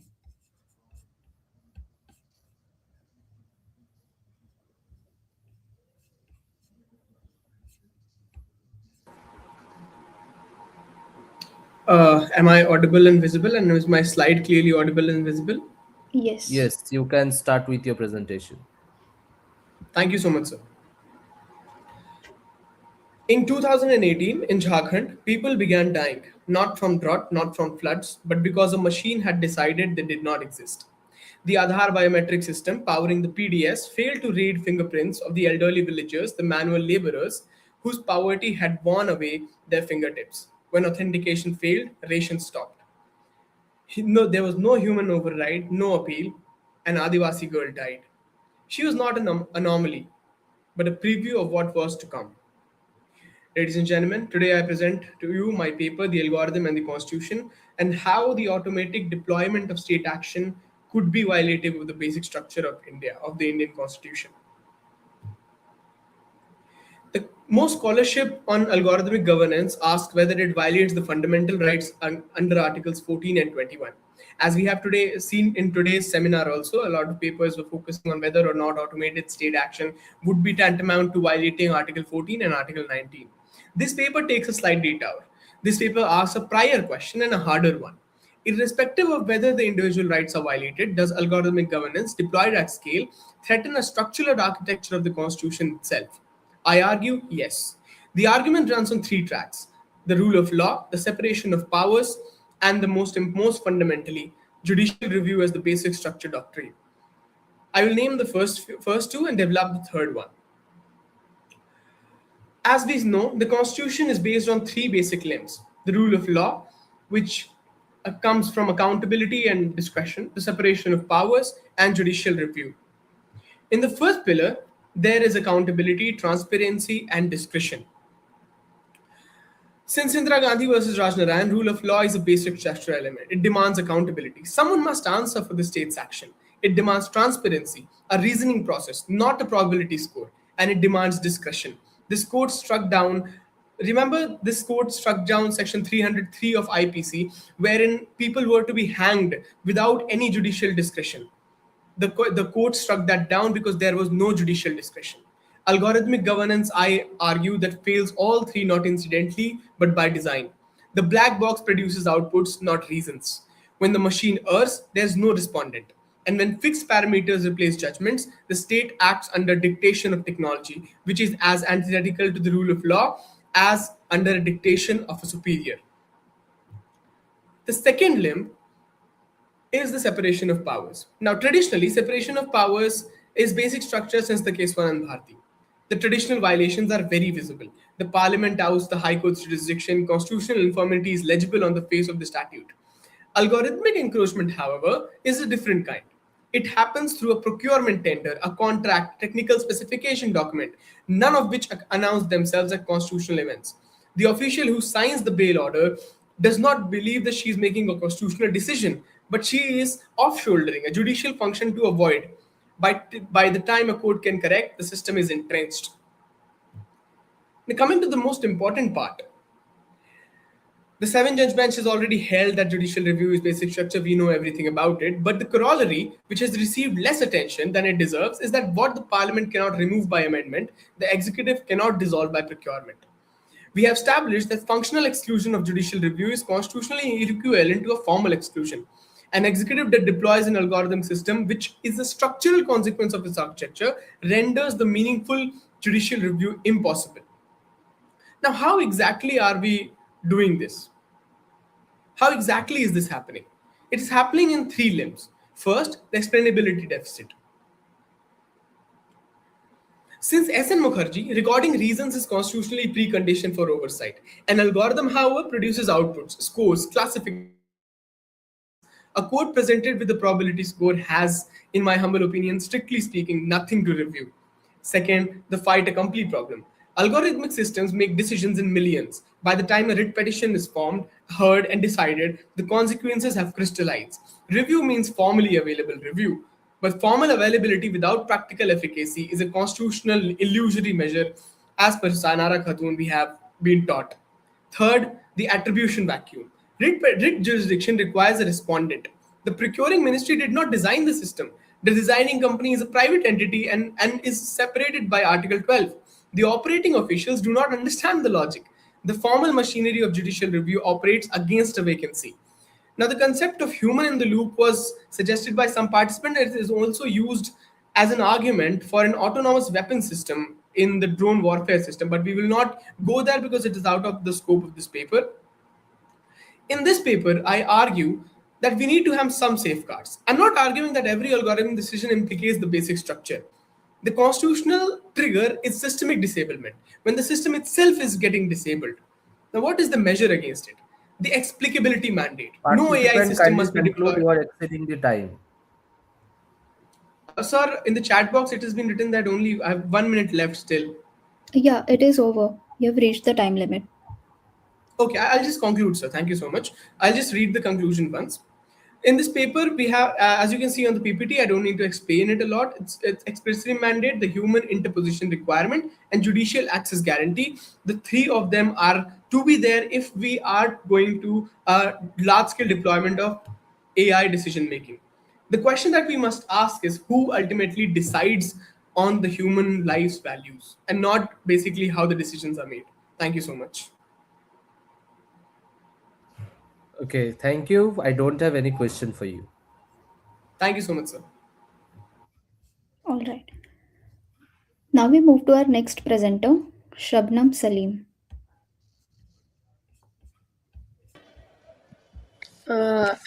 Good evening, everyone. Am I audible?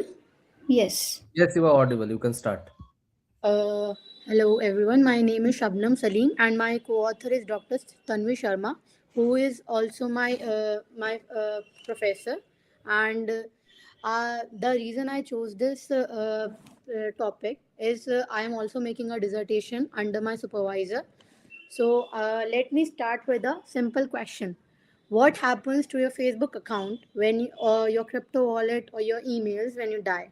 Our succession laws in India, the Indian Succession Act of 1925, Hindu Succession Act of 1956, were written for a world of physical things, land, jewelry, money. But today, our lives are digital, our memories, our wealth, even our personalities exist online. The problem is that these laws don't mention digital assets. So when a person dies, their family often cannot access anything. The platforms like Google, Facebook control everything. This creates what I call a legal gray area. Uh, the so the prob What exactly are we talking about? I've categorized digital assets into five types. First is financial assets like crypto, NFTs, online banking. They have real monetary values. Second, intellectual, blogs, domain names, codes, repositories. These can generate future generation income. Second, and third, personal and social assets, emails, private messages, social media profiles. These have sentimental value. Fourth, storage. Participant, you can directly move with the issues, then solution. So the legal so why don't our laws cover this? Because they were written before the internet existed. The Indian Succession Act of 1925 doesn't mention the word digital. The Hindu Succession Act of 1956 assumes property means land, gold, and shares. Instead of law, what governs are your digital afterlife, terms of service agreements. These are contracts you click I agree on without reading. Most say accounts are not non-transferable. These they terminate upon death. This means tech companies become gatekeepers of our memories. They are not. That's not acceptable. So the privacy paradox.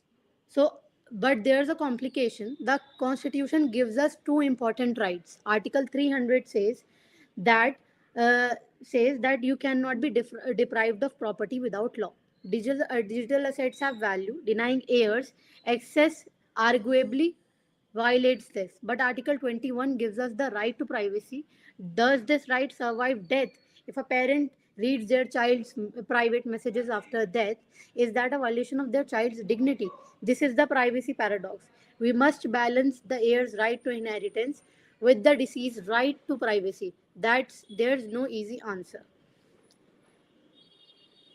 Uh, the global solutions. Other countries have already started addressing this. The United Kingdom passed the Property Digital Assets Act in 2025. It creates a third category of property for digital assets. It's flexible, so courts can adopt as technology changes. The United States has RUFADA adopted by 46 states. It creates a clear hierarchy. First, the user's own choices through platform tools. Second, their will. And the last, platforms terms. Germany's court ruled in 2018 that social media accounts uh, that are inheritable. They said heirs step into the shoes of the deceased, just like the physical letters. India can learn from all these models. uh, the practical barriers. But with even good laws, there are practical problems. First, encryption and two factor authentication. These security features protect us from hackers, but they also block our families. If you don't share your password, no order can no court can order no court order can get into your crypto wallet. Second, jurisdiction. Most platforms are US companies.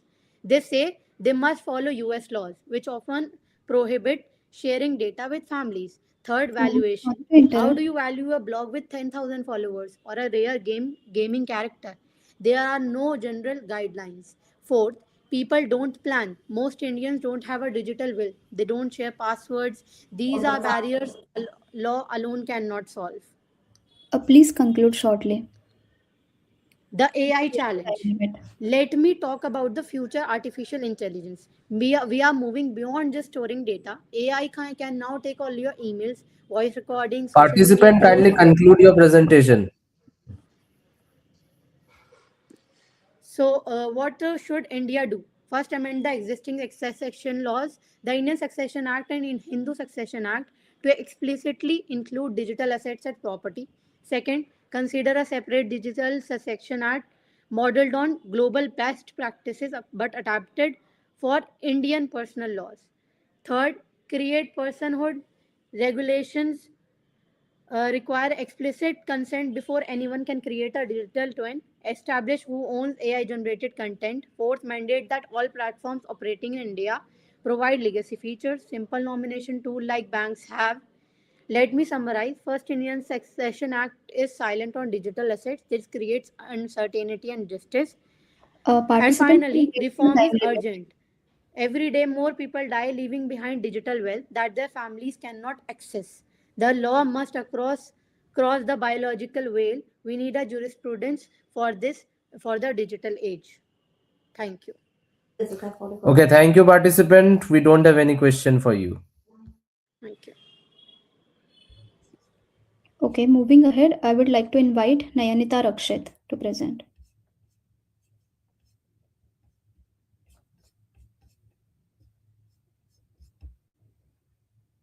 Okay, I think there is some glitch. We can move ahead with our next presenter, Lavanya Bhagra.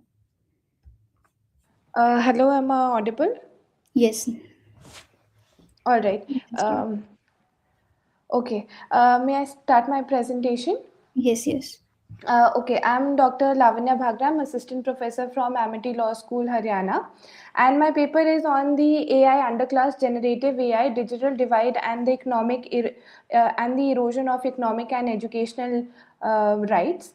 What my paper is, it is an empirical research and a stakeholder study, and I have in Delhi NCR, and I have taken 5 stakeholders. Number one are the educators, the students, and job seekers, as well as policymakers and the general public. So the question which was put up before these 5 stakeholders was that is unequal access to generative AI, creating a social divide in our country or not. The paper starts with this first instance of artificial intelligence, which was noted in 1925 in a novel called as Metropolis, which begins with this divide in the society where some people are living in these gleaming skyscrapers and the other people are working in these low city lives, which is the same social divide we see in our country right now because of artificial intelligence. There is the global south and the global north. Global north, which has access to artificial intelligence and the capability of using this resource and producing it as a functionality in the society, and another part of the society which does not have access to artificial intelligence. I have been privy to most of the presentations which are here, since I did not get my audio right in the first instance, and what I could see was that most of the presentations have been made by using these generative artificial tools and generative AI tools, and people who have access to these tools, these generative AI tools, are much capable than people who do not have access, or even if they have access, do not know how to convert that access into a capability. So me being a professor and in a university, I have noticed that all students who have this access to generative artificial intelligence tools produce better papers, produce better results, better assignments, and students who do not have access to ChatGPT, DeepSeek, or Claude, their work often gets flagged as plagiarized or copied from somewhere. Even at the job front, we see that people who have access to these generative AI tools have a better opportunity of getting a job than the people who do not have access to that. As I conducted my study in Delhi NCR regions, it was a 100 participant study. This empirical research that I had conducted, it was divided into uh, uh, 5 groups of 20 participants each. 85% of the participants said that yes, unequal AI access does result into a social divide. 72% of these people said that yes, AI tools are not equally accessible to each and every group of people, but 100% of the participants agreed that we need access to AI tools, as well as need to convert that accessibility into capability. Now, building my empirical research on this theoretical framework, I have taken the example of Amritya Sen and Martha Stewart, who have come up with this capability approach, where they say that even if you have access to a resource, whether a member of the society is able to convert it into a functional approach or not will depend on the government, whether the government is able to provide that capability or not. There is structural inequality that has been noticed through this empirical research, that AI divide has created something which is a global south and a global north in our community as well. Now all these frameworks are available to us. There is article 14, non-discrimination, article 1921, right to education. Whether all of this gives access to artificial intelligence or not, and the access that has been given to artificial intelligence, whether people have that capability to converting it into a resource or not, will depend upon the state intervention. So what I have suggested in my study is that people may have internet access, but they do not have AI capability of turning that internet access into a capable resource. Right to education is there, but AI literacy is not there. There is non-discrimination under article 14, but still algorithmic bias exists. What I conclude in my paper is, number one, that there should be AI should be publicly available. It should not be treated as a luxury which is available at a high end premium, but it should be made a necessary basic right to each and every person to narrow down the gap between the people who have access to it and people who do not have access to it. Government intervention is required to provide AI literacy as an educational right itself. So a national policy is demanded by my paper on these things, where AI access is treated as a basic right and a basic human right for each and every person. Thank you. Okay, participant, have you Yes. included the Niti Aayog's report in your papers?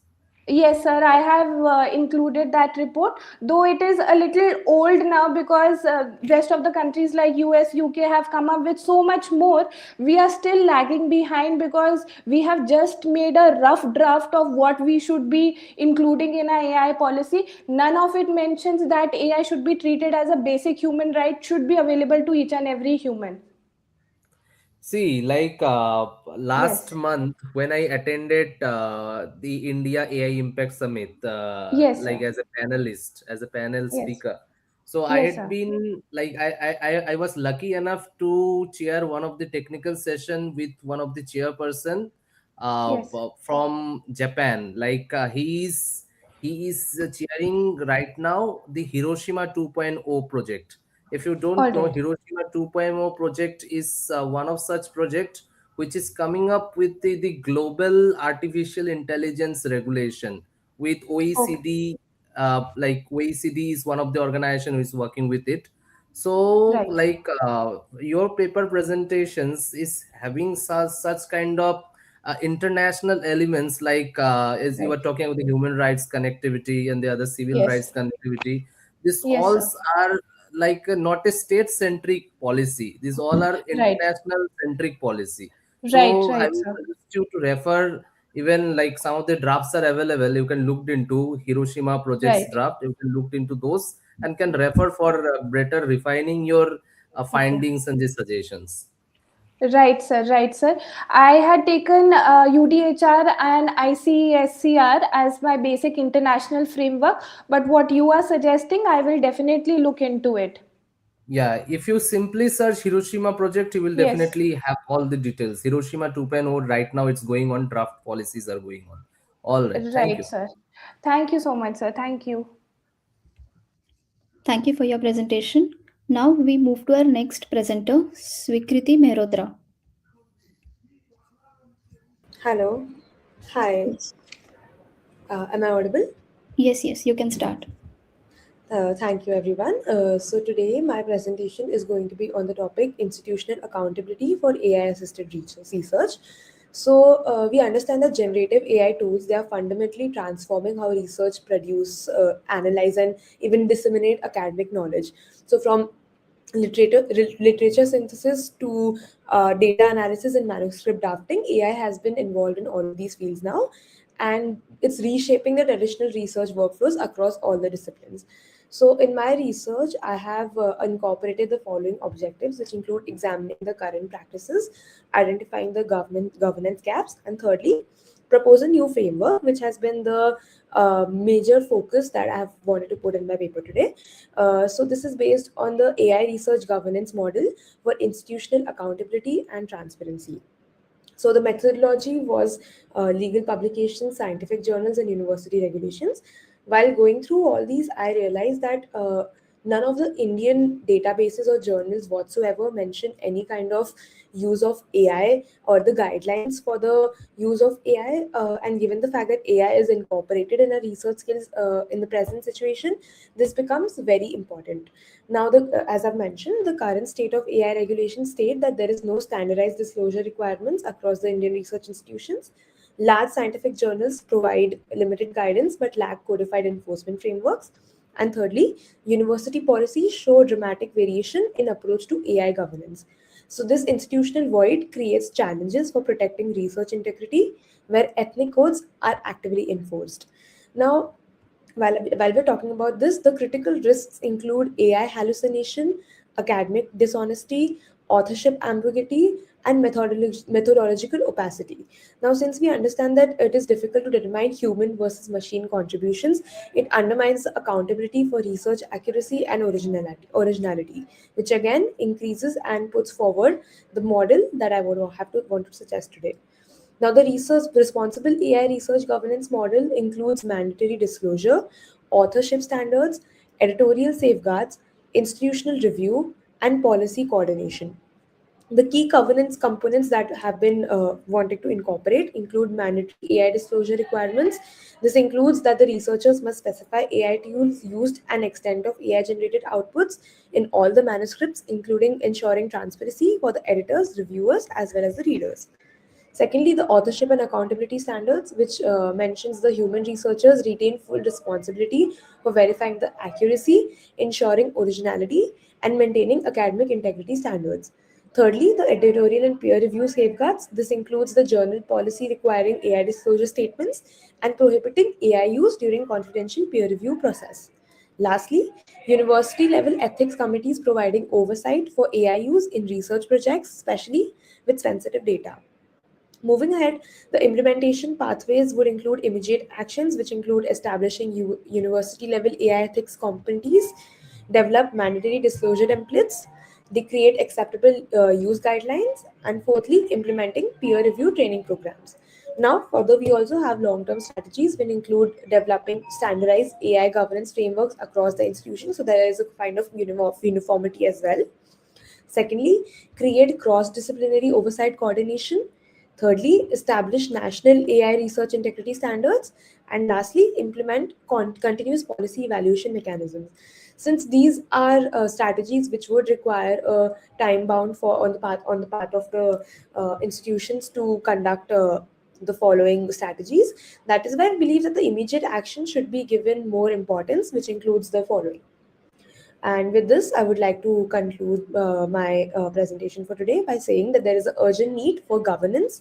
There is a framework available, which is the RAIRG model which provides a practical, replicable governance structure for transparency and accountability in AI-assisted research. And lastly, collaborative action is required, which includes universities, publishers, and policymakers to work together to implement an enforceable oversight mechanism. Now, without proactive institutional governance, uncontrolled AI adoption risks they undermine the trust in the academic scholarship. And given the fact that this is a very niche understanding of, and these research papers and academic tools are used by students, researchers, and scholars across the world, this becomes imperative to be implemented in the current state. Thank you.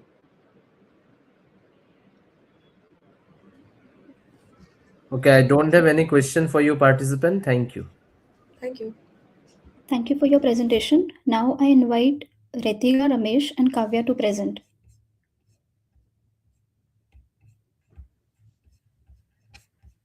Am I audible now?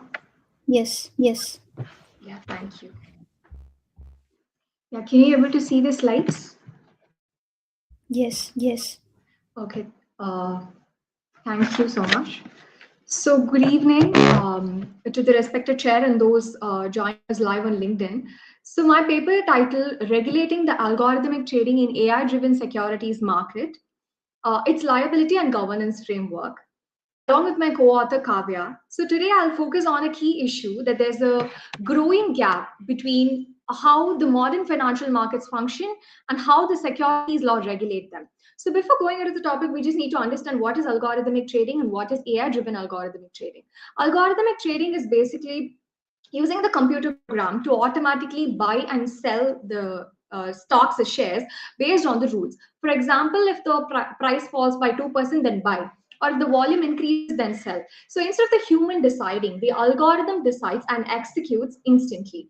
So the AI-driven algorithmic trading is basically nothing but it's not just rules.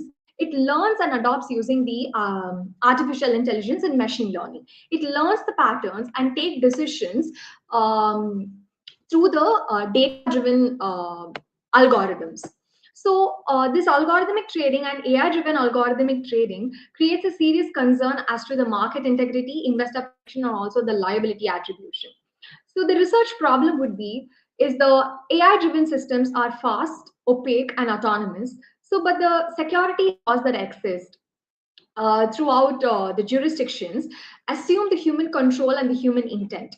So the mismatch creates two things. One is the regulatory gap, another one would be the difficulty in controlling the market manipulation, such as spoofing, layering, wash trading, and momentum ignition.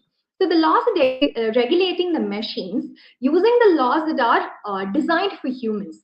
So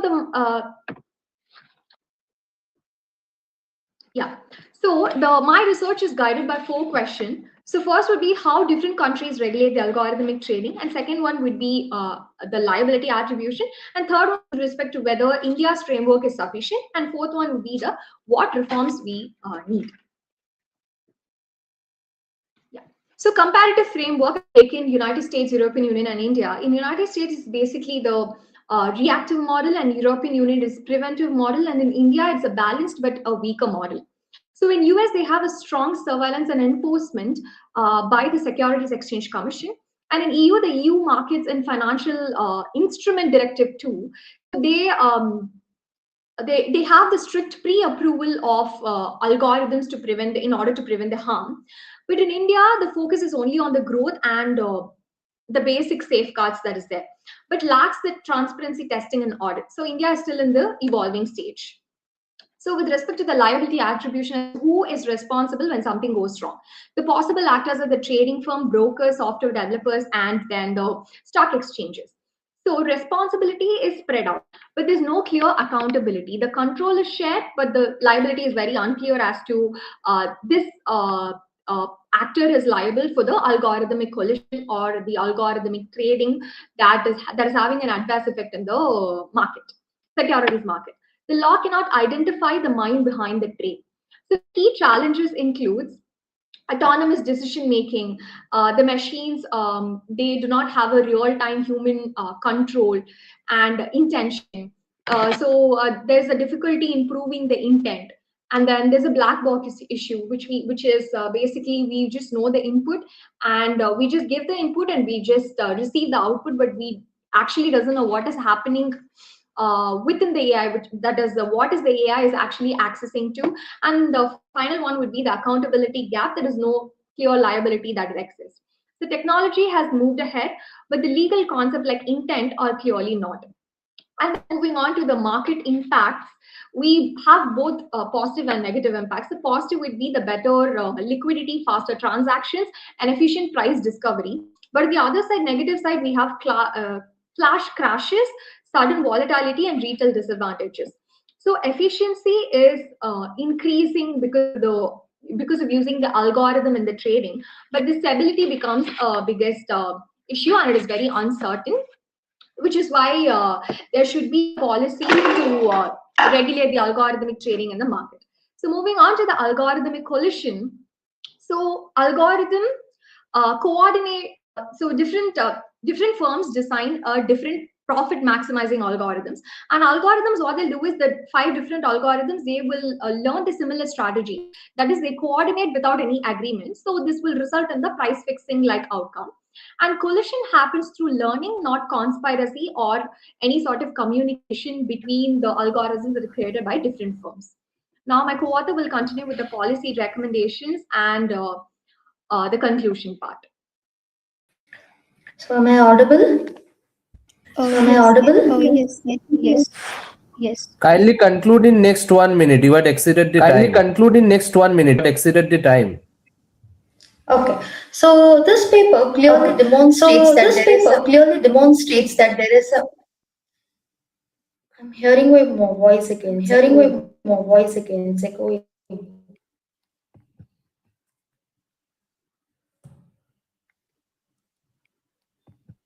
Yeah, so yes.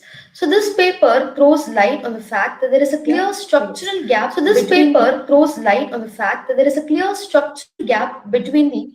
It's echoing. Yes. Yes. Maybe the first presenter can conclude the presentation. Okay, first presenter, you only conclude with this. Yes, am I audible? Just give me a minute. Yeah, so with respect to the policy, am I audible? Yes, you are. Yeah. So with respect to the policy recommendations, the first one would be the mandatory audits, which is the algorithm must be treated tested before and after the use. And second one would be the strong supervision. So regulator needs the AI tools to monitor what is actually happening in the market. And third one would be the clear liability frameworks as to establish the liability, saying that this actor is liable for the algorithmic collision or any sort of algorithmic trading, which is having adverse effect in the securities market. And strong compliance. There should be a proper testing of algorithms and monitoring of algorithms and mechanisms such as kill switches. So regulation must become as sophisticated as the technology. So now the technology is very fast forward, but the laws relating to the securities market and the algorithms are not clearly not in line with the technological development. So that needs to be fixed. And the final one would be the India's path forward. So I've divided it into a intermediate, medium, and long term. So with respect to the intermediate, so strong testing, audits, and real-time monitoring should be there. And with respect to the medium, more transparency and better surveillance needs to be there. And with respect to the long-term, full governance framework and global coordination needs to be there, just like they're doing it in the country US and EU. And to conclude, the AI-driven trading has created a structural shift in the financial markets while it improves the efficiency and also creates a serious risk that current law cannot fully address. So the shift is need to be from the reactive side to the proactive regulation that needs to come up. From human-centric to the system-centric liability needs to be established in order to resolve any issues with respect to the algorithmic trading and the algorithmic collision. Thank you. Okay, thank you, participant. We don't have any question for you. All right, now moving ahead with our last presentation for today, I invite Nayanita Rakshit. Also, sir, there is some technical glitch, so I request panel's approval if she can proceed without the PPT. Okay, you can proceed with the PPT, but at the end, after your presentation, you have to share your PPT to the event secretariat. That would be fine. All right, so am I audible?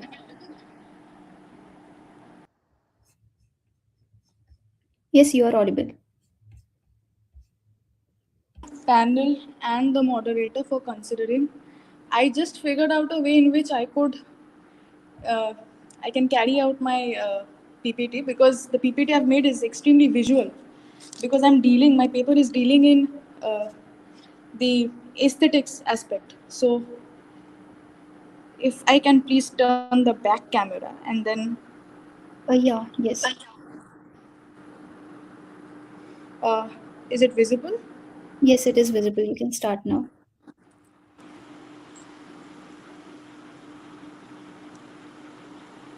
Yes. So my paper is titled Aesthetic Decolonization of AI in the South Asian Context. Good evening, panel, and I'm very glad to be able to present this before you. This is the pointers in the paper, this side. I don't know why it's not showing. Nonetheless, that side of the paper shows what the subsections are with regards to the paper. And this side is the pointers that I will be touching upon right now. So the first question is, why Baudrillard? Among all these postmodernist thinkers, why Baudrillard? The second is the nitty-gritties of South Asian aesthetics, and I have illustrations to substantiate my point. And the third is a possibility of decolonization.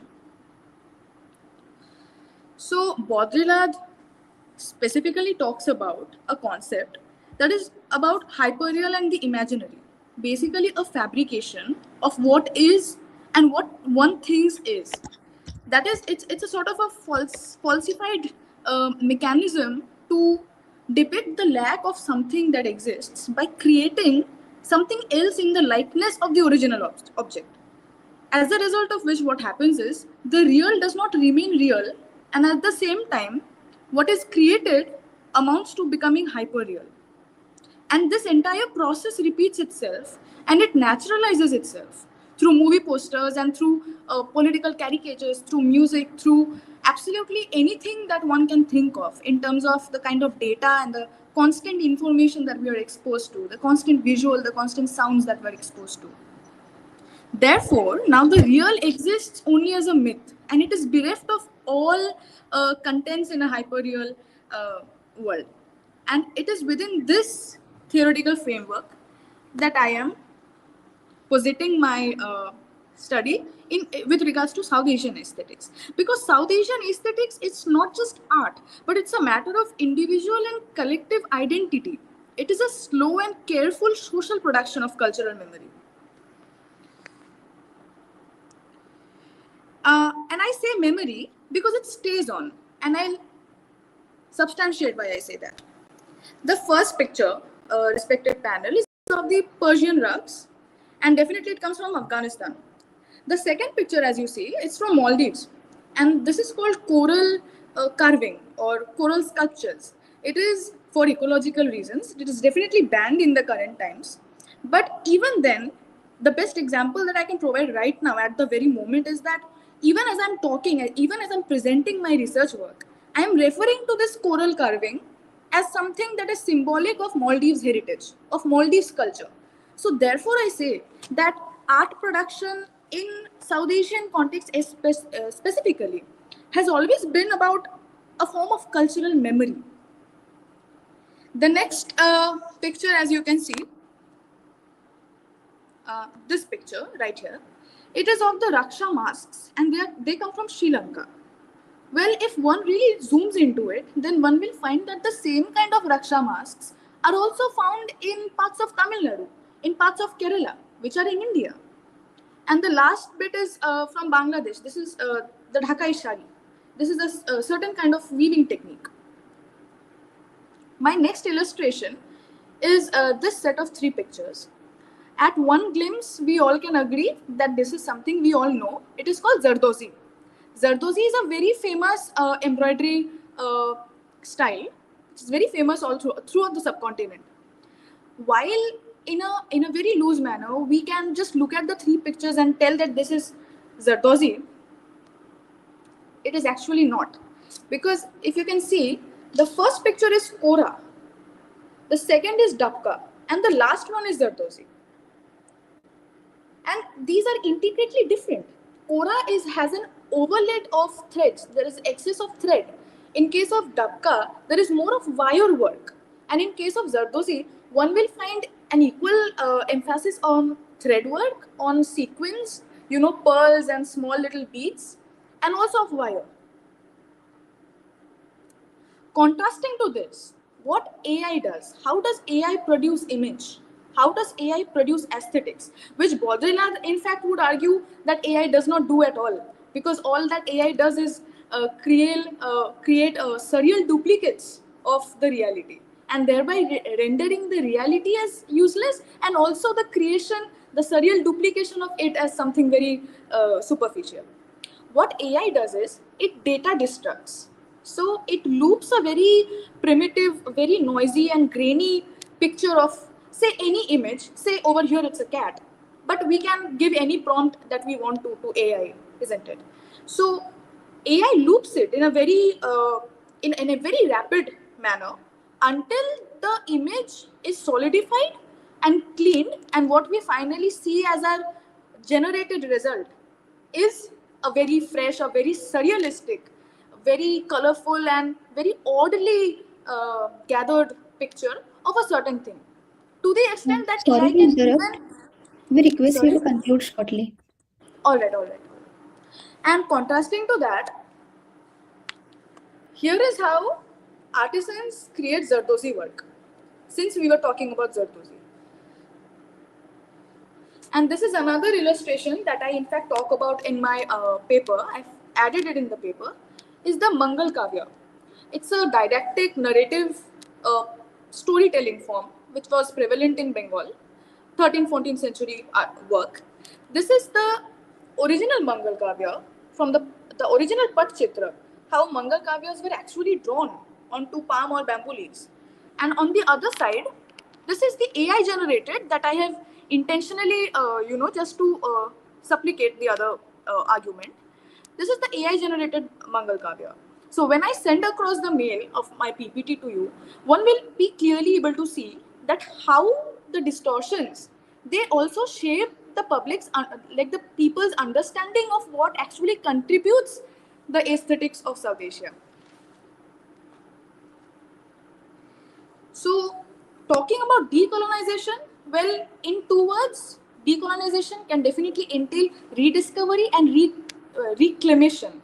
Reclamation of what is ours, reclamation of what has been passed on to this region since generations. But in essence and in infrastructure, we have to include more indigenous knowledge systems, more indigenously sourced information of optics, of visuals, and especially with regards to this particular paper, aesthetical elements into the data sets from where AIs operate.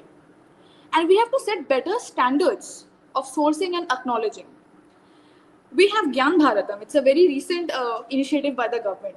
So it has certain use of AI, by which I'm trying to indicate that AI can be a useful tool in maintaining and setting up archives. But merely reproducing a particular visual without acknowledging the local communities that have actually produced it over years is not collaborative work. So we have to focus on collaborative work.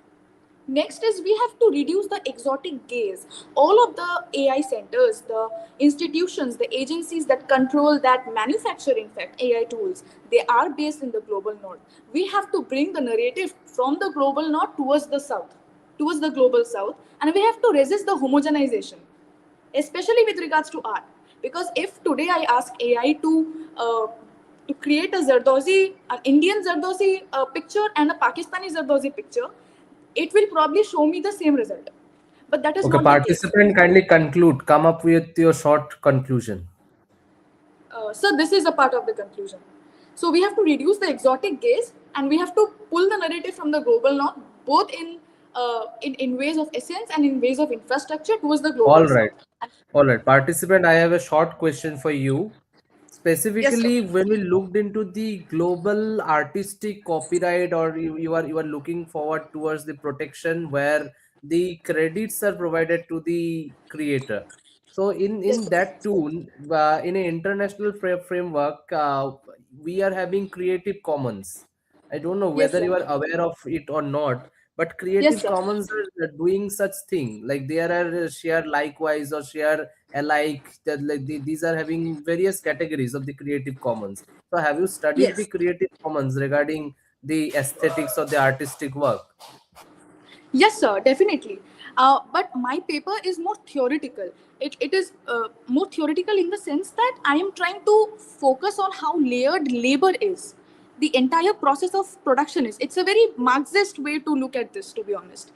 Definitely, there is the Creative Commons, and of course, there is acknowledgement of work. But what I'm saying is the kind of layering, the kind of, first a family and then the entire village, they all are tediously working for the same art over years, and it is generational. That kind of representation is what I argue is not reflected in one quick AI prompted image. That is the argument, and it's a very theoretical way of looking at it. I'm aware of the Creative Commons. All right, all right. I will definitely look into your PPT, and then we will be looking forward. All right. Thank you for your All right, sir. presentation. Thank you. Thank you. Okay, thank you for that presentation. And with that, we come to the end of the technical session 1. I would like to thank all our presenters for their thoughtful contributions and engaging presentations. I also extend my sincere gratitude to our panel judge and the director sir for their time and attention. Thank you so much.